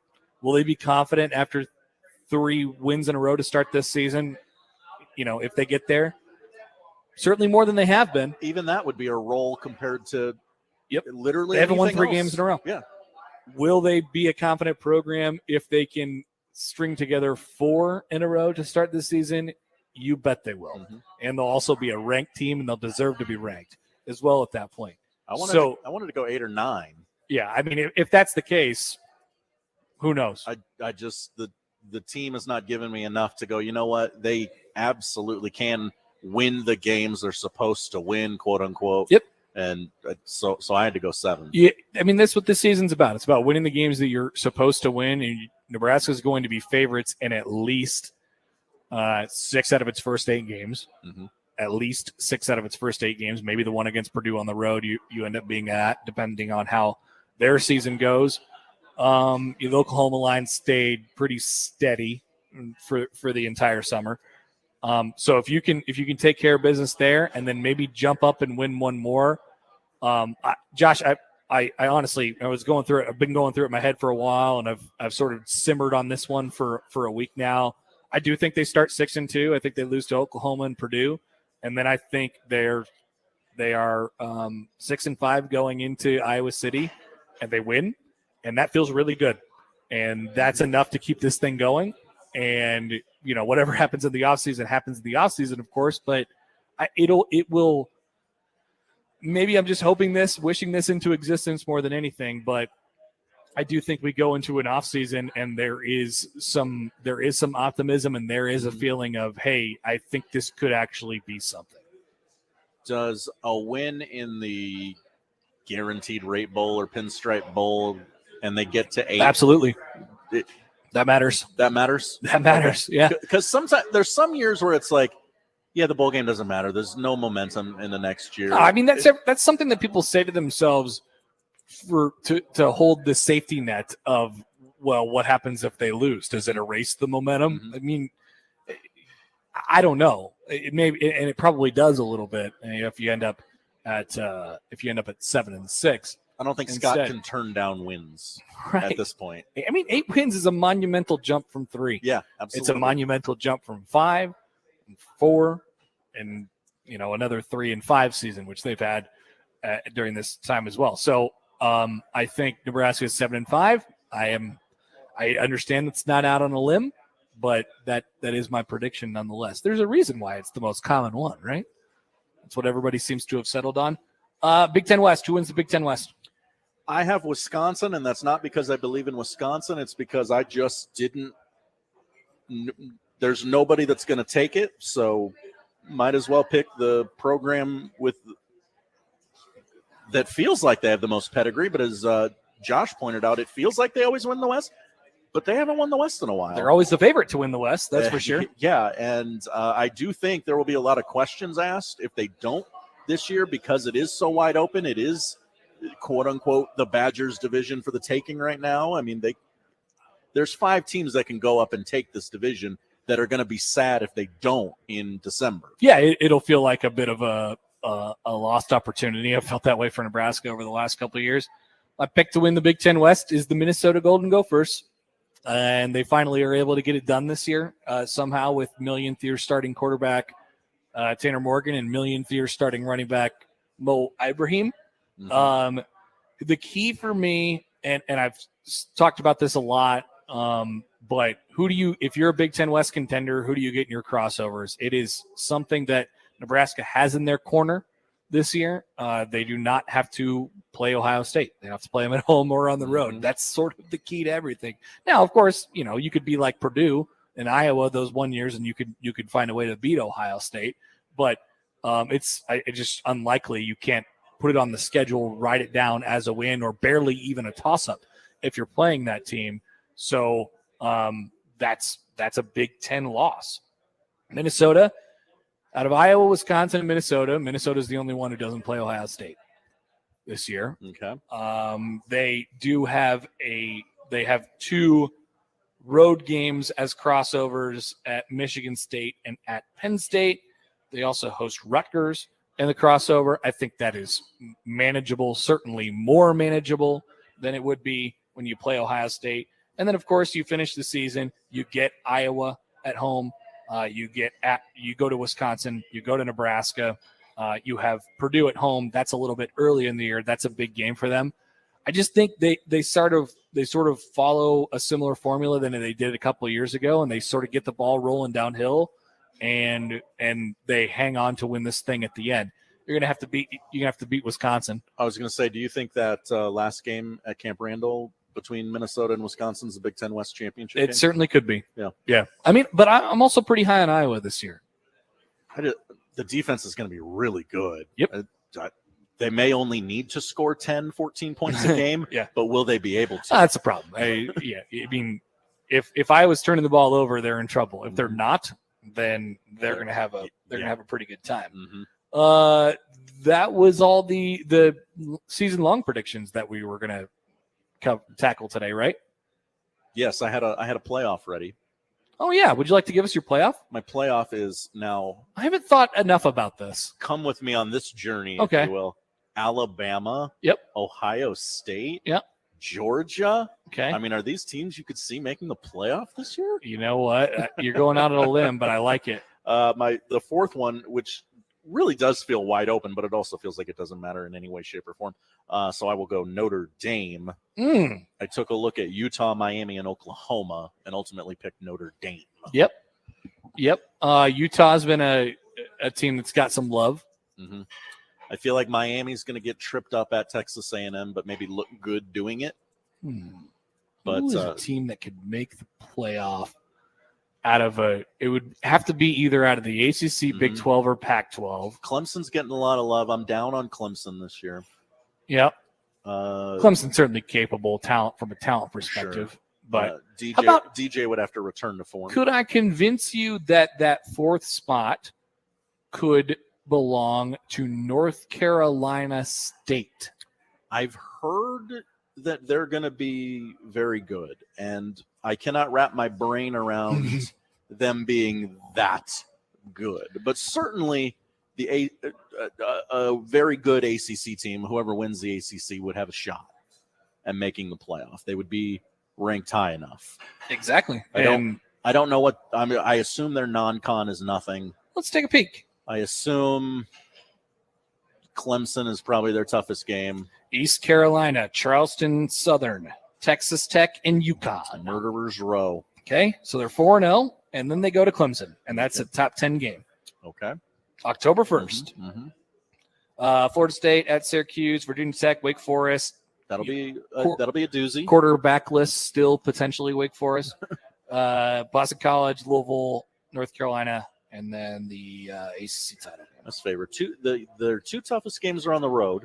You get past Clemson, I think you might have a chance for that to happen. Got a real shot. Maybe that's one. I haven't thought about it enough to make official predictions. Can I make a college football playoff prediction after week 0 or 1? Is that allowed? I will allow that. Thank you. I appreciate that. Okay, now let's go to this week's games, and this is where it gets really fun and really stupid because these games are ridiculous. These are the most ridiculous games that we will pick the entire year. Not a great slate. I picked every game that involved a Power 5 team. Okay. And there was still one left over. So there is one game that doesn't involve a Power 5 team. And it is a game that we have mentioned this week on the show. And that's where we will begin our pick segment today. Okay. It is UConn. Oh, that's right. They're playing. They're playing on the road at Utah State, where they're 26.5-point dogs. 3:00 on Fox Sports 1. Josh, who you got? And UConn does not have a defensive coordinator. Is That is right? correct. We talked about that earlier in the show this week. That is correct. People are picking Utah State to win the national championship in some betting circles, and so I'll go Aggies cover here. It's a big number, but I think UConn is just that bad. Yeah, I think give me the Aggies as well. Yeah. Utah State minus 26.5. And I'll go back and listen to this segment instead of writing it all down at the time. Detour real quick. So is this our last segment? Is that what you're saying? No. Okay, no, there's one more. Yes. All right. Second one. Wyoming at Illinois, who is a 13-point favorite, 3:00 on BTN. Where's the game at? The game is in Champaign. Champaign. Champaign, yeah, that's right. I guess Illinois, but would it shock you if Wyoming won that game outright? No, I'm taking Wyoming to cover. Plus 13. 13? Too many points. That's too many points. Too many points. Wyoming. Wait, you're going with Wyoming. I changed it for you? I'm going You Wyoming. can't do that. I'm thinking about it in real time. All right, so you're taking Wyoming plus 13. I didn't get the game list ahead of the show. It's on here. It's right here. This is a public document. I have not looked at the show sheet all day, Connor. Duquesne is at Florida State, who is a 39.5-point favorite. 39. You thought I was going to say 13 I because did. I thought I was going to say 13. 39.5. That's a lot of points. 4:00 on the ACC network if you haven't. Florida State isn't that good.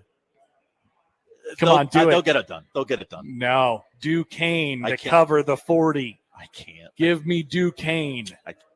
Too many points. I hear you, and it sounds very logical. Too many points. Florida A&M is at North Carolina, who is a 34.5-point favorite. 7:15 on the ACC network, so right after our Duquesne Florida State game. I will go first. I will take North Carolina. I will as well. North Carolina is supposed to be pretty darn good. Mac Brown's coached them up. Vanderbilt is a Power 5 team. Technically, yes. They are a 9-point favorite at Hawaii. Oh, no. At Hawaii. No, Hawaii. On CBS Sports Network at 9:30 p.m. By the way, if you're in Ireland, this will be starting at like 3:00 in the morning, which is really cool. Go to the airport, pull that up on your phone and watch it. Yeah, Michael Bruntz might be doing that. I'll go Hawaii. Hawaii to cover the 9. I agree, actually. I'll go to Hawaii to win outright. Oh, wow. You don't get extra points for that. Okay. You just get picking against the spread. Good. And finally, now this line has moved since I put it on the sheet. We are down to 11.5 as of this morning, so we'll use the as live one as we can get. Nebraska and Northwestern at Viva Stadium in Dublin, Ireland. Nebraska is an 11.5-point favorite. By the way, if you're interested in totals, we have seen even more of a fluctuation there. Remember I said we started at 50.5. We were down to 49.5. We are now up to 51.5 via our friends from the FanDuel Sportsbook. So we've bounced. Are we causing line movement? I don't know. We've market corrected quite a bit here a little bit, but Nebraska is an 11.5-point favorite. 11:30 a.m. tomorrow on Big Noon Fox. I love that. I've got Nebraska 30, Northwestern 14. That's a cover. That is a cover. Okay. I got Nebraska. This is also the most popular score that I've seen going around as well. I'm very middle of the road on this game. Wow. Have a take, Connor. Nebraska 27, Northwestern 17. It is not a cover. It is not particularly comfortable, but it is a win. And more importantly, I think it is a generally uneventful win for Nebraska as well. And that's not the worst thing in the world. I mean, they're not going to get deep in the playbook unless they have to, and I don't think they're going to feel the need to start ripping pages out, to throwing half the playbook out. I don't think that's going to happen. Big noonish kickoff, as Greg and Lincoln says. Yes, 11:30. The Aer Lingus Classic. So once again, that's my pick. Nebraska does not cover, but they do find a way to win the game. Unless, of course, the line drops down to 9.5 for some reason. Ooh. Who knows? I believe we both took the undies. We'll see what happens. Yes, we did. We took the under on that one, too. All right, we'll take a quick break. We'll come back. Final segment. We probably don't have very many poll questions. We do. I've been polling. Amazing. Do we have what to watch? I do. Amazing. I'm prepared. Next on 1620 The Zone. Big names, big games. We've got them all. 1620 The Zone. Take your science or healthcare degree to the next level at College of St. Mary and apply to one of our in-demand graduate programs. Earn a Doctor of Physical Therapy with our online on-campus hybrid program. Earn a Master of Science in Physician Assistant Studies in just 2 years, or an Occupational Therapy Doctorate in 3 years. Graduate programs at CSM are inclusive and open to everyone. Plus, we offer an accelerated pathway to several of our healthcare programs for those needing their undergraduate degree. Apply today. Get started at csm.edu. You want to go to a professional sporting event, you want to go to a college sporting event, you want to go to a play, you want to go to a concert. Go where I go, ticketsforless.com. When I'm looking to find the best seats to the show or the big game, I go to ticketsforless.com, formerly Ticket Express. Same great customer service, and most importantly with ticketsforless.com, no outrageous ticket fees when you get ready to check out. The ticket price you see is always the price you pay. Unlike the other guys, they don't tack on a per-ticket service fee at checkout. It's ticketsforless.com. Get yourself in the game today. Oh, are you seeing these readings? This is incredible. Short-staffed, Marco's climate research facility is in the eye of the storm. The atmospheric pressure to find more weather specialists is mounting. Man, this is going to be a big job. We're going to need a bigger team. Indeed can help him hire great people fast. I need Indeed. Indeed you do. We instantly connect you with quality candidates whose resumes on Indeed match your job description. Visit Indeed.com/credit and get $75 towards your first sponsored job. Terms and conditions apply. Texting enrolls you into recurring automated text messages. Message and data rates may apply. If you are a man over 40, listen up, because this could impact how much you're getting done during the day and at night. The harsh reality is, once you hit 40, your body has less free testosterone. Here's the good news. Nugenix, the #1 selling testosterone booster at GNC, has changed the game again for men over 40 with Nugenix Total T. And guys all over America are raving about it. Jeremy P. says, this is the best product I found to raise T levels. And how about Shane D? He says, I had no drive and was tanked out at the end of the day. After 3 months, my energy level is through the roof. I work out like most 19-year-olds. I am 47. Guys over 40, you need Nugenix Total T. And right now, you can get a complimentary bottle. Just text BEACH to 321321. It's the #1 selling free testosterone booster at GNC. But you can only get your complimentary bottle by texting BEACH to 321321. That's BEACH to 321321. Text BEACH to 321321. Products and statements have not been evaluated by the FDA. These products are not intended to diagnose, treat, cure, or prevent any disease or illness. After 24 years, Horseman's Park will close for major renovations on Sunday, September 18th. The original simulcast facility will be changed forever, so don't miss this final opportunity to watch and wager on over 700 TVs with weekly food and drink specials, door prizes, and so much more. Time is running out to be a part of Nebraska's horse racing history. Now through September 18th, open 7 days a week. Horseman's Park, Omaha's best bet. Cubby's supports the PACE program with Raise Some Dough. For every large pizza sold at Cubby's in the Old Market, Cubby's gives $1 to the Police Athletic League, serving at-risk and disadvantaged inner-city children with athletic and educational programs. PACE has over 5,800 program participants. The league reaches kids that would not normally be able to participate in athletics like soccer and baseball due to financial situations and family dynamics. PACE wants to give every kid the opportunity at athletics and a healthy and safe environment. If you'd like to support PACE too, go to paceomaha.org. All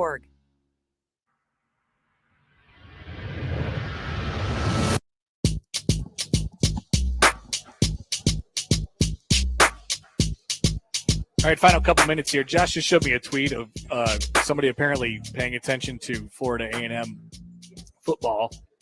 We just mentioned their game against North Carolina this weekend. The tweet read as follows, Josh. Breaking from Florida A&M. It is official. The team is traveling to North Carolina and will play tomorrow.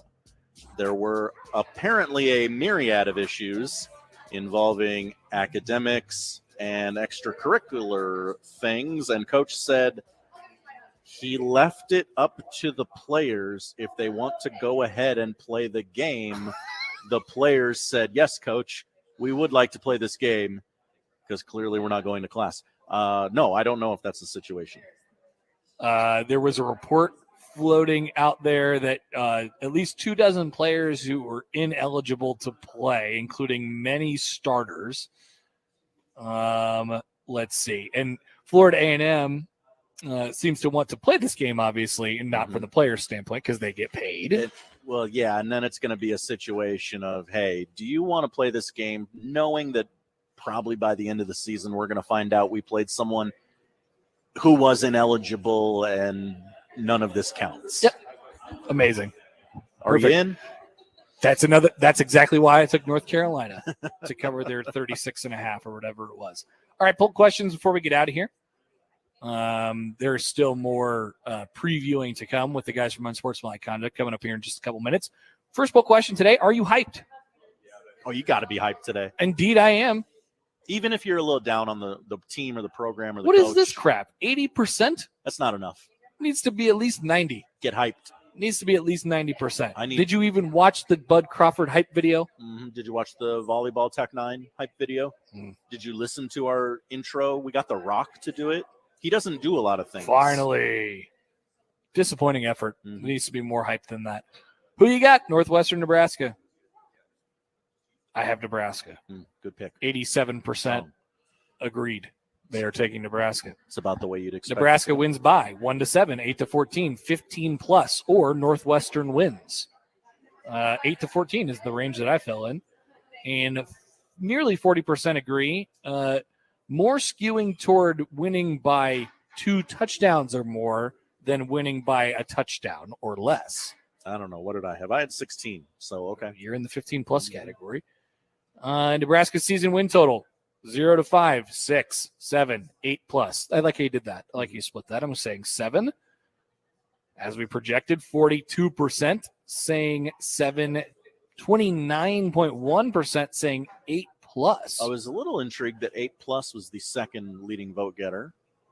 I like hearing that. I wanted to do 8. I would bet that a lot of those are at 8. Yeah. Just flat 8.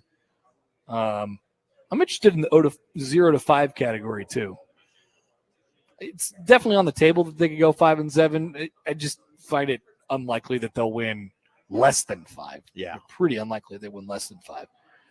Do you know the difference between West Side and Wisconsin W's? Do not show Damon this poll question. Yes, I do, because Damon taught me everything about it. But 66% say no. Okay. That they do not know the difference. And a couple more. Do you tip your cap to Bill Moose for this? That's a Stephen M. Sipple quote. Sure. Yeah. Why not, Bill? 70% say they don't tip their cap to Bill Moose for this. Come on. Let bygones be bygones. And finally, did you think Dublin looked like Grand Island?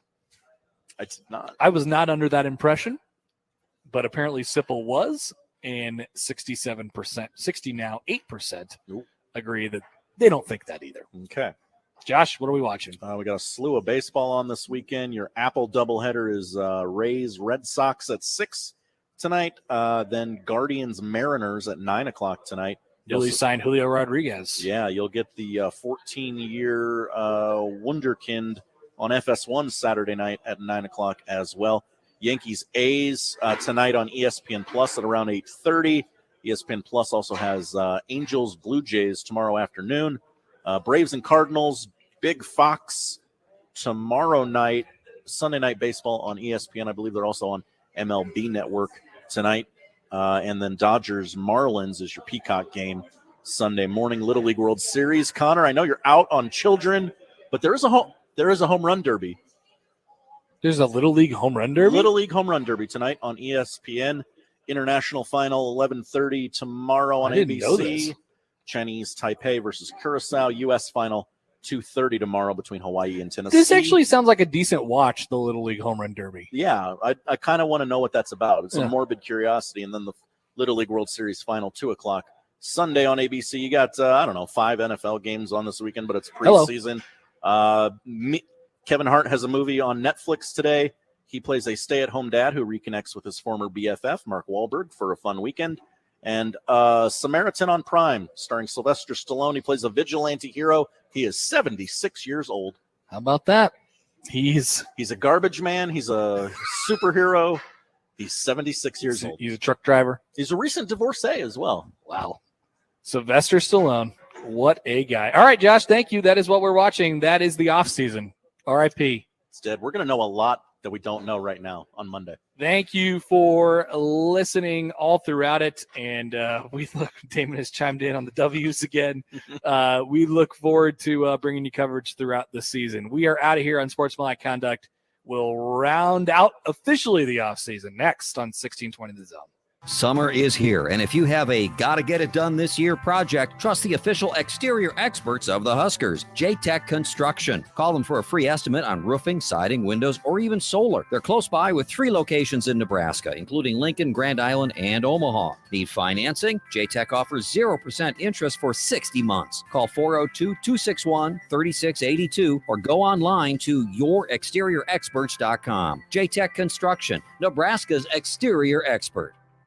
At Sid Dillon Chevrolet, we prioritize you and your vehicle needs.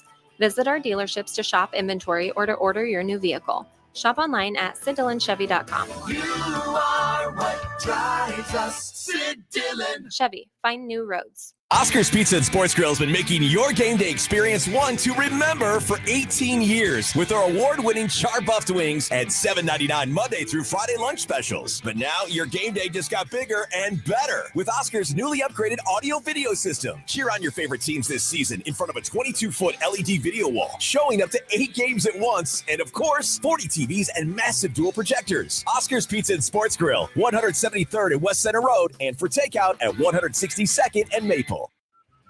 All right, crew, let's get her done.